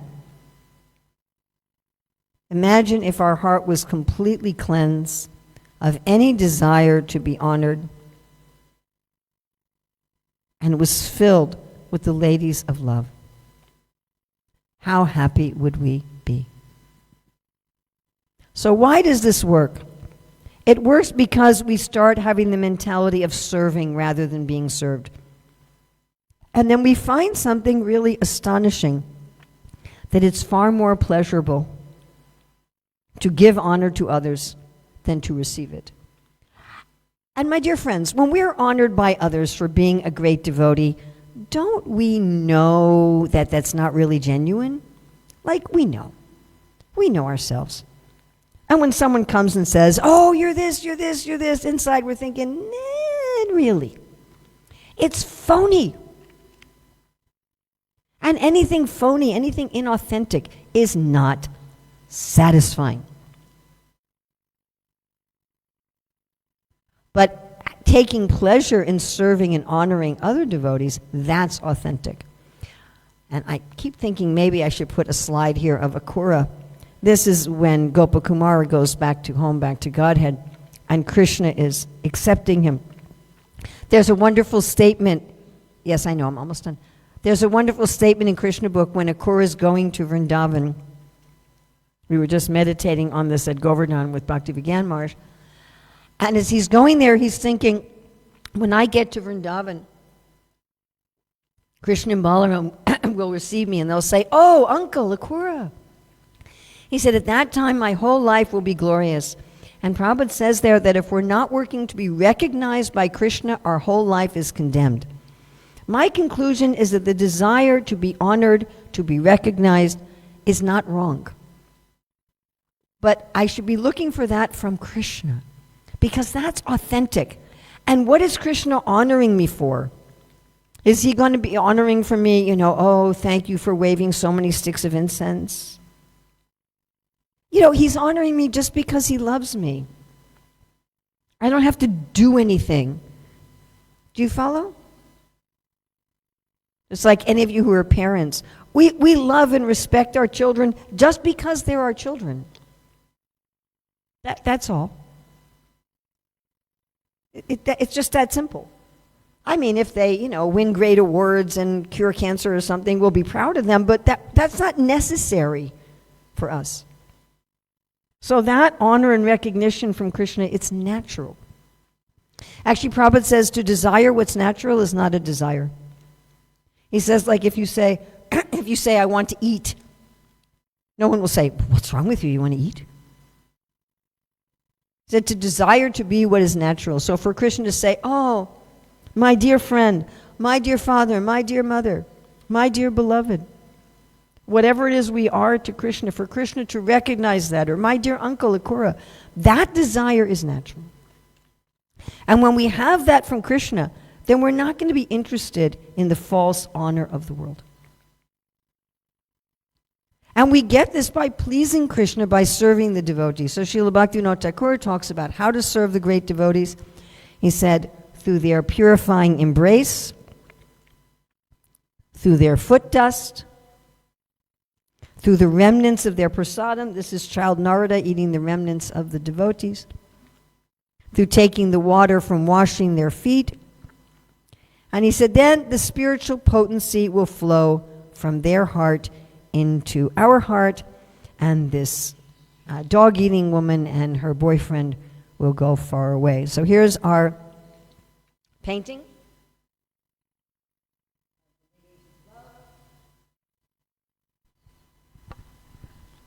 So what's his metaphor here?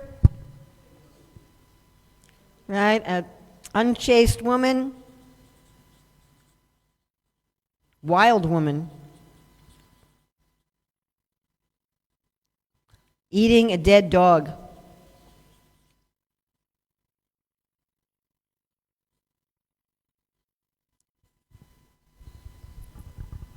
Sorry, it's always a little harder to write on the bottom part, unless you squat down on the floor. And his solution is to serve the generals in Krishna's army.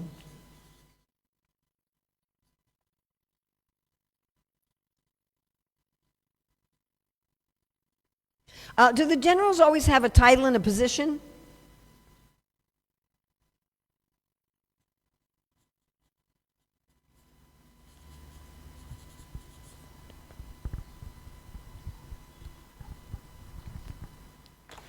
I've met a number of generals in Krishna's army that are basically unknown and unrecognized in their community.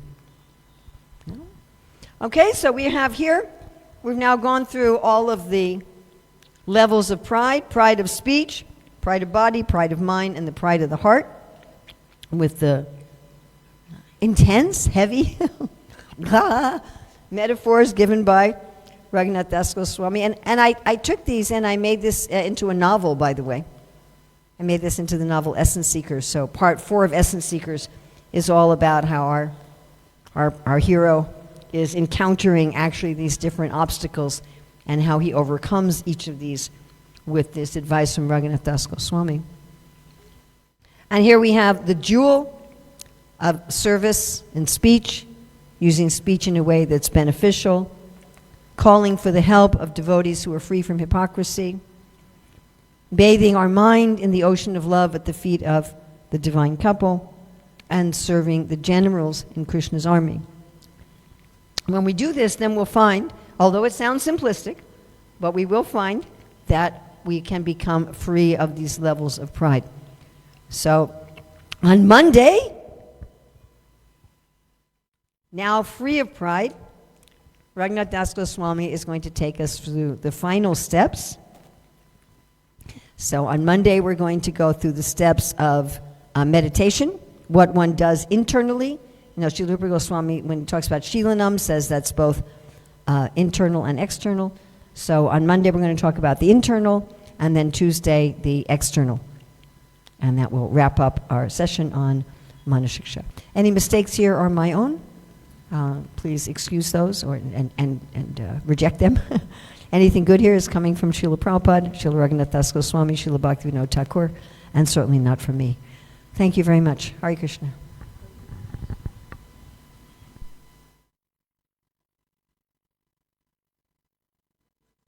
We don't really have time, you know. It's 8:34.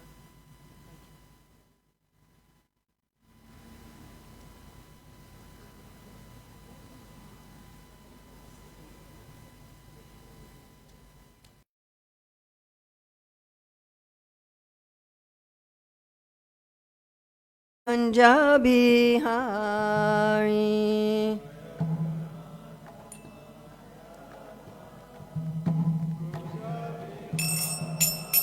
Jaya Radha Madhava Punjabi Hari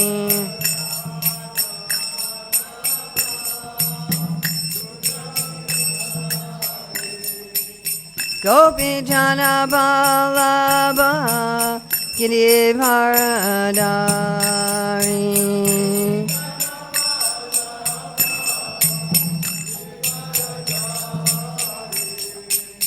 Gopi Jana Vallabha Girivardhari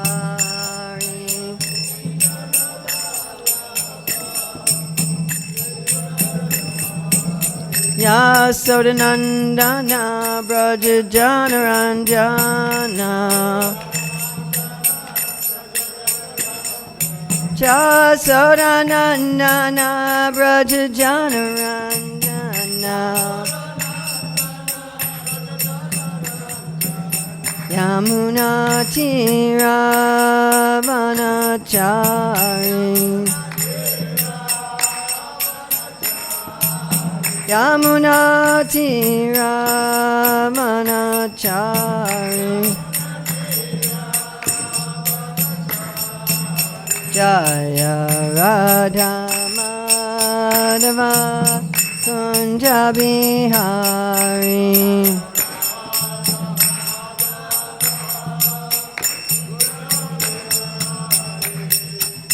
Gopi Jana Vallabha Girivardhari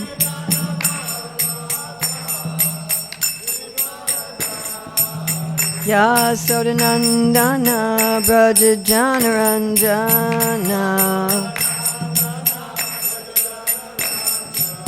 Yamuna Tiravanachari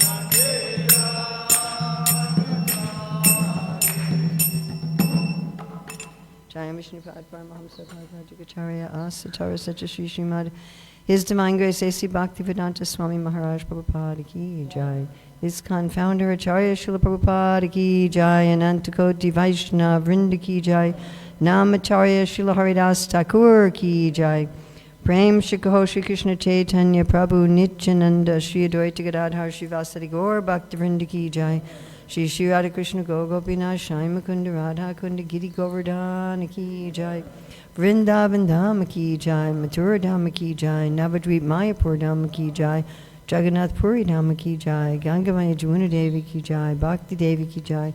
Tulsi Maharani Ki Jai. Samaveta Bhakta Vrinda Ki Jai. Gaur Premanande. All glories to the assembled devotees. All glories to the assembled devotees. All glories to the assembled devotees. All glories to Sri Guru and Gauranga. All glories to Srila Prabhupada. Nama Om Vishnu Padaya Krishna Prastaya Bhutale Srimate Bhaktivedanta Swami Niti Namane Namaste Sarasvati Deve Gauravani Pacharane Nirvasesa Sunyavadi Paskachade Shatarane Vandeham Shri Guru Shri Yuta Padakamalam Shri Gurun Vaishnavamscha Shri Rupam Sagratatam Sahagana Raganatam Bitam Stam Sajivam Sadvaitam Sadvadutam Parijana Sahita Krishna Chaitanya Devam Shri Radha Krishna Padam Sahagana Lalita Shri Vishakam Bitamsta Anchakapatibhishta Kripa Sindhya Bhacha Patitanam Pavanebhyo Vaishnavebhyo Namo Namo. So, anybody remember anything from last week? What was it about last week? I don't remember. Donkey urine. Okay, there we got that one. So, verse 1. Anybody? Attachment. 2. Guru. Anybody? Vrindavan. Process of surrender. Gayatri mantra. Holy name. Devotees. All right. Verse 2. Giving up the pride of being just thinking that you're Krishna's secret agent, and seeing Lord Chaitanya as Krishna, and seeing Guru as Krishna's friend. Verse 3, being patient, life after life, following Rupa, Janatan, and Swarup Damodar. We talked about how Swarup Damodar taught the process of spontaneous devotion in two different ways. An external and an internal path, and he taught the external path to Vikeshwara Pandit, and the internal path to Raghunath Das Goswami, which is what we're studying. Yes. Okay, and third verse also, Saragam. So either to have, which is the picture we hit up during Jai Radha Madhava, either to have already awakened your rasa to at least to a beginning extent, or to desire to do so. All right, then we go through the obstacles. First obstacle, pride of speech. It was verse 4. Metaphors. Tigress and prostitute. And we also shouldn't be talking about Lakshmi Pati. Yes. So what's our cure? A jewel of service. The service of Radha and Krishna and Vrindavan, which means that our speech has to be beneficial. Very good. So now we have this jewel of beneficial speech and service. And our next obstacle, verse 5, is the pride of action. Excellent. Metaphor, thieves on the highway. Come on, you guys got to be expert in this one. Highway robbers at the robots. The highway is the shining path of bhakti. And who are these thieves? Lust, anger, envy. Whose lust? My own lust. How absurd is that? And how have they captured me?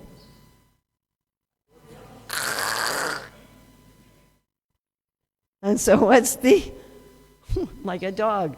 I'm like a dog being pulled on a leash by my own lust, my own anger, my own envy. Wild, isn't it? Isn't that wild? Cure. Cry, too. The devotees of Baka be the killer of Baka. Krishna, who's the killer of Baka. And Baka represents hypocrisy. All right, he's that crane, right? He's like, crane. He's a crane. All right, so then we're at verse 6. So then we have the jewel, we have the protectors on the highway. Now we're talking about pride of the mind. Pride of the mind. Metaphor. Donkey urine. A big donkey. So it's a very big donkey. And this urine, this bath in this donkey urine feels like what? Burning. Burning. So this is when we think we're doing something for Krishna, but actually it's ill-motivated. Right? So it's deceiving ourselves. We're thinking, oh yes, I'm doing this for Krishna. This is for service. We're actually doing something wrong, but we're thinking it's for service. Okay, what is the cure? What? Bathe in the ocean of love. And where is this ocean of love? Where is it? How are you going to bathe in it if you don't know where it is?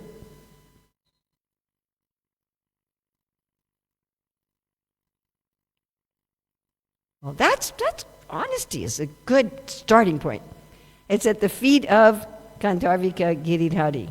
Right? Remember that picture with them at Govardhan Hill with the water at their feet? So what does this mean, to bathe our mind in the ocean of love at the lotus feet of Gandharvika and Giridhari? What do we have to do? We gave you 4 steps based on Bhagavad Gita. First, we go to Krishna and we say what? Show me. Show me where I'm bathing in donkey urine. Show me, and I'm going to believe you, and I'm going to act on it. And then what does Krishna do? He shows us. Do you think he wants to show you? Yeah, of course. What does he show you? He shows you Krishna and Maya, yes? Then what do we have to do? Third step, what do we have to do? We have to choose. And then what does Krishna do if we choose him and we reject Maya? What does he do? He removes Maya instantly. Okay, and then we're bathing in the ocean of love. So we've got this jewel of service, we have the protectors from the thieves, our minds bathing in the ocean of love. Now we have the pride of the heart. Metaphor? Dead dog. And this dead dog is... There's a wild, unchaste woman that wants to eat the dead dog. What is the dead dog? Desire for? Or prestige. Well, the dead dog is prestige. And the woman wanting to eat the dog is the desire for prestige. You understand? There's nothing wrong with dead dogs. Or there's nothing wrong with honor and prestige. The problem is if you want to enjoy it. Does that make sense? Yes? You see a dead dog by the side of the road, big deal. But if you want to eat it, that's a problem. Mm-hmm. It's not a problem if people praise you sometimes. That's just going to happen. Yes? Yes? Yes? Nobody gets only criticized. Even if you're a terrible person, somebody will praise you. Correct? The problem is if you want to enjoy it. So that's the wild, unchaste woman. Right? And how do we get rid of... And she has, Bhaktivinoda says she has a boyfriend. Anyone remember what her boyfriend's name is? Deceit. So how do we get rid of this desire for prestige? Oh, what is it we want to be honored for at this point? Being a devotee. You're such a great devotee. Oh, you're such a great devotee. You're so sincere. You're so renounced. You're so pure. Yes, I am. Finally, someone has recognized my sainthood. And we all have this in us a little bit, don't we? Yeah, we do. And so how do we get rid of this? I mean, it's ridiculous when we talk about it. It's ridiculous, right? Serve the generals, and then they will vanquish this unchaste woman. And then the heart becomes clean like a beautiful city, and the chaste ladies of love enter it. All right. So remember in verse 1, Raghunath Goswami says, Saradam Banhitva, always get rid of. Everybody together? Pride. If you don't know this, then this is all useless. Oh, then I'm just going to go back to my room and cry. So we should always get rid of pride. All right, so we've finally done it, folks. Remember I told you we will have done it by this morning? We did. We actually got rid of pride by the grace, not by our own effort, but by the grace of Krishna and the devotees. Okay? So today we're going to go into the internal state, mental state of one who's come to this point free from pride, and tomorrow what we will do externally.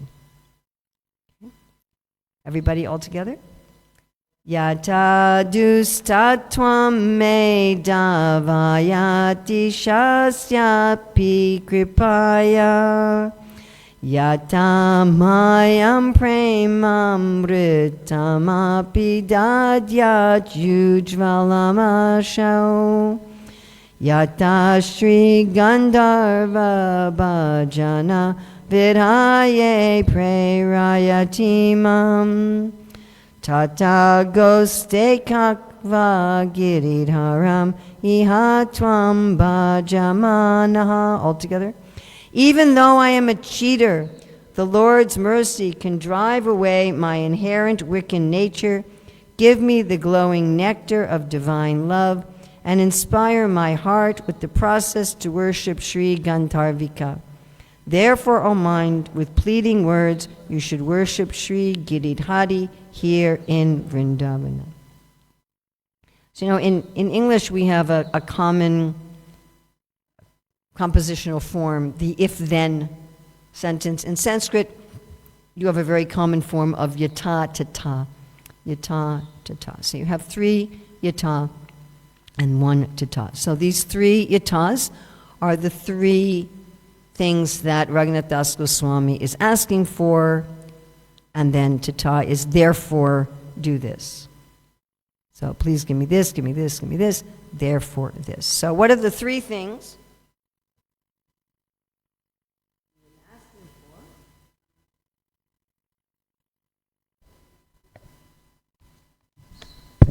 So he's asking for mercy.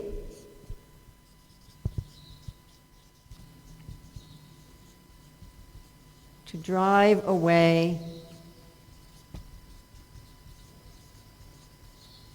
So you see how pride is gone now? There's no more I'm a great devotee. All these things I'm doing are actually service. I can do all these nonsense things, it doesn't matter. I can say all these nonsense things, it doesn't matter. You understand? Or I want my prema right now, or I'm a really good person in this world. That's all gone. All those levels of pride. I'm just basically wicked. And I need mercy to drive that away. Okay, 2. What's the next one?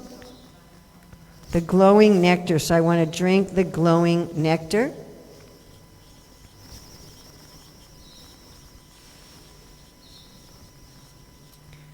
Which will mean the revelation of my eternal position. And the 3rd one, to worship who? Gandharvika. Who's that? Radharani. So this is asking for the shelter of the, is that right? Shelter. You think with the PhD I could spell. Of the internal energy. I'll blame it on all the spell checkers. Okay. So these are the 3 prayers. So let's look at these 3 requests. So first he's saying that, I just have all this inherent wickedness inside me. It seems like it's a part of me. Of course, it isn't really a part of us, not a part of the soul. but it seems that it's become a part of me. I'm just wicked. I don't really have any good qualities. It's important to understand this mentality that sometimes we read this and we think of it as like tamagun, or I hate myself kind of thing. Whereas Krishna is very clear that we should love the self. We have all these words, Atma Rama, Atma Ruchi, Atma Rati. So we should love ourselves. And the self that we should love is the real self, the soul. Like it says, the demons are envious of their own self. That's pretty weird, huh? They hate the fact that they're a servant. They want to be a master. So I, a pure soul, who has the qualities of God and is already wonderful. I don't have to do anything to be wonderful. I already am wonderful because I'm part and parcel of Krishna, who's wonderful. And I have in the past and I am in the present voluntarily putting myself under the control of the modes of material nature. I am voluntarily embracing evil. So therefore we can say it's inherent. I'm doing this voluntarily. Nobody is forcing me. There's no devil that's forcing me. And I need help. I need mercy. I'm not able to get, right? Daivi Shakuna Mayim Mama Maya Duracha, Mam Eva Ye Prapajante, Mayim Evan Tarantite. Actually, we can't even get into Maya by ourselves. Prabhupada had that in his prayer. We can only be put under illusion by the grace of God, and therefore we can only get out of illusion by the grace of God. I mean, a simple metaphor might be if you've ever gone on or seen anybody gone on a ride in an amusement park, a roller coaster or a Ferris wheel or something. You can only get in by the grace of the people who work there. You have to pay something, and they have to buckle you in so you won't actually get hurt. And you can only get out by their grace also. The thing is, they don't want you climbing out at the top of the Ferris wheel. So you have to get out by their grace. But you're going in voluntarily, you understand? You're doing this thing voluntarily. But you can only get in or get out by the grace of the people who run the thing. So, I'm stuck in this. I need mercy. My heart is dirty. Please grow a flower in the dirt of my heart. Now, one thing when we read these things like Manah-siksa and all of these anartas and all of these levels of pride, it can feel kind of overwhelming, right? Like just on Saturday we went to the ocean. The ocean's kind of big, and it can feel like our material entanglement, our attachments, all these things, they're as big as the Indian Ocean or the Pacific Ocean or the Atlantic Ocean. They're just huge. And there's 2 times the same prayer is said in the Bhagavatam. Once by the demigods when Krishna's in Devaki's womb, and another time by Lord Brahma after all the cowherd boys and the calves manifested as Vishnu forms, where they said that this material problems, they're like an ocean. They're like a huge ocean. And there's a boat to get across the ocean. That boat is Krishna's lotus feet. And they say that the saintly persons get in this boat and cross the ocean. But they said there's something very peculiar about this boat. Does anybody know what's very peculiar about this boat? Huh? Well, it never actually leaves. Like, what a strange boat that is. The boat will take you across the ocean, but it never leaves the shore. It's always there. It's not like you get to the ocean and go, somebody else got the shelter of Krishna's lotus feet, no more boat. You gotta wait till it comes back. It's always there. And they said, why? Because you don't have to get in the boat. They said you just have to approach the boat. And then something really strange happens. Everybody ready? You say it with me, 1, 2, 3. 1. Everybody. 1, 2, 3. Whoop! The whole ocean shrinks to a little puddle. I could not find a picture of the puddle in a hoof print of a calf. I didn't have any calves handy. If anybody can ever get me a picture of a puddle and a hoof print of a calf, you can send it to me and I will replace this. So I did find a little puddle, and it's kind of a dirty puddle, but it's very little. And you could step over it without even paying any attention. So this is what happens when we get mercy. When we get mercy, the whole ocean, all of our problems, all of our anartas, all of our struggles just go down to a little calf hoof print.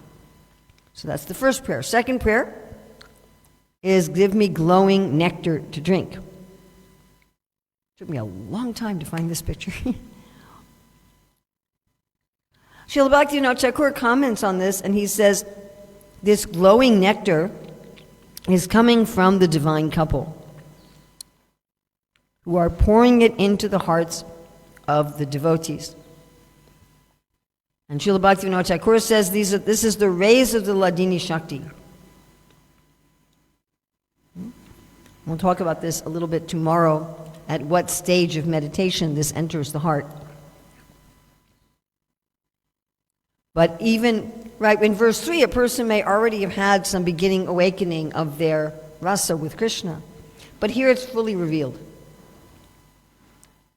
The rays of the Ladini Shakti enter the hearts of the devotees and reveal their eternal form, their age, their dress, their service, everything.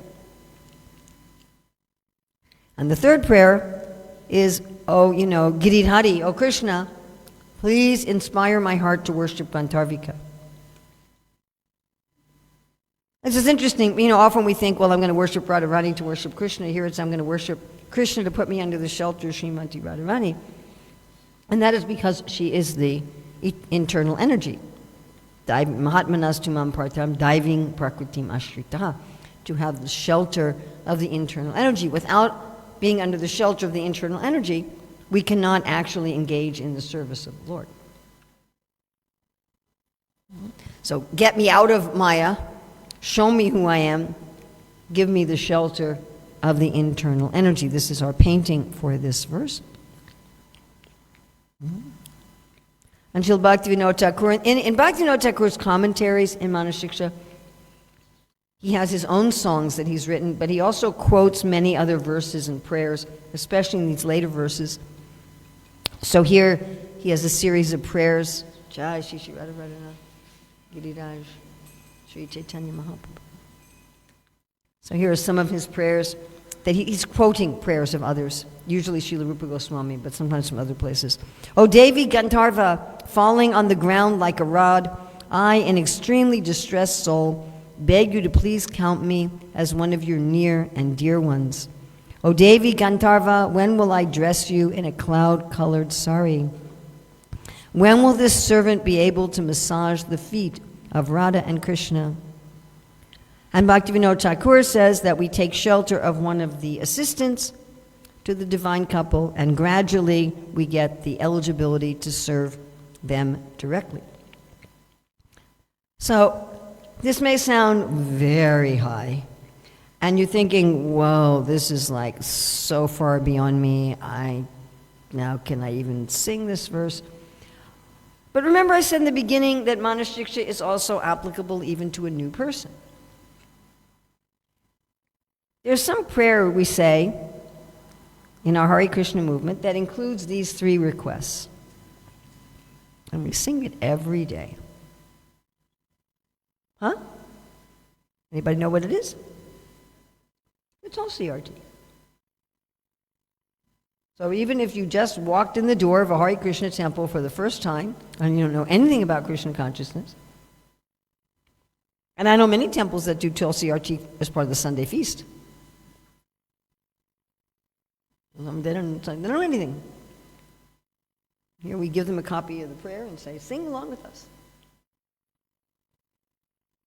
So this is something we can ask for even in the beginning. Okay. All right. So when that happens, when we have these prayers answered, then what are we going to do? So first, Srila Raghunath Das Goswami is going to talk about what we're going to do mentally, and then in our verse tomorrow, what we're going to do physically. Srila Rupa Goswami, when giving the definition of pure devotional service, he says Shilanam, which means action.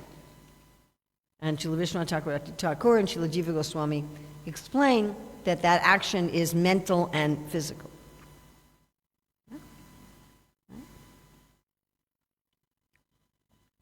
Okay, all together. Madishanatat ve vraja vipina chandram vrajavane swarim tannatat ve tad atula sakit ve tulalitam vishakam shikshali vitarana gurut ve priyasaro Girindro tat prekshalalita rati datve smaramanaha. All together. O mind, meditate on Krishna, the moon of the Vrindavan forest, as the Lord of my leader Sri Radhika. Meditate on Sri Radhika as his most dear object of love. Meditate on Sri Lalita as her incomparable friend. Meditate on Sri Vishaka as the foremost guru distributing the teachings of love. And meditate on Radhakund and Govardhan as givers of the sight and love of Sri Sri Radha Krishna. So he's giving us here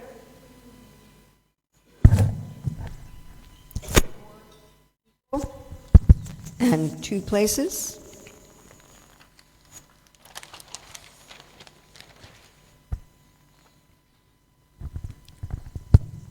So Krishna, and if anyone can remember without looking at the screen, Krishna as what? Moon of the Vrindavan forest.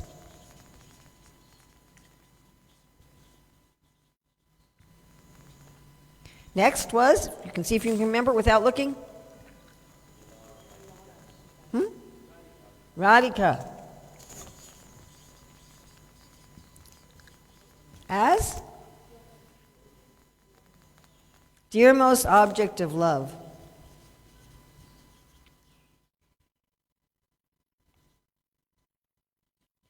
Ooh, there was another way he said to meditate on Krishna also. What's the other way? The Lord of his leader.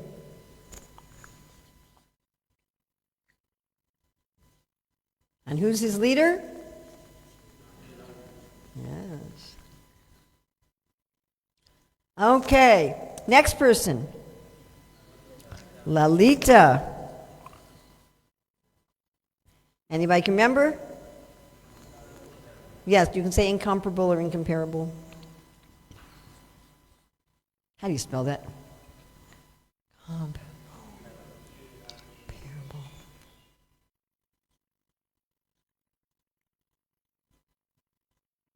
Only subject in school I didn't get an A in.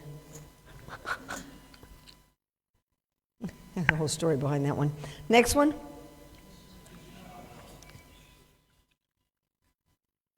KH or just K? H. As foremost guru.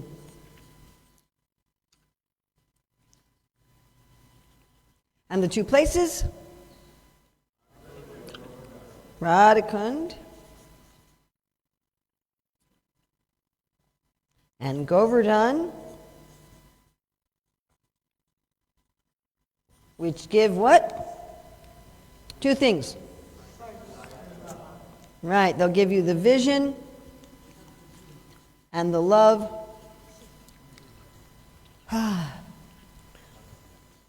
of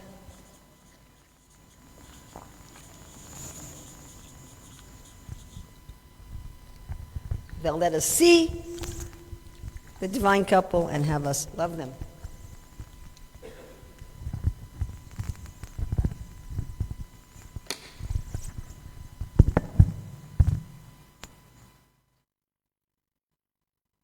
Here we have our painting for this verse.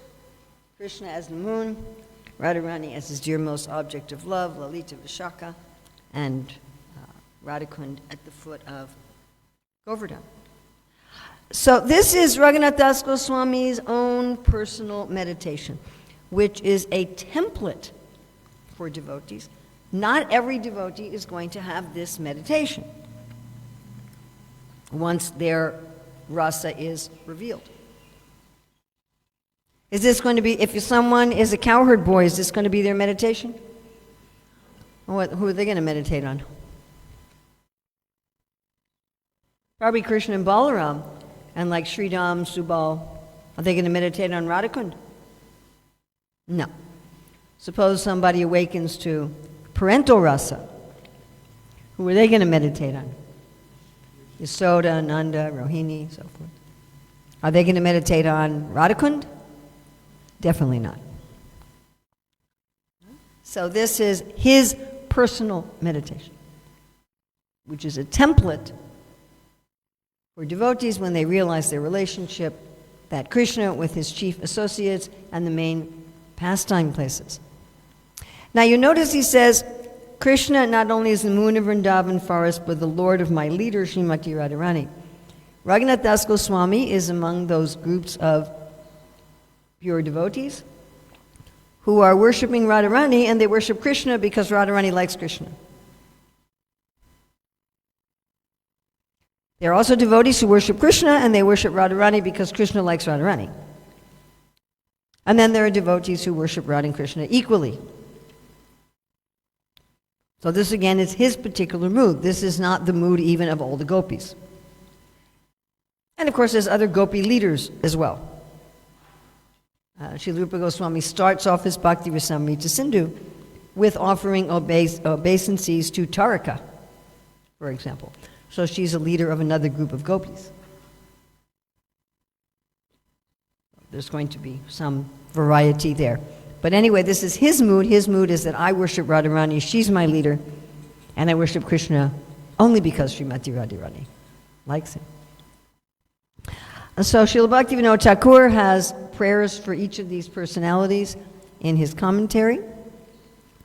Here we have Srimati Radharani offering flowers to Krishna as the moon of Vrindavan forest and her leader. Krishna is the Lord of Radha, and Srimati Radharani is his dearmost object of love. So there's this famous story of Jayadev Goswami where he's writing the Gita Govinda, and he thinks, I should write that Krishna falls at the feet of Radharani. Now, in traditional Indian culture, the subordinate falls at the feet of the superior. I was just hearing Prabhupada speak about this in terms of Krishna and Balaram offering their obeisances every morning in Mathura and Dwarka to Vasudeva and Devaki. He was saying when Krishna would meet Yudhisthira, he would fall at his feet. He'd offer obeisances. So you don't have the superior offering obeisances to an inferior. Of course, Srila Rupa Goswami says that if someone's received Diksha and is worshipping the deity, you should offer your obeisances to them. So even if that person is socially our junior, even if they're younger than us, or whatever, they're the disciple of their grand disciple, if they got initiated after us, or whatever, however one may calculate that kind of thing, if they've received Diksha and they're worshiping the deity, we should offer them our obeisances. That's why Prabhupada says we see all the devotees as our Prabhu, all the devotees as our master. We are the Dasas and Dasis. We're not thinking, oh, everyone should offer obeisances to me because I am the Prabhu. That's no. And so we have that kind of Vaishnav etiquette, and then there's also this social etiquette that the junior offers respects to the senior. And generally, the boyfriend doesn't fall at the feet of the girlfriend. The husband doesn't usually fall at the feet of the wife. It's usually the other way around. So Jayadev Goswami, he was hesitant to write that Krishna falls at the feet of Radharani. So he said, should I write that? Should I not write it? I said, well, I'll think about it. He decided, I'll think about it. And he went to take his midday bath. So while he was bathing, Krishna came in the form of Jayadev Goswami. He assumed Jayadev's form, and he comes to his home as Jayadev, and he says to Jayadev's wife, Padmavati, I'm finished my bath. Can I have prasadam? So she brings the prasadam out, gives it to the disguised Krishna, and then the etiquette at that time was the woman would serve her husband and then she would eat. I mean, even now when I visit homes of Indians, often, like the husband and wife, they won't eat till I've finished, which as an American always makes me feel a little peculiar. When you're an American, you go to someone's house, everybody eats together. They don't stand around waiting till you finish. But anyway, so she would wait till her husband finished, and then she would eat. So then she ate, and then anything she didn't eat, then she gave in charity to poor people or to animals, so everything was gone, just cleaning up. And while she's eating and cleaning up, the disguised Krishna goes into the room where Jayadev would write, and he wrote, Krishna falls at the feet of Radharani. And then he just disappeared. Then the real Jayadev comes back. My dear wife Padmavati, I finished my bath. Can I have some prasadam?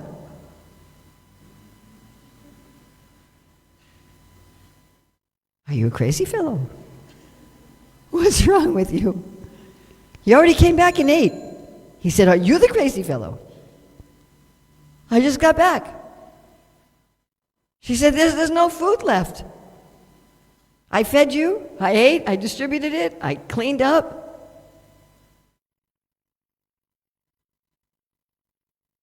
Really? Yeah, and then you went in your writing room. I did? Yeah, you did, but go. And he goes and he sees the ink is still wet.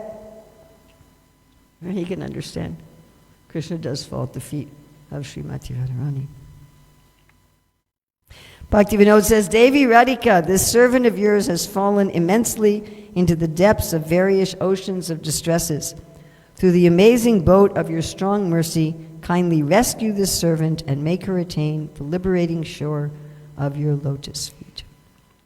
Then Vishaka as the guru teaching the arts of love.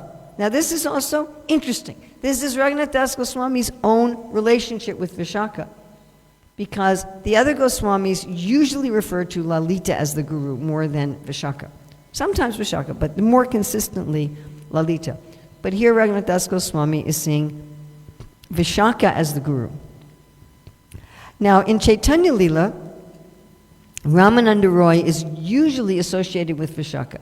Not always. I mean, Prabhupada says that some people say Ramananda Roy was Lalita. But generally we understand Swarup Damodar to be Lalita and Ramananda Roy to be Vishaka.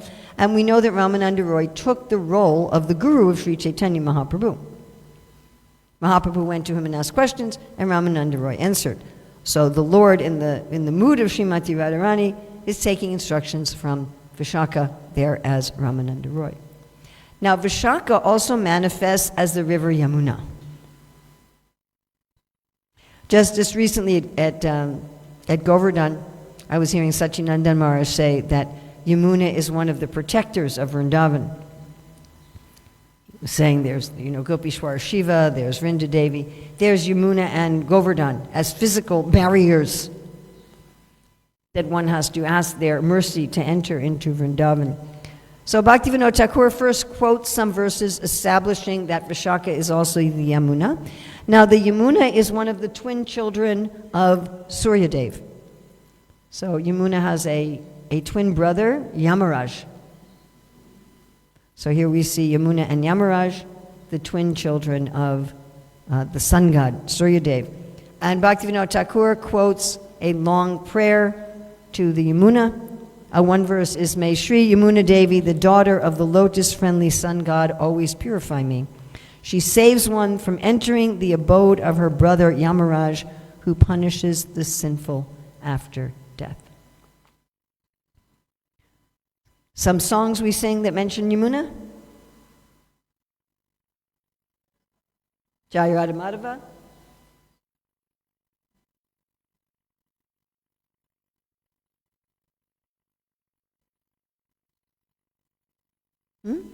Yeah, Sumati Nandana. Jai Radhe Jai Krishna.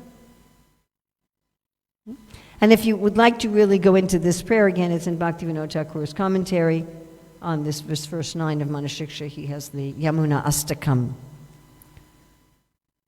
There are some devotees who have the Yamuna Astakam recorded on commercially available music. Then Lalita, who's the incomparable or incomparable, however you want to pronounce it, friend, the confidant of Srimati Radharani. Sometimes she's considered like almost non-different from Srimati Radharani. And here's a nice description given by Kavi Karnapur of Mother Yasoda, who loves so much Srimati Radharani and Lalita and Vishaka. And Srila Bhaktivinoda Thakur also has so many prayers to Lalita in this commentary, that Lalita is extremely expert due to her excellent qualities such as dancing for Radha Krishna and their friends. Then he says to meditate on Radhakund, which gives us the sight and the love of the divine couple. Yes. And here is an aerial view of Radhakund and Shamakund. That's Radhakund in the back and Shamakund in the front. And you can see here, this is the Sangram where Radhakund and Shamakund meet. And over here is what's called Manasapavana Ghat. And that's where it is said that Srimati Radharani and her friends bathe every day at noon. And it is said that she gives a blessing that anyone who bathes there at noon will develop love for Krishna just like she has. Now this is at Shamakund, and you go up these stairs, and then right here you will find the Bhajan Kutir of Raghunath Das Goswami. And then right here you will find the Bhajan Kutir of Krishnadas Kaviraj.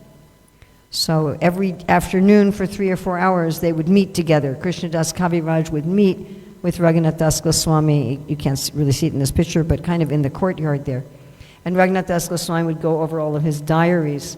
And this is where Krishnadas Kaviraj wrote the Chaitanya Charitamrita. Especially here is Raghunath Das Goswami gave, especially for the Madhya Lila and the Ancha Lila. Murari Gupta's diaries form the basis of the Adi Lila. So right here on the bank of Shamakund, right next to, if you go to Manasapavana Ghat, you can walk on these stairs here to Radhakund and back. And that way you avoid the annoying pandas on the Sangram. Just a little hint about that. I took a couple devotees recently there. And so first we all bathed in Shamakund, and then I watched their stuff. And then they went there, and because they were already wet, the pandas left them alone. And then they bathed in Radhakund and then came back. So this is a very, very nice place. Not that many people go there. It's very quiet. And at the top of the stairs, there's a pilu tree, and it is this is also the Bhajan Kutir of Vishwanath Chakravarti Thakur.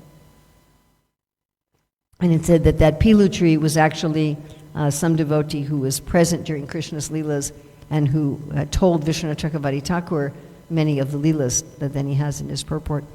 Now, it used to be also there was a bhima tree that the Pandavas wanted to become trees around Shamakund, which is why Shamakund is an irregular shape. And so it can accommodate the Pandavas in the form of these trees. But those trees just recently, I think the Arjuna tree and the Bhima tree just recently passed away. And then Govardhan. So all the devotees of all of the rasas worship Govardhan. Everybody worships Govardhan, and we're going to be doing a nice meditation on Govardhan tomorrow. Giriraj Maharaj ki. So of all of these, who do you think Raghunath Das Goswami especially wants to meditate on? Yes, Srimati Radharani. So he has a verse just about Srimati Radharani. Okay, we can sing this together.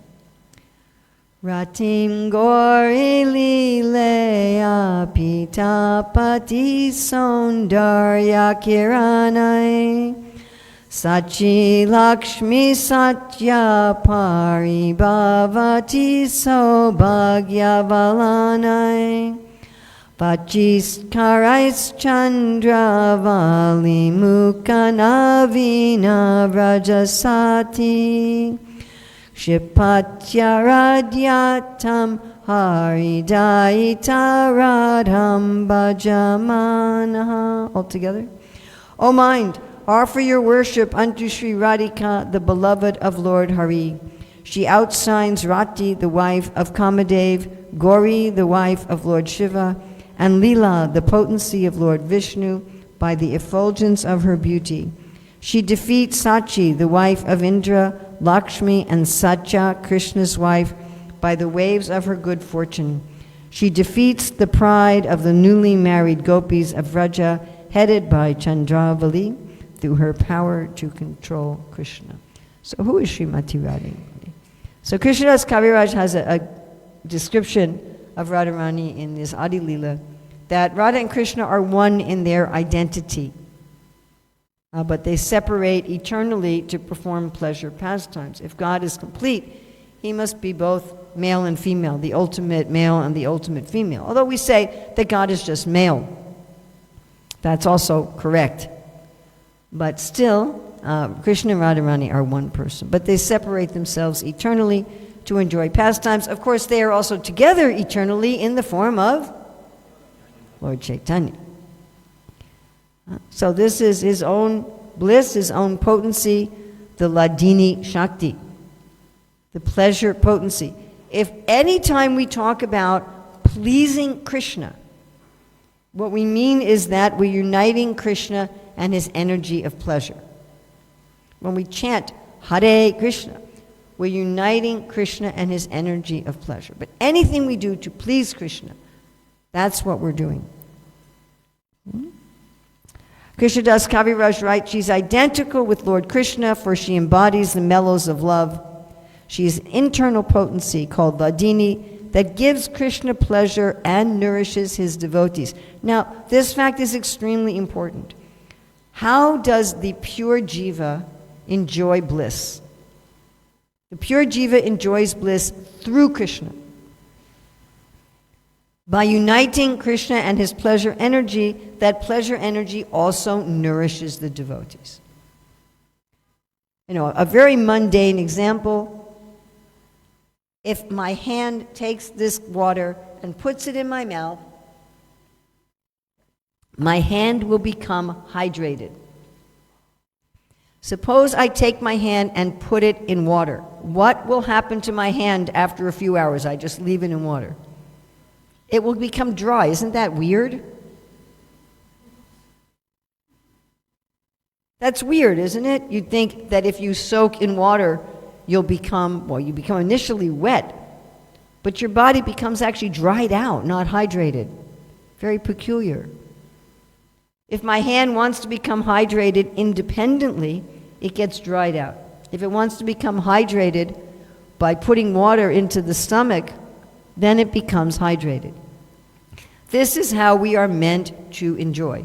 Material life means I'm going to just take myself and immerse myself in water to become hydrated. That's what it means. And then we're like, I'm in water, why am I drying up? We look at, right? We're thinking, I should be able to enjoy here in this world. It should work. Why isn't it working? I'm connecting my senses to the objects of the senses. I'm connecting my senses to their objects of enjoyment.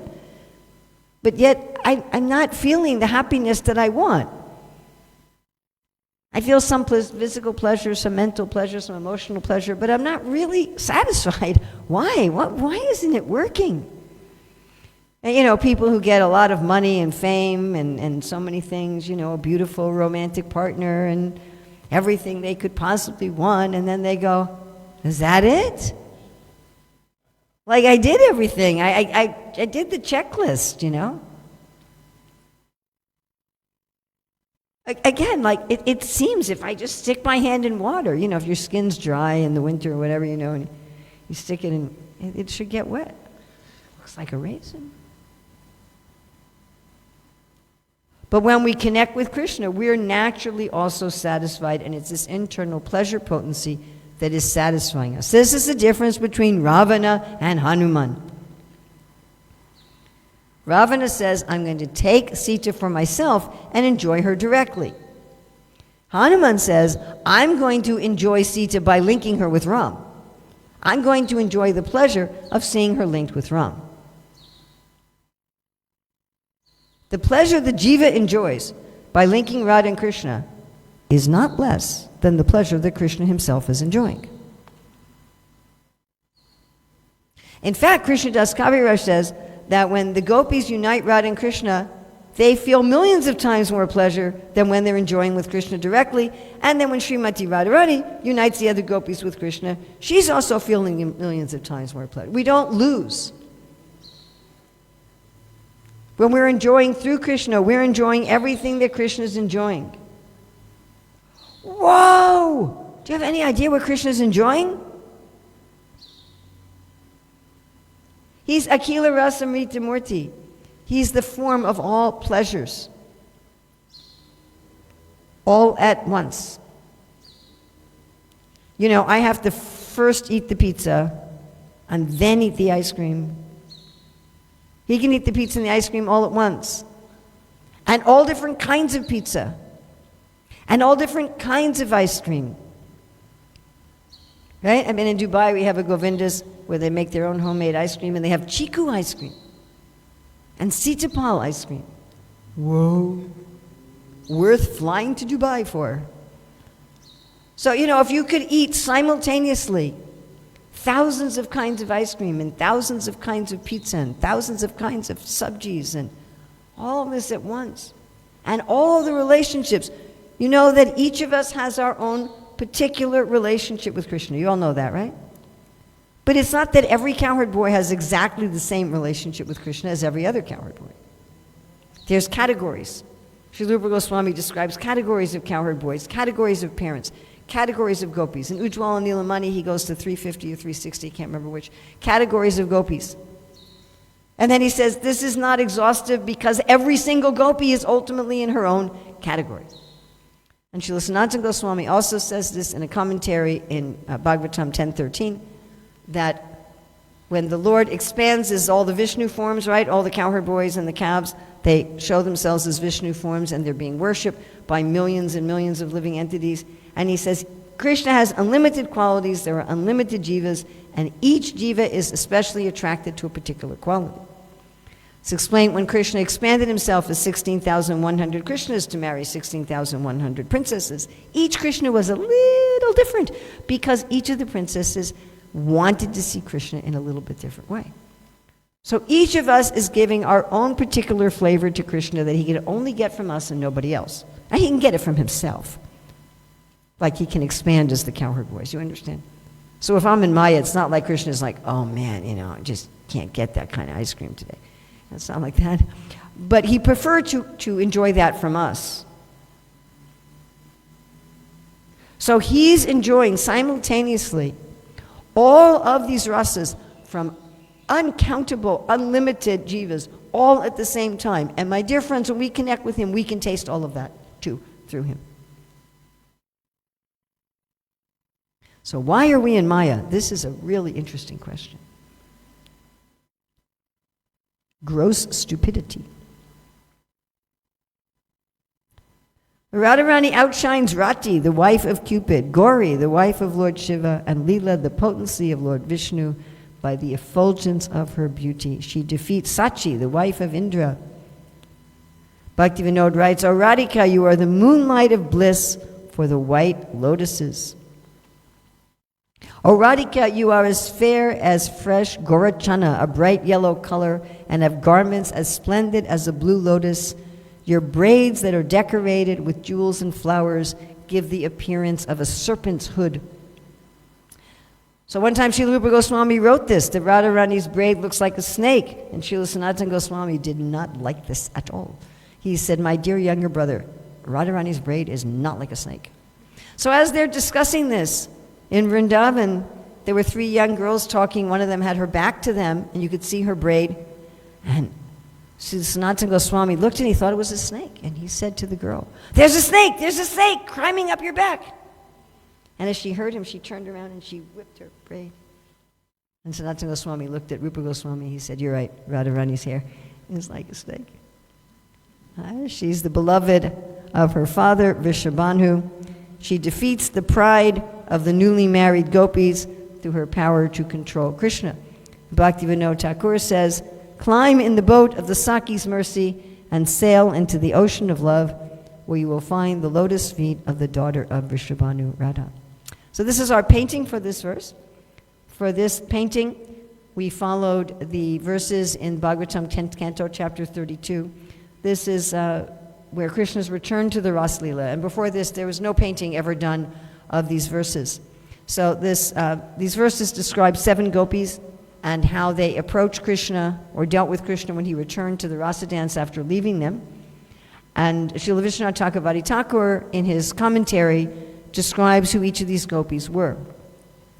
And he also says there was an 8th gopi, but she's just not mentioned in the verses. So these are the 8 principal gopis. These are not the 8 friends of Srimati Radharani. These are the 8 principal gopis. By the way, there's different lists of the principal gopis in different places. So here are the left-wing gopis, and here are the right-wing gopis. So here's Srimati Radharani as the chief left-wing gopi. So she doesn't go up to Krishna. She stands at a distance. She's angry. It says she's biting her lip.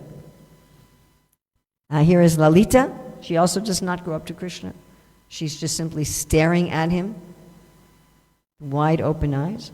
And here's Vishaka. It actually says she's standing, but the artist said, I have to make her sitting or the whole picture will be off balance. I said, okay. By the way, their clothes also are by the descriptions of our acharyas, so everything. In the back of our Manah-siksa book, we describe for each of the paintings how we got these descriptions from the Shastra, from our acharyas. So here's Vishaka. She took Krishna into her heart through her eyes, and then she closes her eyes like a yogi. This is Shamala. Shamala is the leader of another group of gopis. She's not in Srimati Radharani's group, but she's friends with Radharani. So she's neutral to Chandravali, and she's friends with Radharani. She's also a left-wing gopi. And although she's gone to Krishna, she's gone to him with the mood of possession. So she's just taken his left arm and put it on her shoulder.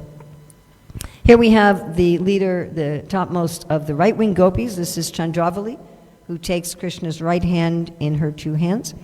And then Chandravali's chief friend, Padma Gopi, and she's taking Krishna's right foot and she's about to place it on her breast. And then Chandravali's other chief friend, Saibya, who is taking Krishna's chewed betel nut and is worshiping it. And then here we have Bhadra, who is the leader of another group of gopis. So she has her own group. She's friendly to Chandravali and neutral to Srimati Radharani.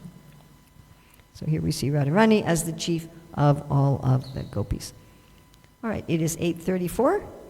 Maybe we could take like 2-3 minutes if anyone has any questions or comments on these verses. Yes? Comments are welcome. It comes as a question. Was it a roti or a puri? Yes, what's your comment that is pretending to be a question? Which verse? About Radharani.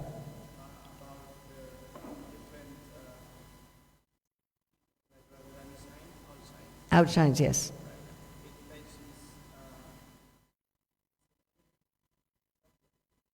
Krishna's wife, Satya, yes.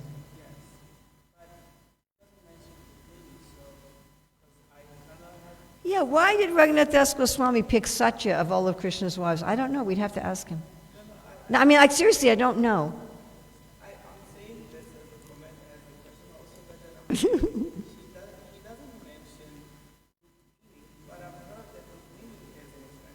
You've heard that Rukmini is an expansion of Radharani. Well, in one sense, all of the girlfriends are expansions of Radharani. Generally, Prabhupada says that we're expansions of Krishna, but sometimes Prabhupada says that we're all expansions of Radharani. Well, there you go.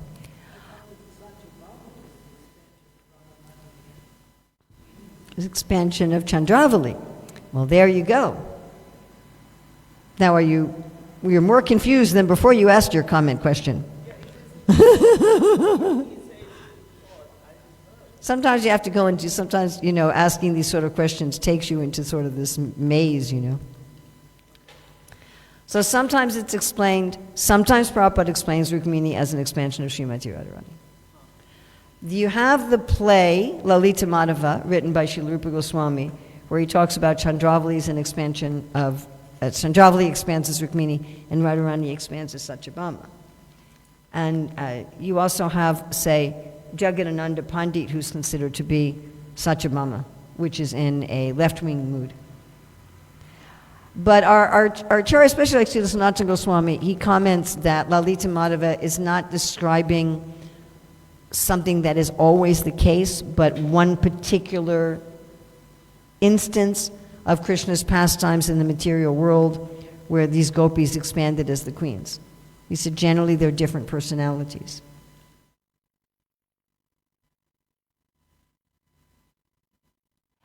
Something that is probably very difficult for someone like me to wrap my head around is how you can have expansion of a person who's a different person. I mean, materially, you can say the child is an expansion of the parents and yet they're a different person. That's not quite the same.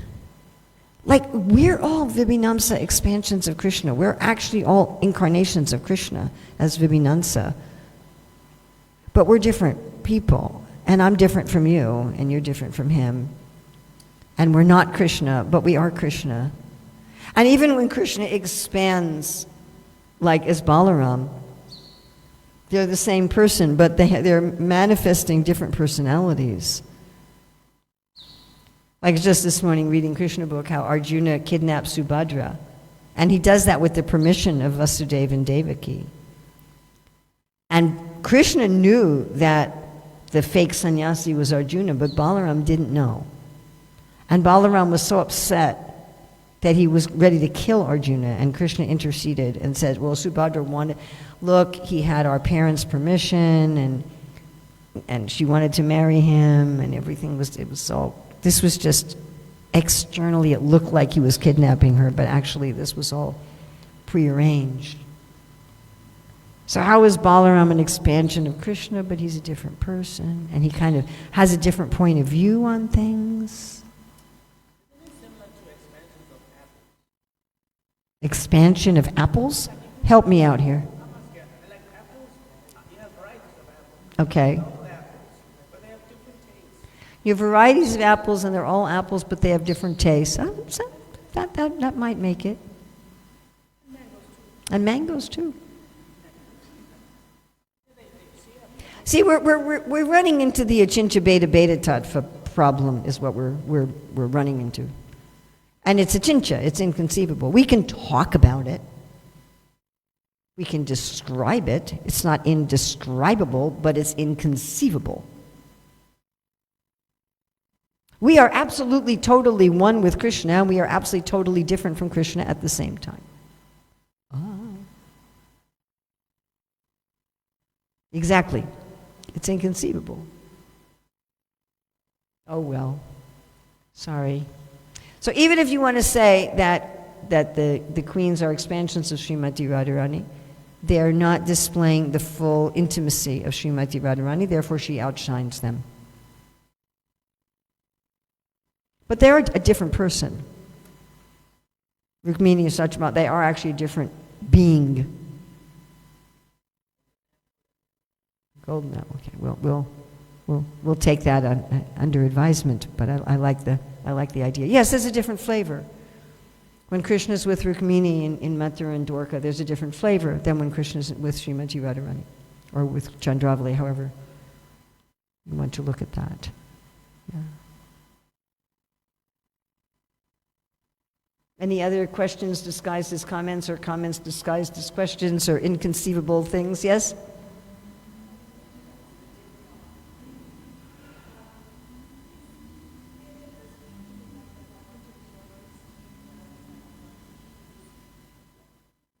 Oh. She said, with regard to the dead dog, is there a difference between wanting prestige and wanting to please people? You know, therapists identify being a people pleaser as a problem that we need to overcome, where we're thinking that pleasing other people is the key to my being worthy. And that I can't have any boundaries. And I can't take care of myself because I always have to make myself available to please everyone else. And so I deplete myself, and then I have nothing left to please anybody else because I'm finished. Like, you can use some phones to charge other devices, but eventually you also have to charge the phone. Correct? Like, I can't keep answering questions because I have to eat. If I stay here answering questions all day, I won't be able to do it because I won't have any energy because I won't have eaten.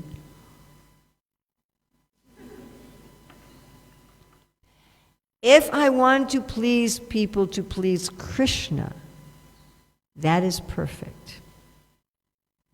That is the secret agent principle. I'm not trying to please my husband because I'm a very good wife. And if I please my husband, he will think that I'm a very good wife, and then I will have my sense of self and my sense of esteem. If I'm saying Krishna gave me this jiva as my husband, this is the service he's given me at this time. It may not always be that service. My husband may die or whatever, and I don't have to worry about pleasing him anymore. In my last life, he may not have been my husband, whatever. But right now, he's my husband, and right now, this is my service. Not to please my husband, who may or may not be pleased with me all the time. If you can find a husband who's always pleased with you, I would like to meet such a person. He's not always going to be pleased with you. It's just not going to work. And what pleases him at 10 in the morning may displease him at 11 in the morning. It's funny like that, isn't it? Well, you liked this yesterday. Yeah, but I didn't want it 2 days in a row. But if you're trying to please your husband to please Krishna, then Krishna can always be pleased. Krishna is pleased by your intention and by your effort. So I want to be kind to all living entities because Krishna is asking me to do that, because they're Krishnas.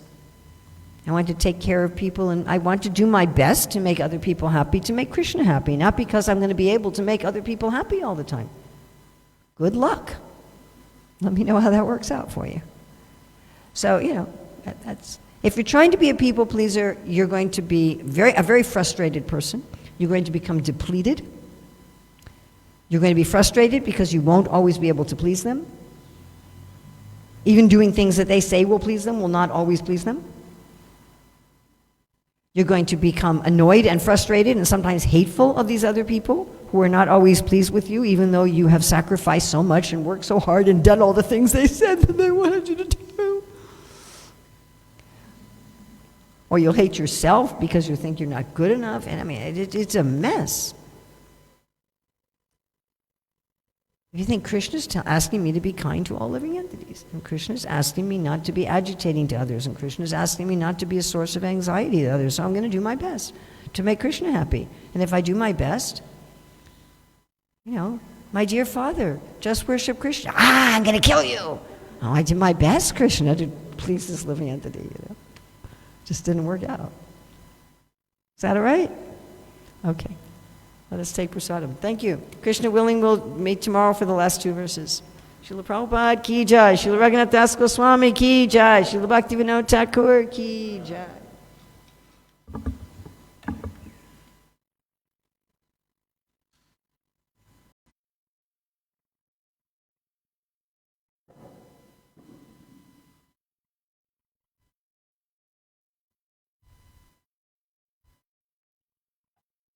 You've got your kurta matching the stripes on the dhoti and chadar and matching the bead bag, and I just feel like a schlep compared to you, It's great.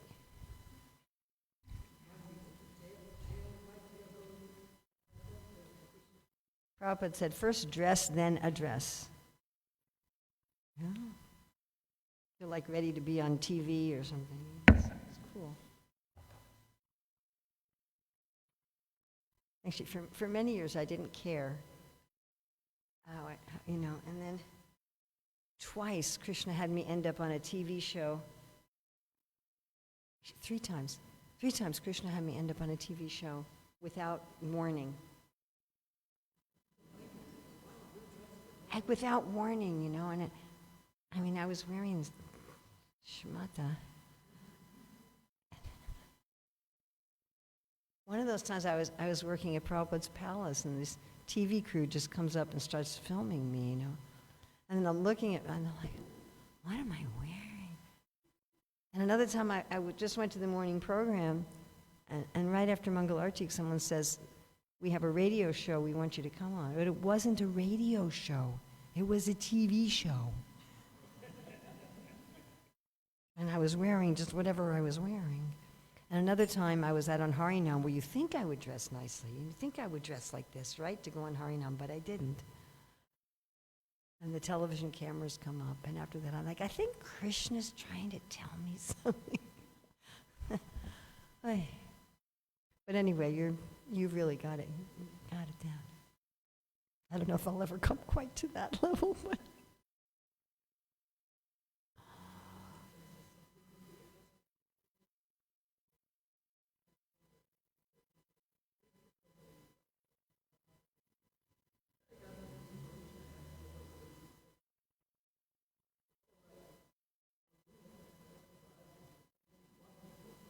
wow.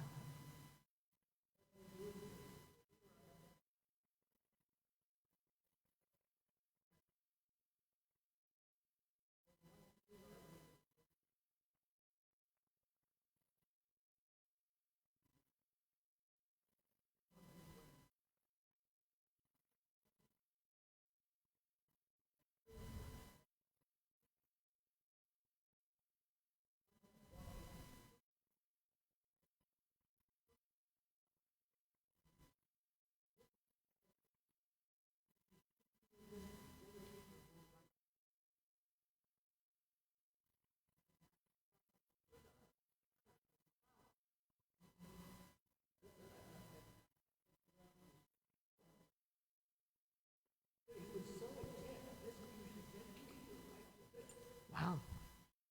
That's a cool story. Thank you. Thank you.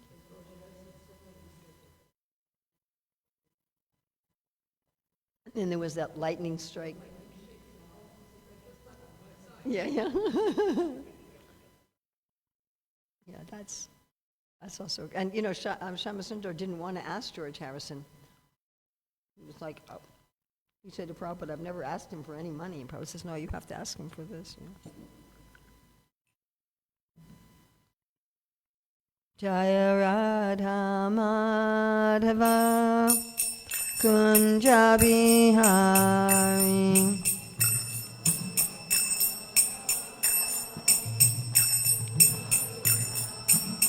Jaya Radha Madhava Kunja Bihari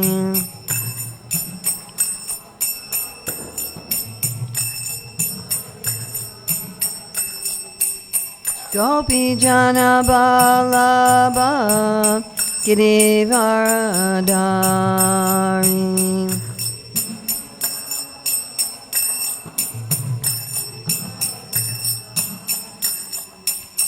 Gopi Jana Balabha Girivaradari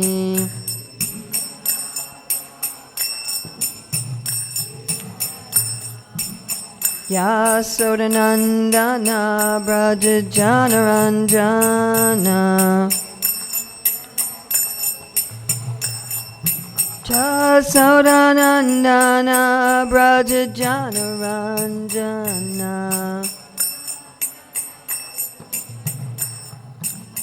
Yamuna Tiravanachari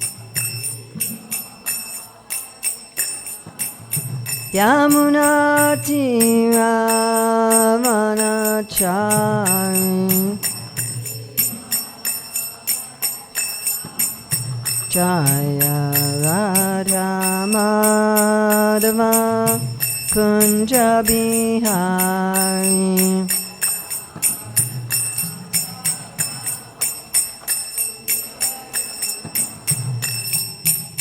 Gopi Jana Balaba Girivaradari.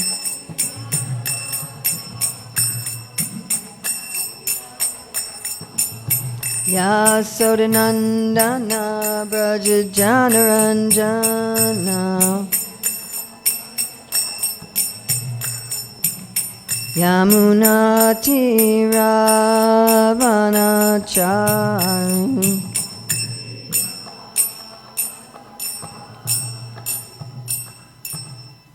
Jayam Vishnupad Paramahamsa Parivrajacharya Asatara Satyashri Srimati Divine Grace A.P. Bhaktivedanta Swami Maharaj Prabhupada Ki Jai. ISKCON Founder Acharya Srila Prabhupada Ki Jai. Anantakoti Vaishnava Vrinda Ki Jai. Namacharya Srila Haridas Thakur Ki Jai. Prem Shri Kaho Shri Krishna Chaitanya Prabhu Nityananda Shri Advaita Gadadhar Shri Vasari Gaur Bhaktivinoda Ki Jai. Shri Shri Radha Krishna Go Gopinath Shai Mukunda Radha Kunda Giri Govardhana Ki Jai.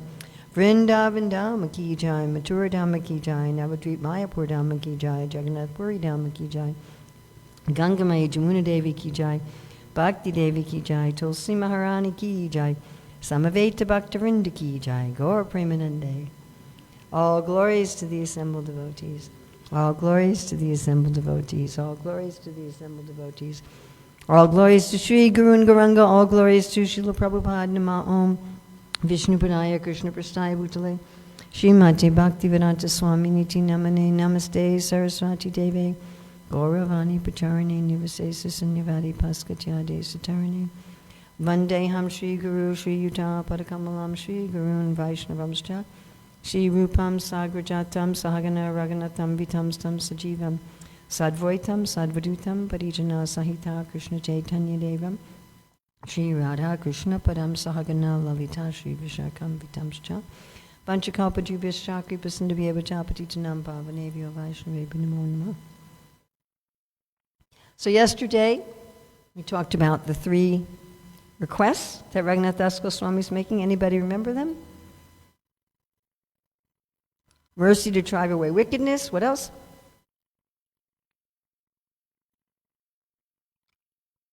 Yeah, the inspiration to worship, to drink the glowing nectar, which means to have the revelation of one's spiritual form, and inspiration to worship Radharani. Inspiration to asking Krishna to help me worship Radharani. Yes, okay, there we go. And then, who is Raghunath Das Goswami telling his mind to meditate on? 4 people, 2 places. Krishna, Radharani, Lalita Vishaka, and 2 places, Radhakund and Govardhan. Is that going to be an instruction for everybody who realizes their eternal rasa? No. Okay. And then especially he had a verse where he wanted to meditate on Radharani. All right. So that's internal state. Now what are we going to do externally? Okay, everybody together? Samam Shri Rupena Smara Vivasharadha Giribritor Vraje Sakshat Seva Labana Vidhaye Tadgana Yujo Tad Ichyakya Jnana Shravana Nati Panchamritamidam Dayam Nitya Govardhanam Anudinam Tvam Majamanaha. All mind, everyone, you should every day drink the 5 nectars: worship, glories, meditation, listening to divine pastimes, and offering obeisances, and worship Govardhan according to the rules. In this way, follow the instructions of Sri Rupa and obtain the direct service of Sri Sri Radha Giridhari, who are captivated by the God of amorous love in the company of their associates in Vraja. So, says we should do these every day, anudinam, as if we were drinking 5 kinds of nectar. What kind of nectar do you guys like to drink? Anyone have a favorite nectar drink? What? Sugar cane. All right. What's another favorite kind of nectars people have? Mango. Lassi. Okay. Anything else? Huh? Watermelon. I think we only have 4 there. Do we have 5? So imagine you had your 5 favorite nectar drinks in front of you. So we're supposed to do these every day as if we were drinking 5 nectar drinks.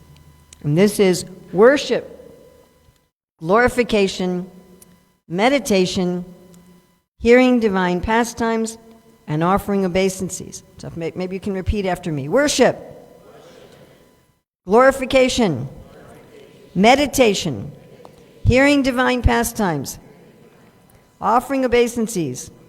Now maybe we can try it all together. Worship, glorification, meditation, hearing divine pastimes, offering obeisances. Again, and the silent people, can you participate? Otherwise you frustrate me. See if you can try. Worship, glorification, meditation, hearing divine pastimes, offering obeisances. We still have 2 silent people. See if you can speak.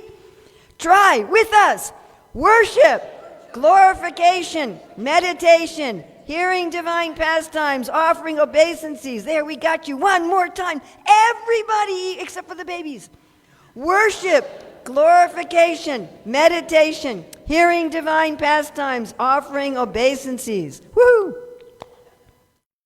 As if we were drinking 5 kinds of nectar, not mechanically. Could you think of any other metaphor? Instead of 5 nectars, what else could it be? 5 what?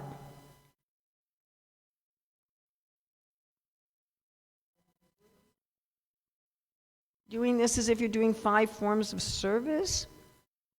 Give me a metaphor. That's what this is. A metaphor.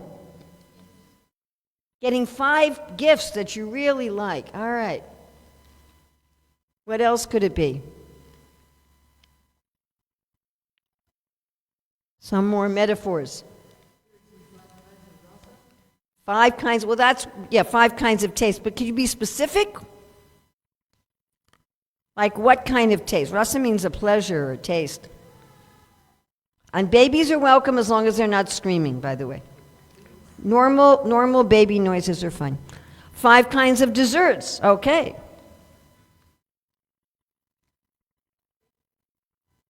Bathing in 5 different oceans. Are there 5 oceans? Yeah, I'm sure there is.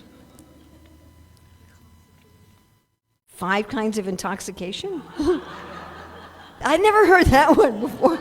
Anytime I've taught that is definitely, I'm not quite sure how to respond to that. Do I say yes or no, or I don't know, like. One time I asked a question, and the person who was speaking said, that's called a stump the teacher question.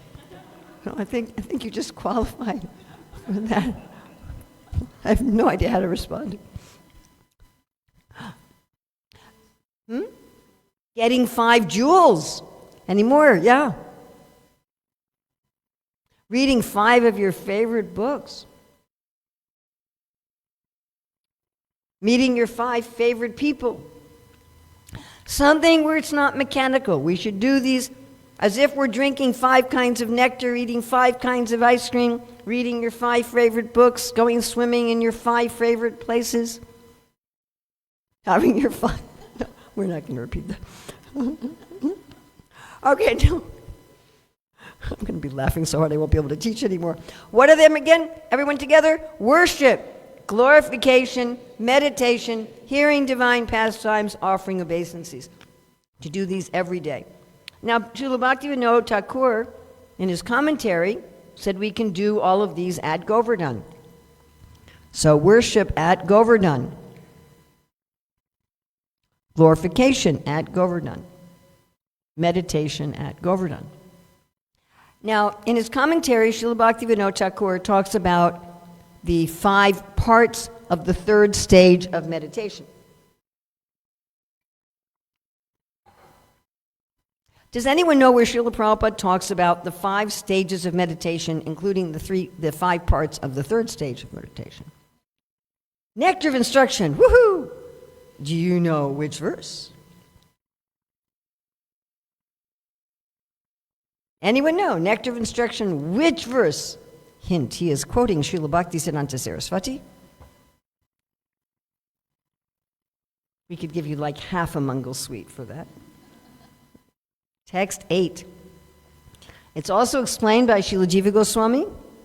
Pretty sure it's in Bhakti Sandarbha. Bhaktivinoda Thakur also explains it in more depth in Harinam Chintamani and in Jaiva Dharma and some other place that I just heard about and I can't remember that somebody was quoting to me. Now, each of these descriptions is a little different from the other, which is also fascinating. But if you want to look at the list in Nectar of Instruction, which verse again? 8. Oh, yeah, there you go. And he's quoting Srila Bhaktisiddhanta Saraswati. So we're going to look a little bit at the stages of meditation. So there's 5 stages of meditation, and the third stage has 5 subparts. 5 stages, and the third stage has 5 subparts. First stage is hearing. This morning when I was listening to a Prabhupada class, he interrupted the class. He told someone not to leave. He said, "Why are you leaving?" He said, "You should be hearing." And Prabhupada starts going on and on and on and on and on about the importance of hearing. He was saying, if you're not here, if no one's hearing, the whole institution will become rubbish. And he was really, he interrupted the whole class and went on this other topic. And this hearing should be meditative hearing. It's not just that we read something and we close the book, and what did you read? I don't know. And sometimes after a class, someone will come up to me and say, "I really liked the class." I said, "What particularly did you like?" Can you name anything? I don't know, it was a good class. So, meditative hearing. We're actually thinking about what we've heard. We're meditating on what we've heard. Because you can't meditate on Krishna unless you've heard about Krishna. Understand? Yes? Like if someone says meditate on Mongolia and you don't know anything about Mongolia, you can't do it. You follow? Like I've never been there, but as soon as I say that, immediately I think about people in yurts with yaks. Do you follow? As soon as I say Mongolia, I get this picture in my mind of yurt. All know what yurts are? They're like big circular tents and yaks and people eating yak butter. Why? Because I've heard about it. Do you follow? If I hadn't heard about it, if you say, what is one of the stands, Tajikistan or something? If you say meditate on that, I have a blank. Because I haven't heard anything. I've never been there, I haven't heard anything about it. So if we're going to say meditate on Krishna, you first have to hear, and you have to hear meditatively. Okay, next is accepting. Accepting. This is when we get really attached to hearing, and this is when spontaneous devotion kind of starts. A person here has substantial faith, but kind of frail spiritual greed. And meditation is unsystematic, it's kind of tainted with mundane topics, but one has really started internalizing what one is hearing. In this picture we have, like Krishna is manifesting in what you're hearing. Okay, so the third stage is actually called meditation. So although hearing and accepting are stages of meditation, the third stage is called meditation, which is interesting. I think that's something like you can go to New York City in New York State. Like I'll tell people I'm from New York. Oh, they'll say, I'm from New York. And I'll say, where are you from? And they say, Nyack. And I'm like, that's not New York. That's upstate New York. Like I'm from the city. Or there's the state of Hawaii in America, which is 7 islands. And one of the islands is also named Hawaii. The way they would say it is Hawaii. So my son has a house on the island of Hawaii in the state of Hawaii. But if you tell people, you're on Hawaii, they'll think it's the whole state. Yeah? And in Hawaii, you never say the island of Hawaii, you just say the big island, otherwise everybody would be completely confused. So here you have something called smarana. Everything's called smarana, but the third stage is especially called smarana. And at this stage, one has an intuitive but not fully realized idea of their eternal relationship with Krishna. So if we look at Srimad Bhagavatam 3:28-34, 3:28-34, any of you who want to look this up later, that's Bhagavatam 3:28-34. Prabhupada writes there, in the beginning, the mind is employed in attracting the form of the Supreme Personality of Godhead. I recently heard one devotee say that we're not trying to attract Krishna, we're trying to be attracted by Krishna. But I said, well, I don't know. In 3:28-34, it kind of says we're trying to attract Krishna. And if we think about Srila Bhaktisiddhanta Saraswati, who said, don't try to see God, but act in such a way that God will want to see you, that is trying to attract Krishna. You follow? I'm trying to act in such a way that God will want to see me. I'm trying to attract Krishna. So to do that with one's mind. And I would like to emphasize that these first three stages of meditation are all on the platform of the mind. As I said, babies are welcome. Just have no anxiety. I'd like you to have absolutely no anxiety. Absolutely, unless he starts screaming.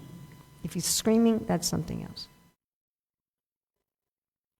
So I might have mentioned when Prabhupada came to New York in March of 1975, it was mislabeled by the, who does the Prabhupada's lectures. Anyway, they mislabeled it as Philadelphia. It's actually New York. And the title is We Are Hare Krishna People. And the baby crying in the background is my baby. He was a little smaller than that. And I was in so much anxiety trying to keep him quiet that he picked up on my anxiety, and so he cried even more. And then my husband picked him up just peacefully, and then he was just peaceful. So just be peaceful. It's okay. Prabhupada says, all glories to the assembled devotees includes the children. So people are, and if you're always telling the children to get out, then someday they'll turn 18 and they'll say, fine, I'm going. Or maybe at 12 they'll say that. Anyway, people are very hesitant to use their mind in meditation because they're thinking, well, if I use my mind, there'll be some contamination. And the answer is, well, yeah. I was just reading today in Krishna book when Krishna's visiting Shrudadeva and Bahulasva, and I forget which one of them, said to Krishna, as long as we're in this world, we're going to have some contamination. I'm so amazed that you visited my house. So even though there's going to be some contamination in using our mind, that's all we've got. You understand? Like, you've got to use what you've got. And Krishna says, man mana bhava, use your mind. So these first three stages of meditation are using the mind. So this third stage has 5 subparts. It's 5 subparts. So the first subpart is interrupted. Interrupted. Right? There's no connection between one pastime and another. Like, you think about Krishna, then you think about something else, and you think about this thing. It's kind of coming and going. And at this point, one's meditation is for the purpose of cultivating attachment for Krishna and cultivating eagerness. That's its purpose. And that may be like, for example, some people sitting in a class. They listen to the class, then their mind's going to something else. They're actually listening, and then they're thinking, what am I going to have for breakfast? What do I have to do? What appointments do I have today? And my boss is angry at me. And then they think of the class again. They kind of go in and out of attention. Okay, the next stage of meditation is uninterrupted. Uninterrupted. So you can remember one event in a sequence. You can remember Krishna's pastimes in a sequence. Or you'll think about Krishna's footprints, and then you think about how the residents of Vrindavan are following Krishna's footprints to go see him in Kaliya, and then you're thinking about how almost everybody in Vrindavan was there when Krishna was in Kaliya, except Mother Rohini, because Balaram told her to go back, because in her other life she was the mother of the snakes, and so she might be attracted, And then you think, yeah, but everybody was there under Govardhan Hill, and so you think one remembrance leads to another. So this might be like you're sitting in a class and you're actually just able to focus on the class the whole time without your mind wandering. Okay, then we have uninterrupted and concentrated. Uninterrupted and concentrated. Jai Shri Shri Radharanath Jai. Yadi Govardhan Jai Shri Chaitanya Mahaprabhu. So uninterrupted and concentrated. So this is when you can think about Krishna without interruption, but it's more deep. Like you can pay attention to the class without your mind wandering, but you're really, really deeply paying attention. So you're still having this flow of pastimes, but it's deep. And again, I want to emphasize this on the platform of the mind, but at this stage, one can mentally enter into the pastimes to do service. Now, again, this is on the platform of the mind, and here's Lord Kapila Dev, the 328:34 again. This is the actual verse by Lord Kapila Dev, where he says, the mind is used as a means to attract the Lord as one attracts a fish to a hook.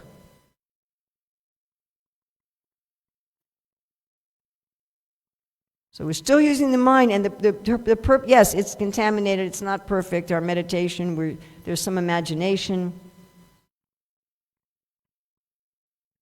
There's one instruction Prabhupada gives about chanting japa. He says, when you chant Hare Krishna, you imagine that in your heart is a diamond throne, and you've placed Krishna on it, and you're bathing him with Ganga and Yamuna water, and you're dressing him, and you're decorating him. He uses the word imagine. And then he says, it is not false, it is a fact. And it is accepted. You all know the story of the Brahmana, right? Mentioned both in Nectar Devotion and in the 7th canto, who was meditating on worshiping the Lord, and he was imagining, but it became a fact. There's a very, very famous story from South India of this one poor man, very similar. He was a devotee of Lord Shiva. He was a poor man, and he wanted to build a temple for the Lord, but he was poor. So in his mind, he constructed a temple, and it took him years because mentally he imagined every single step. Meanwhile, in a neighboring town, there was a very rich king who was also a devotee of Lord Shiva, and he was actually literally physically building a temple. And when his temple was completed, he wanted to set a date to install the deity of Lord Shiva. And he thought, well, I'd like to pick this date. And then that night he had a dream, and Lord Shiva came to him and says, I'm sorry, you cannot install me in your temple on that date, because on that date I'm going to be installed in another temple that's been constructed by such and such person in such and such town. And the king was thinking, well, I didn't know somebody was building another Shiva temple in an adjacent town. So he took his retinue. It's a very, very famous, well-known story in South India. He took his retinue, and he went to the town. He started asking, where is this person? I should make a note to remember the names of the town and the name of the person, but every time I think of it, then when it's time to do it, I don't do it. Then, so it doesn't happen. Anyway, so he took his retinue, and he went to this other town, and he's asking everybody, who is this person? Who is this person? Finally, he finds this just poor guy,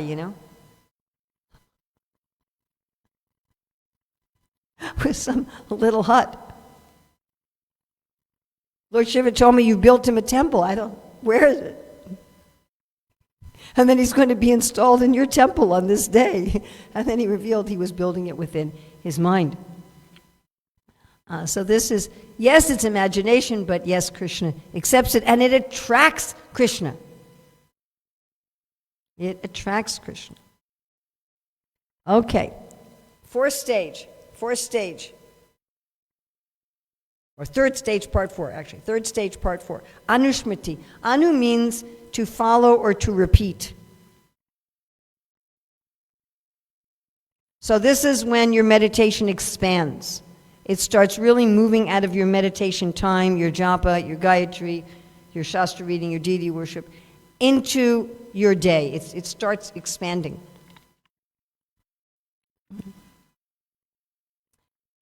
Third stage, part 5, is samadhi, but this is mental samadhi.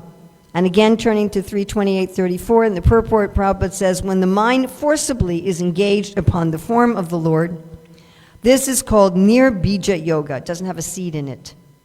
Or lifeless yoga, for the yogi does not automatically engage in the personal service of the Lord. In other words, my dear friends, this is still sadhana. It's still the mind, and it's still sadhana. So these first 3 stages of meditation, you're still a sadhaka. Sadhaka means it's deliberate. You follow? I have to practice my piano lessons right now. It's deliberate. I'm still on the platform of the mind. Okay, fourth stage. Fourth stage is also called samadhi. So third stage, part 5 is samadhi, and fourth stage is samadhi. 2 different samadhis.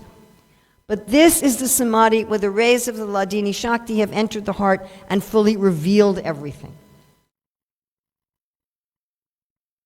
The way Srila Jiva Goswami explains it is that the Lord enters our consciousness through the path of our meditation. You remember the tribal lady? What was her name? What's her name? Starts with an S. In Ram Leela, she became the disciple of Matangi. What's her name? Shabari? Shabari. So Shabari, every day her guru left, and she wanted to follow him to the spiritual world, and he said no. He said, you should stay here because God himself, Ram and Lakshman themselves, the lords themselves are going to come to visit you in person, and you should prepare for them. So every day she prepared. She'd clean a path and put flowers on it, and she'd pick fruits, and she would prepare. And she did this for many, many, many years. She became very elderly. And then one day he actually came. She's preparing. My guru said he's going to come. And one day she looked up, and there he is. So by meditating in this way, one day Krishna will appear. I mean, we can understand this even in ordinary life. Why did I come to South Africa? Because people thought about me and wanted me to come. You understand? Isn't that how you all work? Don't you go visit people who invite you? They think about you, they want you to come, they invite you, and therefore you come. It's really interesting with Mukundangri Prabhu and in this lovely life, Kalpalatika. So I was thinking, boy, I'm in South Africa after so many years, but I'm not going to go to Joburg this time. I'm not going to see Mukundangri. I'm not going to meet. I thought, I've never met his wife, Kalpalatika. I've never met their baby, Amara Nimai, right? I thought, I've never met Amara Nimai. I've only seen pictures. I'm so disappointed. I really wish I could. I was just thinking like that. I didn't even tell anybody. And then I get a WhatsApp message from him, like a day and a half later. We're coming. I'm like, whoa. If it works like that in this world with other humans, why wouldn't it work like that with God? He actually knows what we're thinking. He knows what we're feeling. And we keep meditating on him. He's like, I want to come there. So this is this fourth stage of samadhi. This is what Prabhupada calls spiritual television. This is, instead of just we're using our mind, we've heard the pastimes from the Bhagavatam, from Krishna book, from Chaitanya Charitamrita, from Prabhupada, from the devotees, and from what we've heard, we're doing our best to meditate, and we go into deep, uninterrupted, concentrated samadhi, where we're totally absorbed. And then Krishna says, I'm coming there. And then the actual pastimes are manifested in our heart like spiritual television. So again, going to 328:34, Prabhupada says, in the beginning, the mind is employed in attracting the form of the Supreme Personality of Godhead, but in the higher stages, there is no question of using the mind. By the way, I just gave this quote to Giriraj Swami. He said, there's a stage where you don't use your mind. You're not dependent on the mind. When one is constantly thinking of the Lord, that is called living yoga. All right, there's a fifth stage, and a fifth stage, beyond spiritual samadhi, is when the Lord comes out of your heart and appears before you face to face. Who did that happen to in the Bhagavatam? Dhruva. The form of the Lord, which was brilliant like lightning, and in which Dhruva in his mature yogic process was fully absorbed in meditation, all of a sudden disappeared. Thus Dhruva was perturbed and his meditation broke. But as soon as he opened his eyes, he saw the Supreme Personality of Godhead personally present, just as he had been seeing the Lord in his heart. I just thought of a comparison for this in our ordinary life. So imagine you're having a video call with somebody, right? Like you're having a video WhatsApp call or a Zoom call or something, they're on your screen, and then all of a sudden they disappear from the screen. You're like, oh my God, something happened with my connection. What's going on? You start checking your router, you start checking your Wi-Fi, and then they open the door, and there they are. Never thought of that before. All right, so far we've been looking at Raghunath Das Goswami's metaphors. So now you're going to hear Urmila's metaphors. If you don't like them, that's fine. If you find it helpful, that's fine. So one thing I've realized is that these metaphors only work if you've ever made burfi. And I think more and more in a Hare Krishna movement, people don't make real burfi. So I'm not sure if it's going to work, but anyway, we'll try it. Okay, stage one, hearing. You put your milk in a pot. Stage 2, accepting. You turn the fire on under the pot. Stage 3, meditation. Your milk boils. Stage 3, part 1, interrupted. You stir the milk, you wash the beans, you stir the milk, you cut the carrots, you stir the milk, you answer your phone. Stage 3, part 2, uninterrupted. You're stirring that milk all the time. Stage 3, part 4, concentrated. Part 3, sorry. Part 3, concentrated. Your milk starts getting thick. Stage 3, part 4, expanded. It starts growing. And stage 3, part 5, mental samadhi, it's cooked. Stage 4, spiritual samadhi, now there's sugar in your milk. Stage 5, seeing Krishna face to face, you have burfi. I hope you like that. Hearing divine pastimes at Govardhan and offering obeisances at Govardhan. Bhaktivinoda Thakur says not only do we drink these 5 nectars, but we bathe Govardhan in these 5 nectars.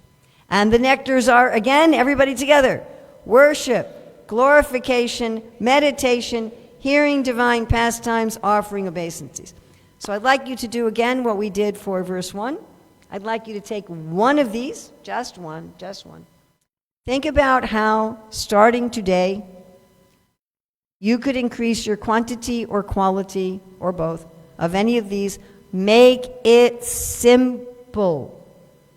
Keep it something that you're actually going to do. Okay?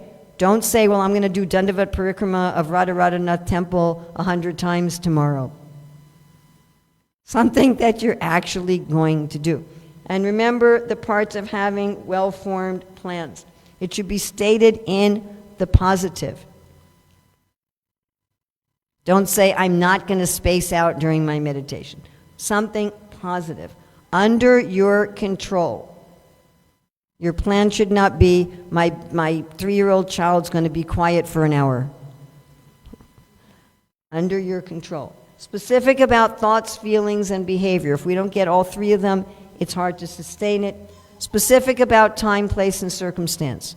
When, under what circumstances, and something that's going to be in harmony with your life. Not something where your spouse is going to divorce you if you do it, or you're going to lose your job, or you're going to get sick, or something like that.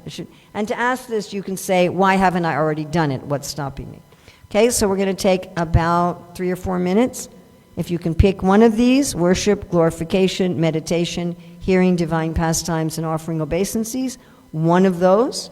And if you have something to write on and something to write with, please write this down. A phone will do just fine.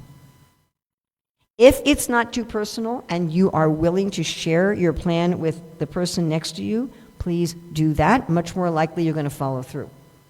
If it's really personal, then that's fine. Please write it down. Again, it can be something very small, very, very simple.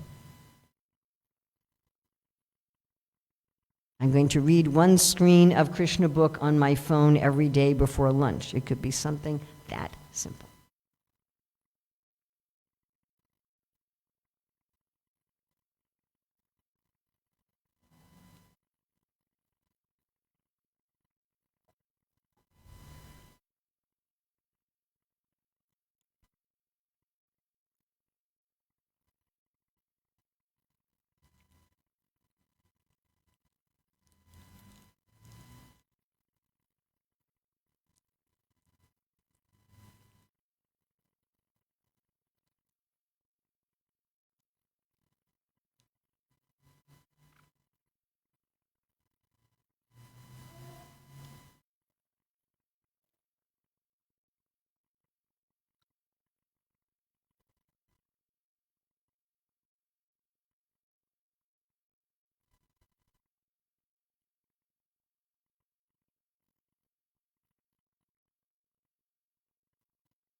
If you feel comfortable, please tell the person next to you. And if you don't feel comfortable, you don't need to. That's fine, as you like.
So that we're going to do at least a little bit of each of these 5 things every day as if we were drinking nectar, or meeting our 5 best friends, or eating 5 kinds of ice cream, or going swimming in your 5 favorite places.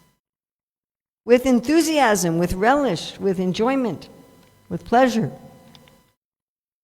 And then he says every day we should worship Govardhan.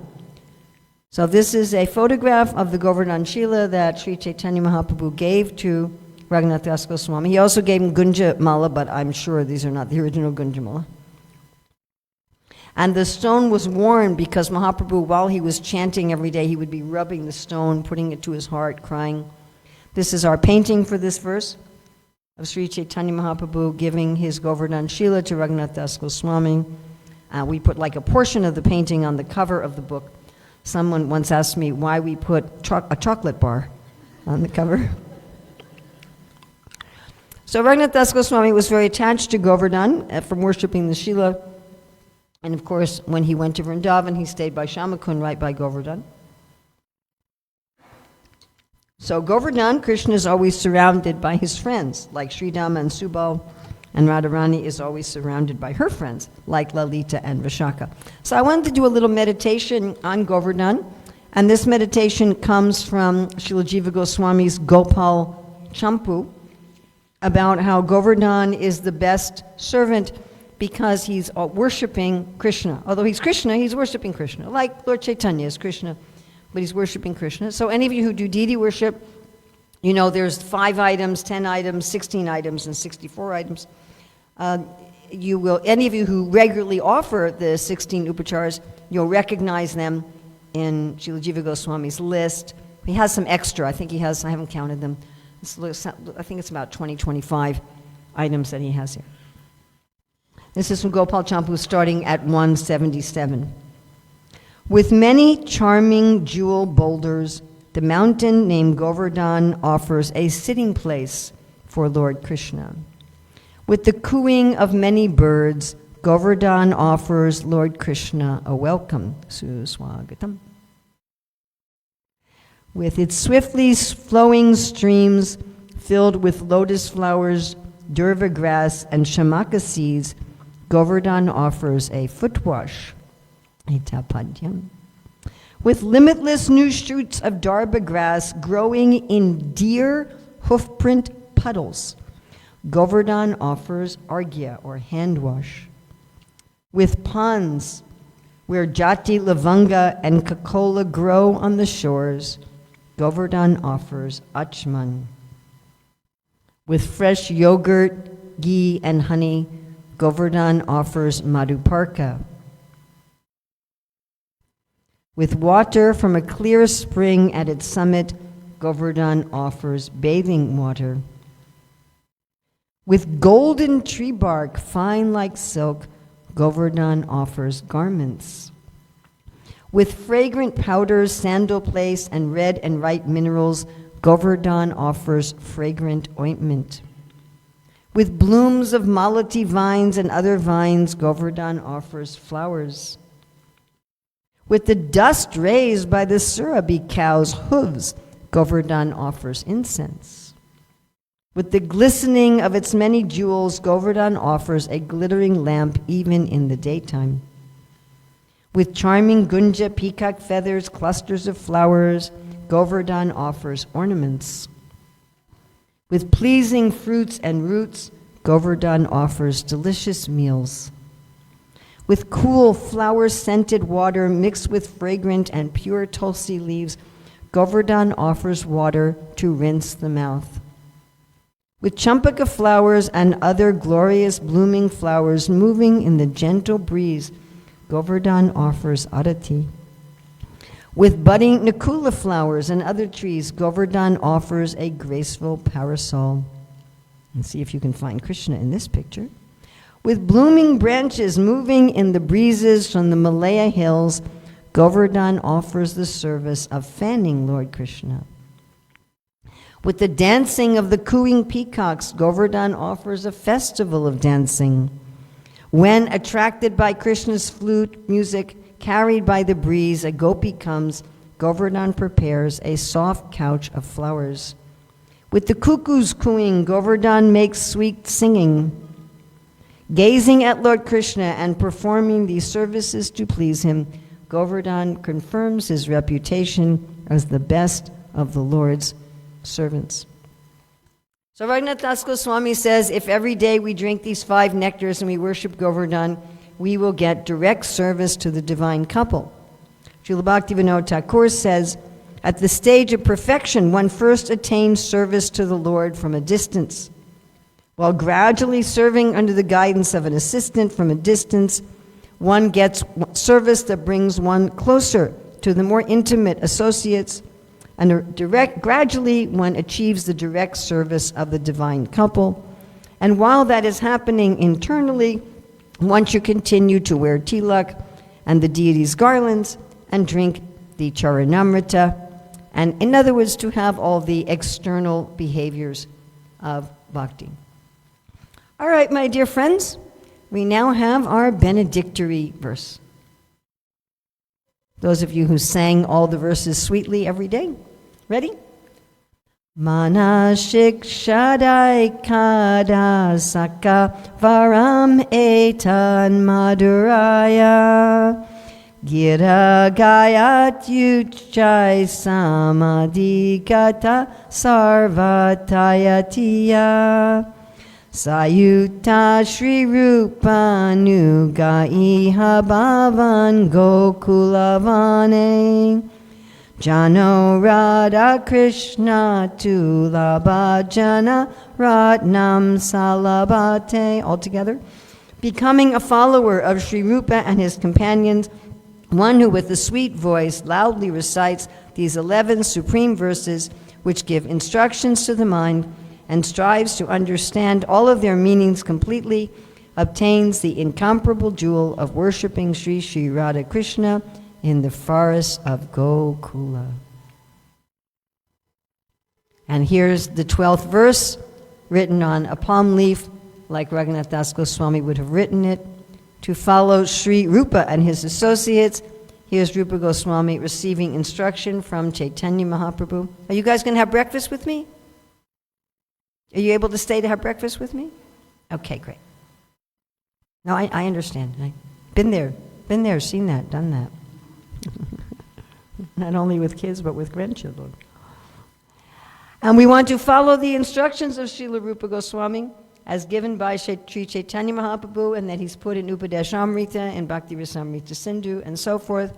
And also the instructions of Raghunath Goswami, seen here writing Manah-siksa at the bank of Radhakund and Shamakund. So Srila Bhaktivinoda Thakur has two different translations of this verse into Bengali in his commentary, one in poetry, one in prose, and in one, I can't remember which one. In one of them he says, if you chant these anywhere, you can attain service to the divine couple in the forest of Gokula. And another way he says, if you chant them in the forest of Gokula, you can gain direct service to the divine couple. So Bhaktivinoda Thakur has much in his commentary glorifying Vraja, and Srimati Radharani has a spiritual pride of Vraja, and that is, this forest is mine. So we've just finished our study of the splendid instructions to the mind by Raghunath Das Goswami with the commentary of Srila Bhaktivinoda Thakur. Raghunath Das Goswami ki, Srila Bhaktivinoda Thakur ki jai. And of course we have access to the works of the Goswamis through the grace of Srila Prabhupada. Srila Prabhupada ki jai. Okay, so it's 8:27. If anybody wants to leave, they can leave. We could take 5 or 10 minutes for any questions on all of Manah-siksa, if anyone has any questions or comments disguised as questions, or questions disguised as comments, or anything of that nature. Yes?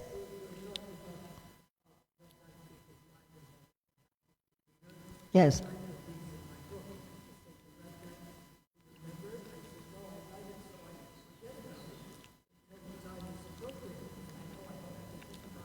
Excellent. So Shruti Prabhu is saying that he has a to-do list, not so he can remember it, but so he can forget about it. And so he can focus his mind on what he's doing at the moment, and he knows that when it's time to do things, he can look at his to-do list. That's very much related to something else that I teach about how to do. People think it's time management. It's not. It's energy management.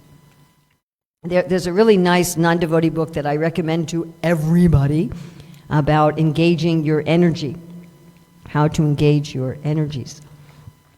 And what it means is that you say, okay, right now, I have so much energy per day, I'm going to give so much energy to my sadhana, and so much energy to this, and so much energy to this, and so much energy to this. And you put aside energy for something else, like your to-do. I've put that, not only have you written your list, but you've probably subtly put aside some of your day's energy for dealing with that to-do list. You can think about it as like if you had in cash all of the money for the month that you could spend, and you put it in different envelopes. You had one envelope for food and one for clothing, and if you took your clothing envelope to the store, you knew that you could spend all of that, and you'd still have money for something else. So you know, like while I'm doing this thing, I can spend all of my allocated energy for that because I put aside my energy. I can look up the exact. I remember recommending this to ISKCON leaders, and one of them wrote me and said, why this book out of all the books? I said, well, I have many books I could recommend. I said, but this one, if you only read one,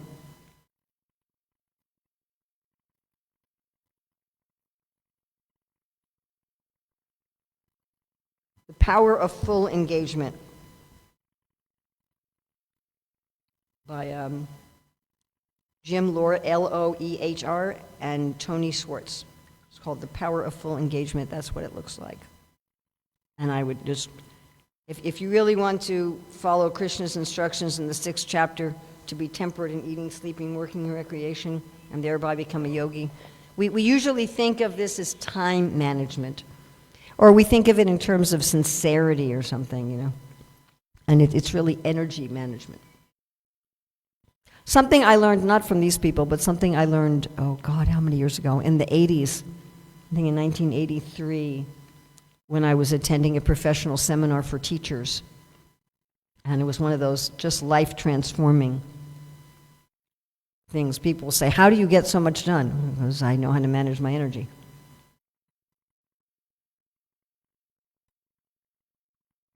Any other questions? Yes, Prabhu.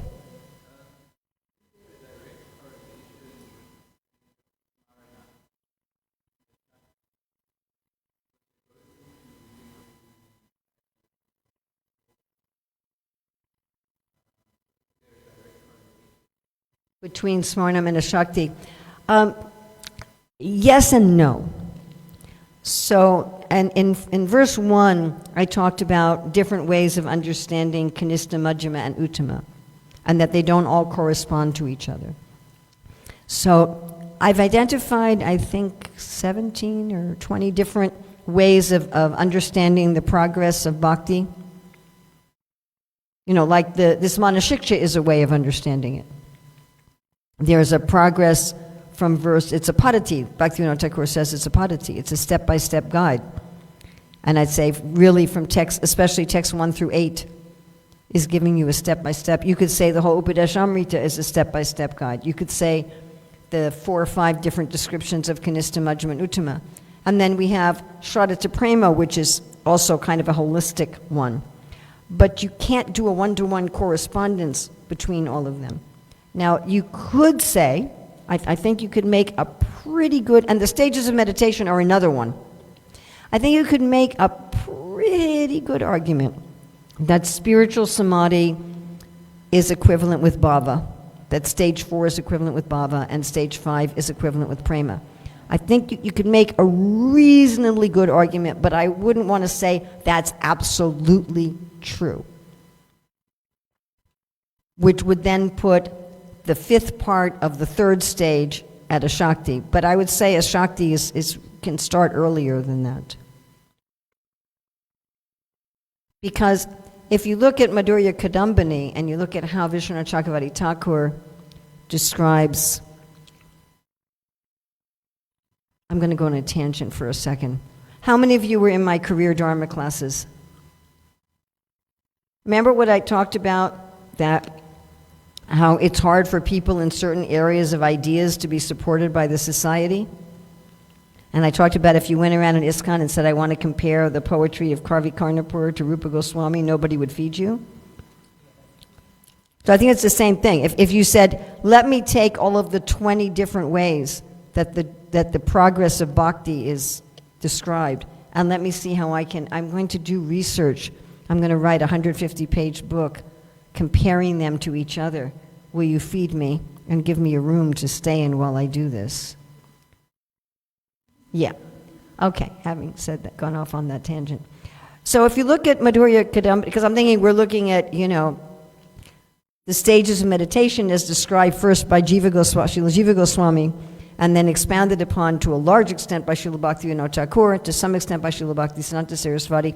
Also, once you become aware of this, the 5 main stages and then the 5 parts of the 3rd stage, you'll find it throughout Prabhupada's purports. Like you'll find Shraddha Prema there, but it's not always there in the same form. So it's like once you know how to recognize it, oh, that's what he's talking about. Oh, that's what he's talking about. So Madhurya Kadambani of Vishwanath Chakravarti Thakur, he says at Nishta and Ruchi that you're thinking about Krishna, but your mind becomes diverted to some mundane topic. Now, at Nishta, it's very easy to bring it back. That's what makes you Nishta, it makes you steady, but it still happens. You're thinking about Krishna, you're talking about Krishna, and then all of a sudden you're thinking about who just got elected prime minister, or, the Cheeto cyclone that was in Mozambique, or, it goes, and then, again, you bring it back to Krishna. And even at Ruchi, that's happening. But at a Shakti, Vishwanath Chakravarti Thakur says, the opposite happens. Somebody asks you some mundane question, like someone asked me the other day, what do you think about Donald Trump being president? And then if you think about Krishna, well, what happened when Kamsa became king? You go to Krishna. There's one funny conversation. And Prabhupada's talking to the devotees on a morning walk, I think, and Prabhupada said, the Bengali women are the most beautiful with their black hair and their dark eyes.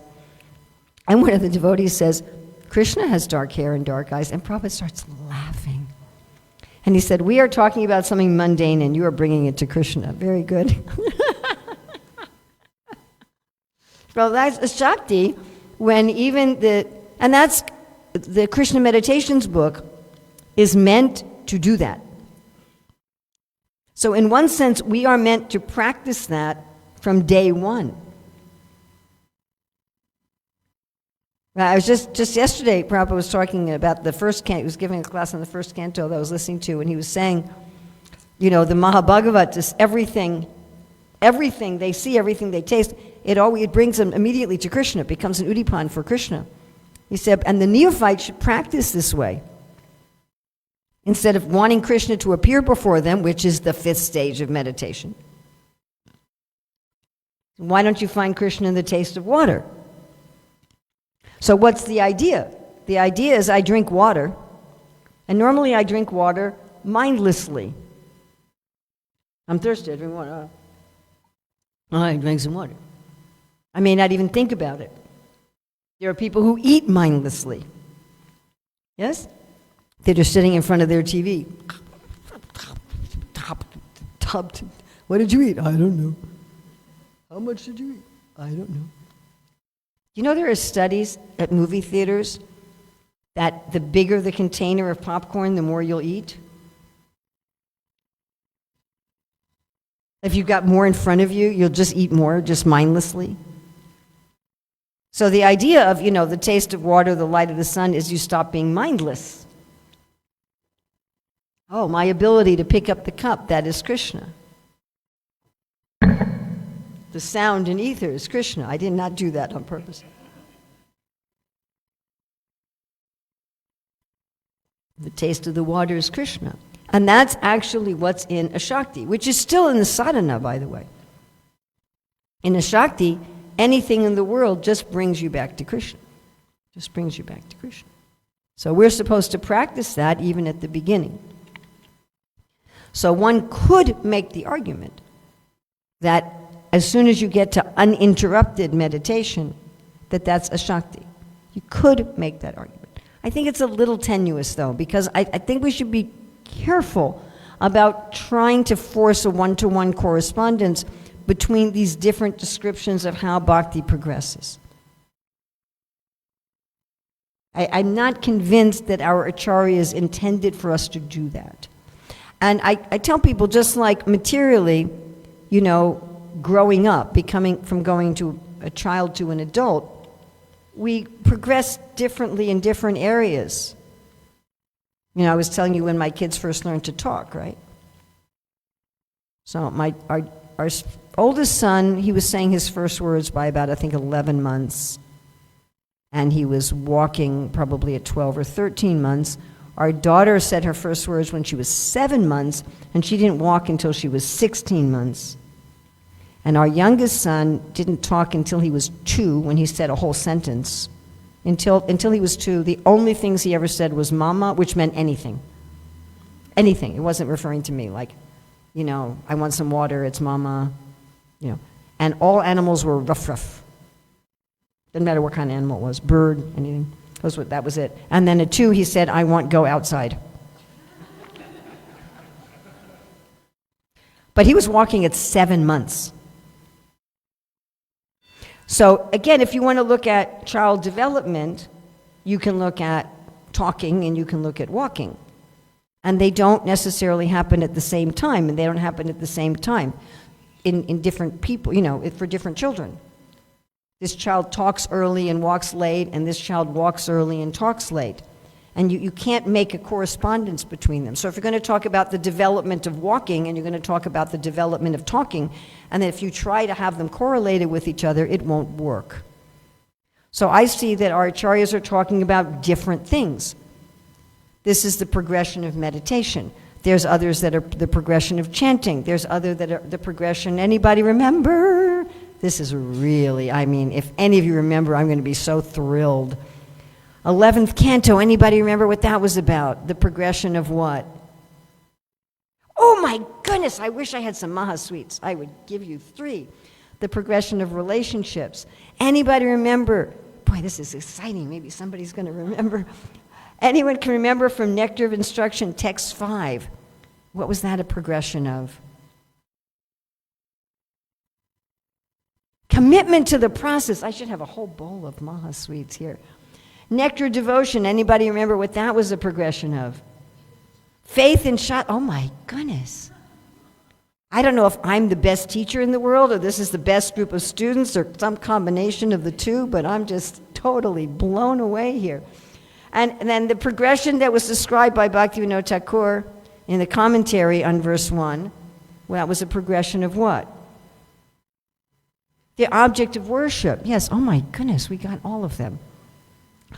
Wow! Give yourself a big hand, folks. That's really amazing. So those are looking at different things. Somebody could be very advanced in their faith and knowledge of Scripture and be very beginning in their relationships. Have you ever met anybody like that? I have. You can meet people who are very advanced in their relationships and they don't know diddly squat of Scripture. Have you ever met anybody like that? I have. People who are fixed on worshiping Krishna in Vrindavan, and they don't know how to get along with anybody.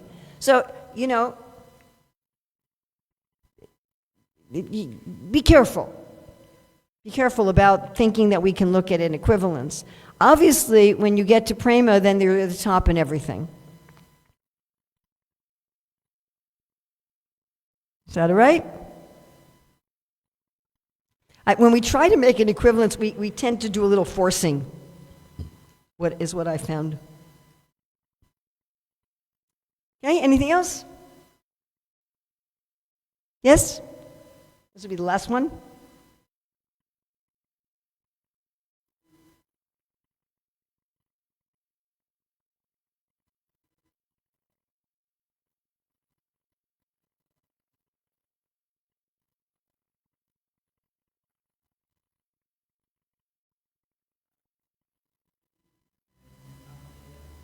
Is what? Avyayam.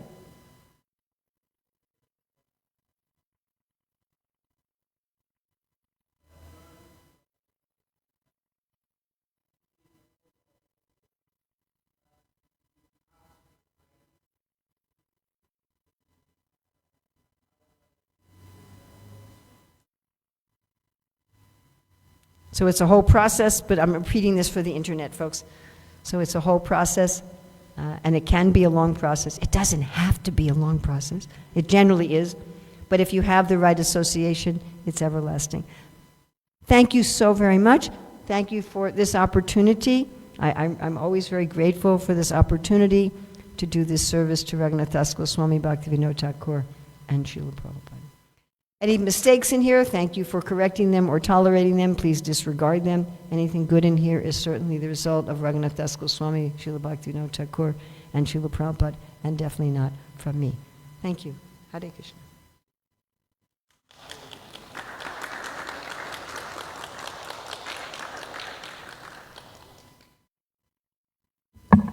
And thanks again for the tech.